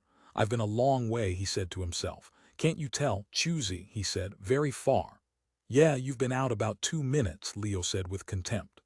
"We got here just as you locked yourself in. Some fella normed something. Let us in with his master key. He's in charge of this hovel, I guess." "But remember," Anne said, "the subjective experience with Choosy is disconnected to our time rate. To him it may have been hours or even days." She looked sympathetically in Barney's direction. "True. I died," Barney said. He sat up, nauseated. "You killed me." There was a remarkable nonplussed silence. "You mean me?" Felix Blau asked at last. "No," Barney said. "It didn't matter. At least not until the next time he took the drug. Once that happened, the finish would arrive. Palmer Eldritch would be successful, would achieve survival. And that was the unbearable part, not his own death, which eventually would arrive anyhow, but Palmer Eldritch's putting on immortality. "Grave," he thought, "where's your victory over this thing?" "I feel insulted," Felix Blau complained. "I mean, what's this about someone killing you, Mayerson? Hell, we roused you out of your coma. And it was a long, difficult trip here, and for Mr. Bulero, my client, in my opinion a risky one, this is the region where Eldritch operates." He glanced about apprehensively. "Get him to take that toxic substance," he said to Leo, "and then let's get back to Terra before something terrible happens. I can feel it." He started toward the door of the compartment. Leo said, "Will you take it, Barney?" "No," he said. "Why not?" "Weariness, even patience. My life means too much to me. I've decided to halt in my atoning," he thought, "at last." "What happened to you while you were translated?" He rose to his feet. He barely made it. "He's not going to say," Felix Blau said at the doorway. Leo said, "Barney, it's all we've come up with. I'll get you off Mars, you know that. And Q-type epilepsy isn't the end of, you're wasting your time," Felix said, and disappeared out into the hail. He gave Barney one final, envenomed glance. "What a mistake you made, pinning your hopes on this guy." Barney said, "He's right, Leo." "You'll never get off Mars," Leo said. "I'll never wangle a passage back to Terra for you, no matter what happens from here on out. I know it. But you don't care. You're going to spend the rest of your life taking that drug." Leo glared at him, baffled. "Never again," Barney said. "Then what?" Barney said. "I'll live here, as a colonist. I'll work on my garden up top and whatever else they do, build irrigation systems and like that." He felt tired and the nausea had not left him. "Sorry," he said. "So am I," Leo said. "And I don't understand it." He glanced at Anne Hawthorne, saw no answer there either, shrugged, then walked to the door. There he started to say something more but gave up. With Felix Blau he departed. Barney listened to the sound of them clanking up the steps to the mouth of the hovel, and then finally the sound died away and there was silence. He went to the sink and got himself a glass of water. After a time Anne said, "I understand it." "Do you?" The water tasted good. "It washed away the last traces of Choosy. Part of you has become Palmer Eldritch," she said. "And part of him became you. Neither of you can ever become completely separated again. You'll always be. You're out of your mind," he said, leaning with exhaustion against the sink, steadying himself. His legs were too weak still. "Eldritch got what he wanted out of you," Anne said. "No," he said, "because I came back too soon. I would have had to be there another 5 or 10 minutes. When Leo fires his second shot, it'll be Palmer Eldritch there in that ship, not me.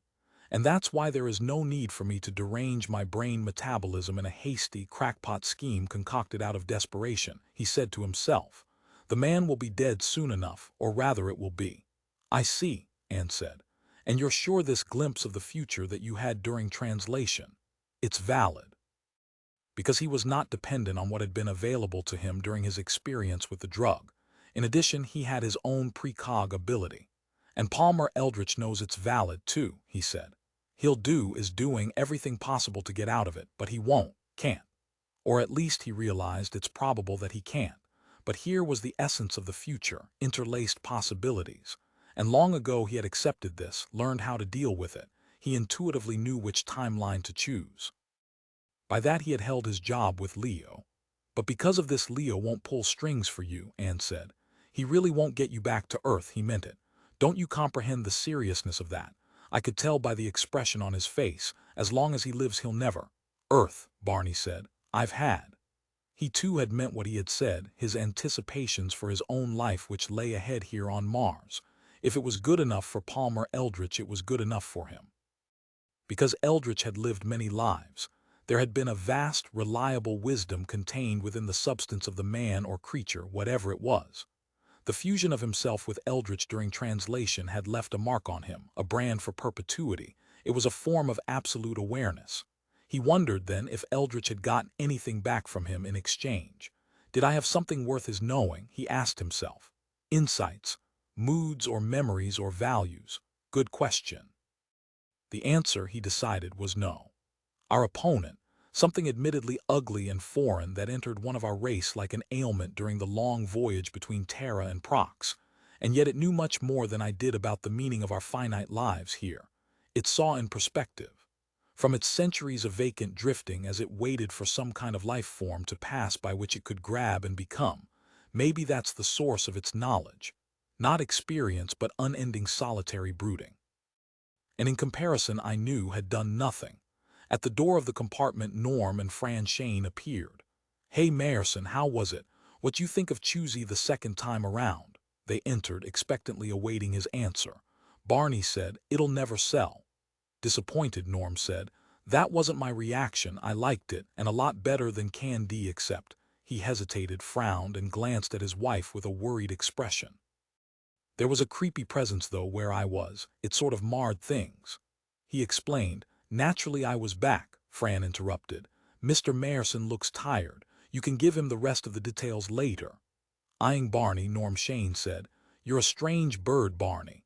You came out of it the first time and snatched this girl's bindle here, this Miss Hawthorne, and ran off and locked yourself in your compartment so you could take it, and now you say, he shrugged philosophically.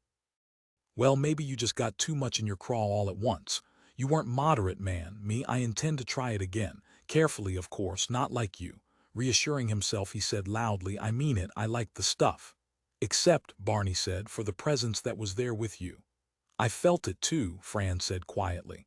I'm not going to try it again. I'm afraid of it, whatever it was. She shivered and moved closer to her husband. Automatically, from long habit, he put his arm around her waist. Barney said, Don't be afraid of it, it's just trying to live like the rest of us are. But it was so, Fran began. Anything that old, Barney said, would have to seem unpleasant to us. We have no conception of age to that dimension, that enormity. You talk like you know what it was, Norm said.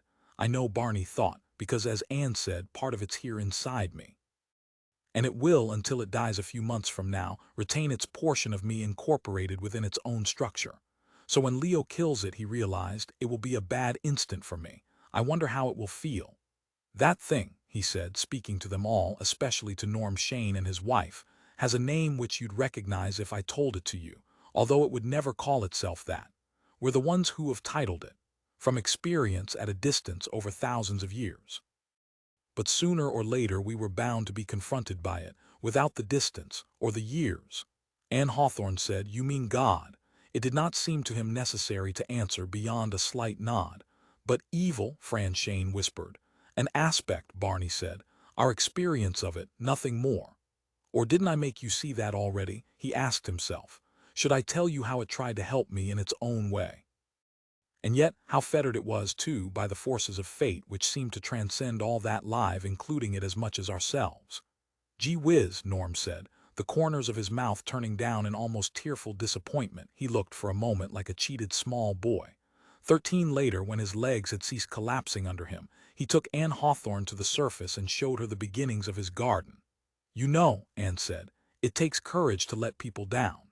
You mean Leo. He knew what she meant. There was no dispute about what he had just now done to Leo and to Felix Blau and the whole PP Layouts and Candie organization. Leo's a grown man, he pointed out. He'll get over it. He'll recognize that he has to handle Eldritch himself, and he will. And he thought the litigation against Eldritch would not have accomplished that much. My precog ability tells me that too. Beats, Anne said. She had seated herself on the fender of an autonomic tractor and was examining packages of seeds. I hate beets, so please don't plant any, even mutant ones that are green, tall, and skinny and taste like last year's plastic doorknob. Were you thinking, he said, of coming here to live? No. Furtively, she inspected the homeostatic control box of the tractor and picked at the frayed, partially incinerated insulation of one of its power cables.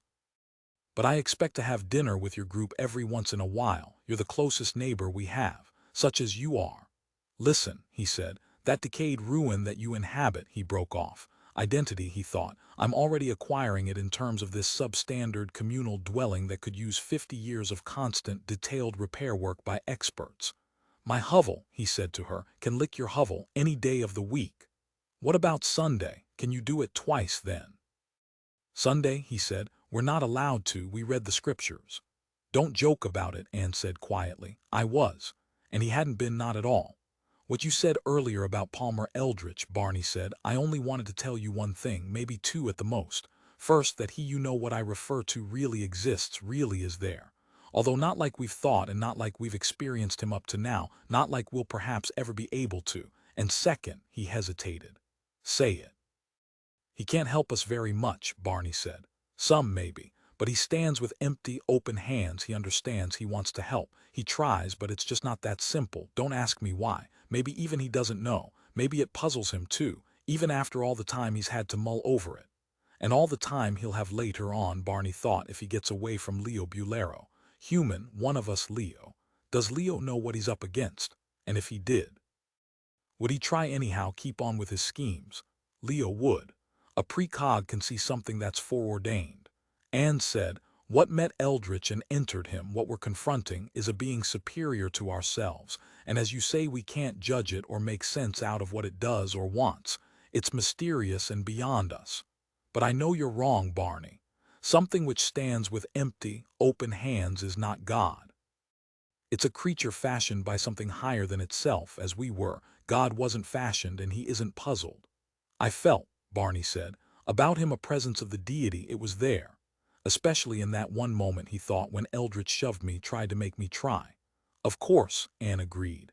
I thought you understood about that. He's here inside each of us, and in a higher life form such as we're talking about he would certainly be even more manifest. But let me tell you my cat joke. It's very short and simple. A hostess is giving a dinner party and she's got a lovely 5-pound T-bone steak sitting on the sideboard in the kitchen waiting to be cooked while she chats with the guests in the living room, has a few drinks and whatnot. But then she excuses herself to go into the kitchen to cook the steak and it's gone. And there's the family cat in the corner, sedately washing its face. The cat got the steak, Barney said. Did it? The guests are called in, they argue about it. The steak is gone, all 5 pounds of it. There sits the cat looking well-fed and cheerful. Weigh the cat, someone says. They've had a few drinks, it looks like a good idea. So they go into the bathroom and weigh the cat on the scales. It reads exactly 5 pounds. They all perceive this reading and one guest says, okay, that's it. There's the steak. They're satisfied that they know what happened now. They've got empirical proof. Then a qualm comes to one of them and he says, puzzled, but where's the cat? I heard that joke before, Barney said, and anyhow I don't see its application. Anne said, that joke poses the finest distillation of the problem of ontology ever invented. If you ponder it long enough. Hell, he said angrily, it's 5 pounds of cat, it's nonsense. There's no steak if the scale shows 5 pounds. Remember the wine and the wafer, Anne said quietly. He stared at her. The idea for a moment seemed to come through. Yes, she said, the cat was not the steak. But the cat might be a manifestation which the steak was taking at that moment. The key word happens to be is. Don't tell us, Barney, that whatever entered Palmer Eldritch is God because you don't know that much about him. No one can. But that living entity from intersystem space may, like us, be shaped in his image. A way he selected of showing himself to us. If the map is not the territory, the pot is not the potter. So don't talk ontology, Barney, don't say is. She smiled at him hopefully to see if he understood. Someday, Barney said, we may worship at that monument. Not the deed by Leo Bulero, he thought, as admirable as it was, will be more accurately. That won't be our object. No, we'll all of us, as a culture, do as I already am tending toward. We'll invest it wanly, pitifully, with our conception of infinite powers, and we'll be right in a sense because those powers are there. But as Anne says, as to its actual nature, I can see you want to be alone with your garden, Anne said. I think I'll start back to my hovel. Good luck. And Barney, she reached out, took him by the hand and held on to him earnestly. Never grovel. God, or whatever superior being it is we've encountered, it wouldn't want that, and even if it did, you shouldn't do it. She leaned forward, kissed him, and then started off. You think I'm right, Barney called after her. Is there any point in trying to start a garden here? Or will we go the familiar way too? Don't ask me, I'm no authority. You just care about your spiritual salvation, he said savagely. I don't even care about that anymore, Anne said. I'm terribly, terribly confused and everything upsets me here. Listen. She walked back to him, her eyes dark and shaded without light. When you grabbed me to take that bindle of choosy, you know what I saw? I mean actually saw, not just believed. An artificial hand, and a distortion of my jaw and my eyes. Yes, she said tightly. The mechanical slitted eyes, what did it mean? Barney said. It meant that you were seeing into absolute reality, the essence beyond the mere appearance. In your terminology, he thought, what you saw is called stigmata. For an interval she regarded him. That's the way you really are, she said then, and drew away from him with aversion manifest on her face. Why aren't you what you seem? You're not like that now. I don't understand, she added tremulously. I wish I hadn't told that cat joke. He said, I saw the same thing in you, dear. At that instant, you fought me off with fingers decidedly not those you were born with. And it could so easily slip into place again. The presence abides with us, potentially, if not actually. Is it a curse? Anne asked. I mean, we have the account of an original curse of God. Is it like that all over again? You ought to be the one who knows. You remember what you saw. All three stigmata, the dead, artificial hand, the Jensen eyes, and the radically deranged jaw. Symbols of its inhabitation, he thought, in our midst, but not asked for, not intentionally summoned. And we have no mediating sacraments through which to protect ourselves. We can't compel it by our careful, time-honored, clever, painstaking rituals to confine itself to specific elements such as bread and water or bread and wine. It is out in the open, ranging in every direction. It looks into our eyes and it looks out of our eyes. It's a price, Anne decided, that we must pay for our desire to undergo that drug experience with that choosy like the apple originally. Her tone was shockingly bitter. Yes, he agreed, but I think I already paid it, or came within a hair of paying it, he decided. That thing which we know only in its Terran body wanted to substitute me at the instant of its destruction. Instead of God dying for man as we once had, we faced, for a moment, a superior, the superior power asking us to perish for it. Does that make it evil? He wondered. Do I believe the argument I gave Norm Shane? Well, it certainly makes it inferior to what came 2,000 years before. It seems to be nothing more or less than the desire of, as Anne puts it, an out-of-dust created organism to perpetuate itself. We all have it. We all would like to see a goat or a lamb cut to pieces and incinerated instead of ourselves. Oblations have to be made, and we don't care to be them. In fact, our entire lives are dedicated to that one principle, and so is its. Goodbye, Anne said. I'll leave you alone. You can sit in the cab of that dredge and dig away to your heart's content. Maybe when I next see you, there'll be a completed water system installed here. She smiled once more at him briefly, and then hiked off in the direction of her own hovel. After a time he climbed the steps to the cab of the dredge which he had been using and started the creaky, sand-impregnated mechanism. It howled mournfully in protest. Happier, he decided, to remain asleep. This, for the machine, was the ear-splitting summons of the last trumpet, and the dredge was not yet ready. He had scooped perhaps a half-mile of irregular ditch, as yet void of water, when he discovered that an indigenous life form, a Martian something, was stalking him. At once he halted the dredge and peered into the glare of the cold Martian sun to make it out. It looked a little like a lean, famished old grandmother on all fours, and he realized that this was probably the jackal creature which he had been warned repeatedly about. In any case, whatever it was, it obviously hadn't fed in days. It eyed him ravenously while keeping its distance, and then projected telepathically its thoughts reached him. So he was right, this was it. "May I eat you?" it asked, and panted, avidly slack-jawed.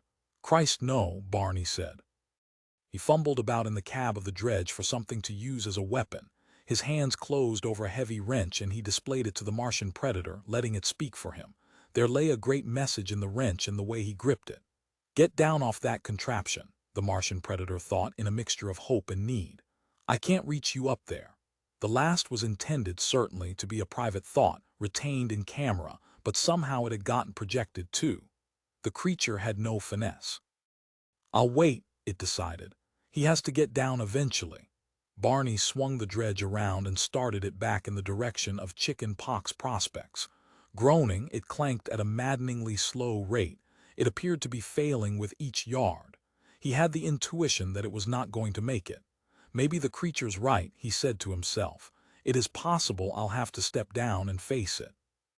Spared, he thought bitterly, by the enormously higher life form that entered Palmer Eldritch that showed up in our system from out there, and then eaten by this stunted beast. The termination of a long flight, he thought. A final arrival that even 5 minutes ago, despite my precog talent, I didn't anticipate. Maybe I didn't want to, as Dr. Smile, if he were here, would triumphantly bleat. The dredge wheezed, bucked violently, and then, painfully contracting itself, curled up. Its life flickered a moment and then it died to a stop. For a time Barney sat in silence. Placed directly ahead of him, the old grandmother jackal Martian flesh-eater watched, never taking its eyes from him. "All right," Barney said. "Here I come." He hopped from the cab of the dredge, flailing with the wrench. The creature dashed at him. Almost to him, 5 feet away, it suddenly squealed, veered, and ran past, not touching him. He spun and watched it go. Unclean, it thought to itself. It halted at a safe distance and fearfully regarded him, tongue lolling. "You're an unclean thing," it informed him dismally. "Unclean," Barney thought. "How? Why, you just are," the predator answered. "Look at yourself. I can't eat you. I'd be sick." It remained where it was, drooping with disappointment and aversion. He had horrified it. "Maybe we're all unclean to you," he said. "All of us from Earth, alien to this world, unfamiliar." "Just you," it told him flatly. "Look at your right arm, your hand. There's something intolerably wrong with you. How can you live with yourself? Can't you cleanse yourself some way?" He did not bother to look at his arm and hand. It was unnecessary. Calmly, with all the dignity that he could manage, he walked on over the loosely packed sand toward his hovel.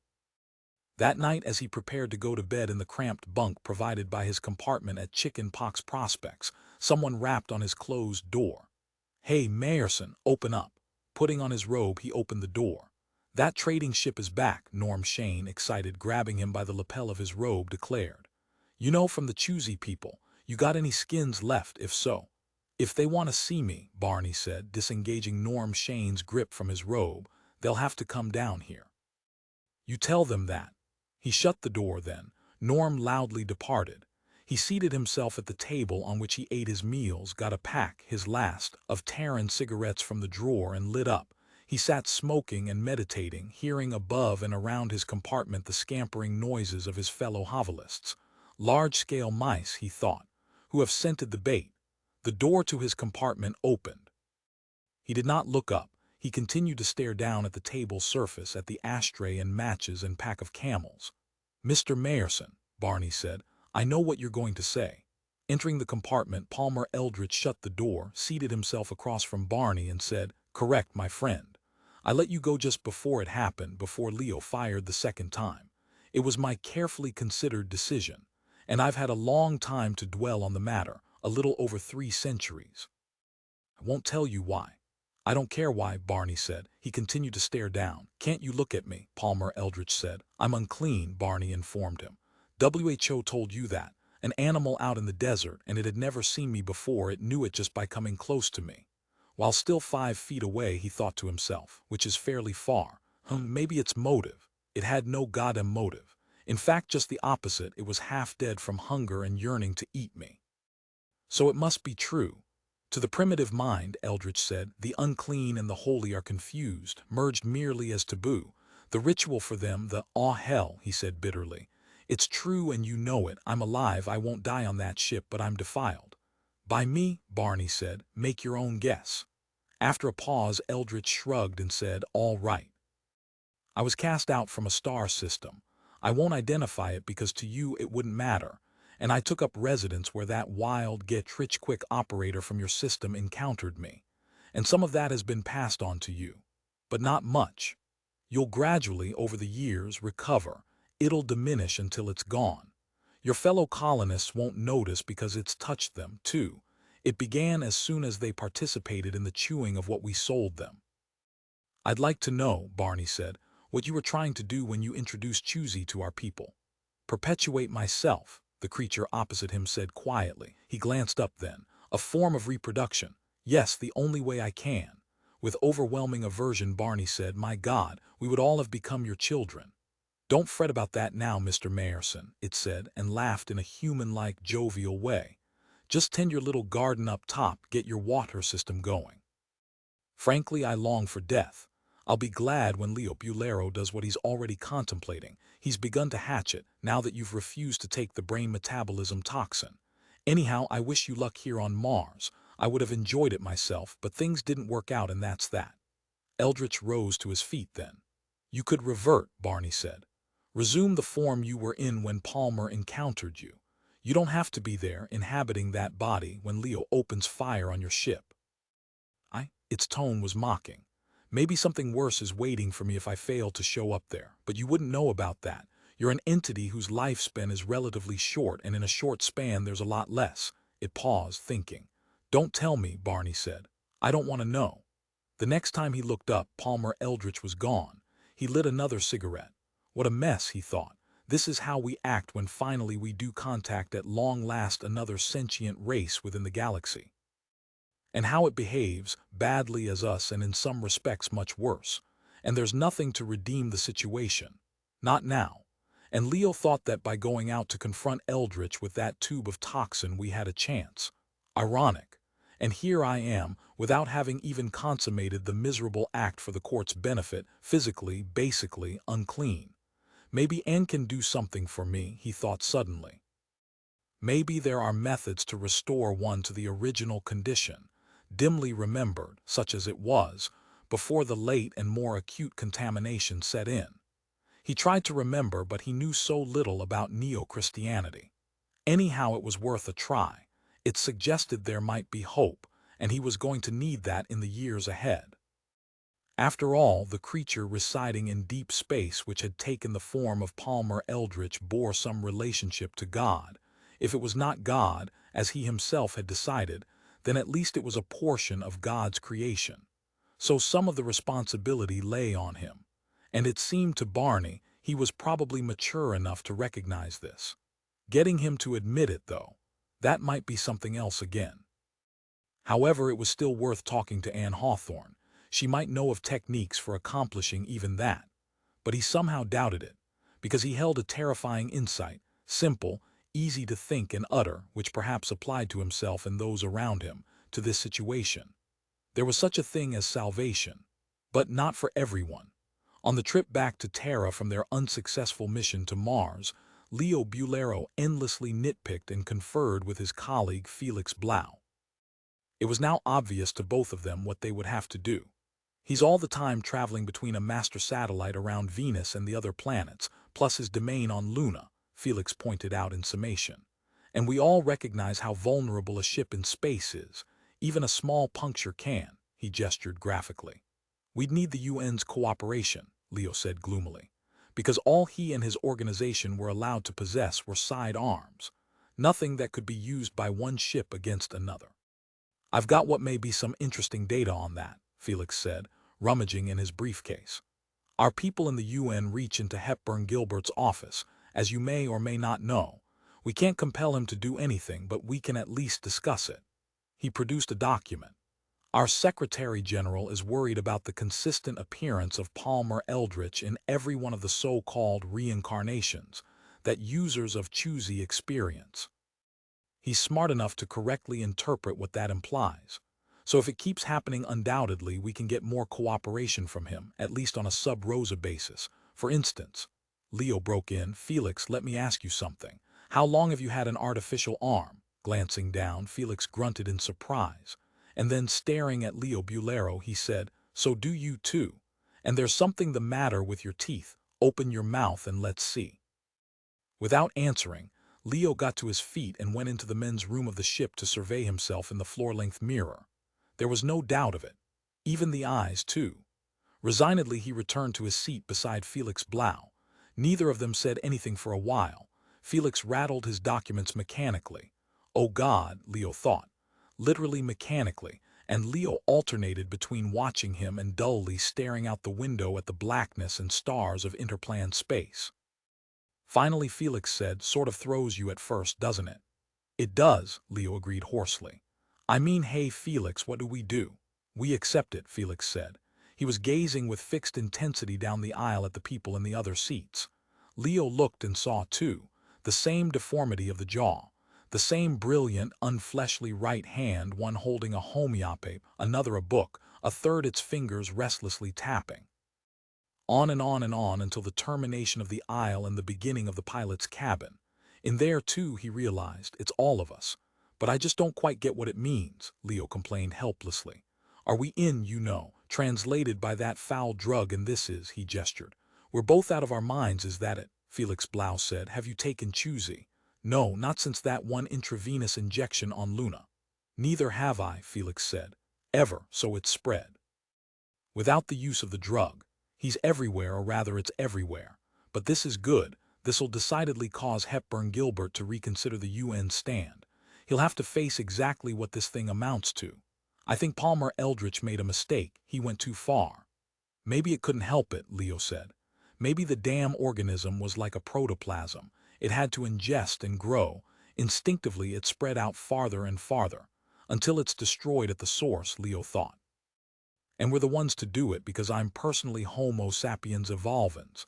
I'm the human of the future right here sitting in this seat now. If we can get the UN's help. I'm the protector," he said to himself, "of our race." He wondered if this blight had reached Terra yet. A civilization of Palmer Eldritches, gray and hollow and stooped and immensely tall, each with his artificial arm and eccentric teeth and mechanical, slitted eyes. It would not be pleasant. He, the protector, shrank from the envisioning of it. And suppose it reaches our minds, he asked himself. Not just the anatomy of the thing, but the mentality as well. What would happen to our plans to kill the thing? "Say, I bet this still isn't real," Leo said to himself. "I know I'm right and Felix isn't. I'm still under the influence of that one dose. I never came back out, that's what's the matter." Thinking this, he felt relief because there was still a real Terra untouched. It was only himself that was affected. No matter how genuine Felix beside him and the ship and the memory of his visit to Mars to see about Barney Mayerson seemed. "Hey Felix," he said, nudging him. "You're a figment, get it? This is a private world of mine. I can't prove it naturally, but—" "Sorry," Felix said laconically. "You're wrong." "Aw, come on. Eventually I'm going to wake up, or whatever it is you finally do when that miserable staff is out of your system. I'm going to keep drinking a lot of liquids, flush it out of my veins." He waved. "Stewardess," he beckoned to her urgently. "Bring us our drinks now. Bourbon and water for me." He glanced inquiringly at Felix. "The same," Felix murmured. "Except I want a little ice. But not too much, because that way when it melts the drink is no good." The stewardess presently approached, tray extended. "Yours is with ice?" she asked Felix. She was blonde and pretty, with green eyes the texture of good polished stones, and when she bent forward her articulated, spherical breasts were partially exposed. Leo noticed that, like that. However, the distortion of her jaw ruined the total impression, and he felt disappointed, cheated. And now he saw the lovely long-lashed eyes had vanished, been replaced. He looked away, disgruntled and depressed, until she had gone. It was going to be especially hard, he realized, regarding women. He did not, for instance, anticipate with any pleasure the first sight of Ronnie Fugate. "You saw," Felix said as he drank his drink. "Yes, and it proves how quickly we've got to act," Leo said. "As soon as we land in New York, we look up that wily, no-good nitwit Hepburn Gilbert." "What for?" Felix Blau asked. Leo stared at him, then pointed at Felix's artificial, shiny fingers holding his glass. "I rather like them now," Felix said meditatively. "That's what I thought," Leo thought. "That's exactly what I was expecting. But I still have faith I can get at the thing, if not this week then next. If not this month then sometime. I know it. I know myself now and what I can do. It's all up to me, which is just fine. I saw enough in the future not to ever give up, even if I'm the only one who doesn't succumb, who's still keeping the old way alive, the pre-Palmer Eldritch way. It's nothing more than faith in powers implanted in me from the start which I can, in the end, draw on and beat him with. So in a sense it isn't me. It's something in me that even that thing Palmer Eldritch can't reach and consume, because since it's not me, it's not mine to lose. I feel it growing. Withstanding the external, non-essential alterations, the arm, the eyes, the teeth. It's not touched by any of these three, the evil negative trinity of alienation, blurred reality, and despair that Eldritch brought back with him from Proxima, or rather from the space in between. He thought, we have lived thousands of years under one old-time plague already that's partly spoiled and destroyed our holiness, and that from a source higher than Eldritch. And if that can't completely obliterate our spirit, how can this? Is it maybe going to finish the job? If it thinks so, if Palmer Eldritch believes that's what he arrived here for, he's wrong. Because that power in me that was implanted without my knowledge, it wasn't even reached by the original ancient blight. How about that? My evolved mind tells me all these things, he thought. Those e-therapy sessions weren't in vain. I may not have lived as long as Eldritch in one sense, but in another sense I have. I've lived 100,000 years, that of my accelerated evolution, and out of it I've become very wise. I got my money's worth. Nothing could be clearer to me now. And down in the resorts of Antarctica I'll join the others like myself. We'll be a guild of protectors, saving the rest. Hey Blau, he said, poking with his non-artificial elbow the semi-thing beside him. I'm your descendant. Eldritch showed up from another space, but I came from another time. Got it? Felix Blau murmured. Look at my double dome, my big forehead. I'm a bubblehead, right? And this rind, it's not just on top, it's all over. So in my case, the therapy really took. So don't give up yet, believe in me. Okay, Leo. Stick around for a while, there'll be action. I may be looking out at you through a couple of Jensen Luxvid artificial type eyes, but it's still me inside here. Okay. Okay, Felix Blau said.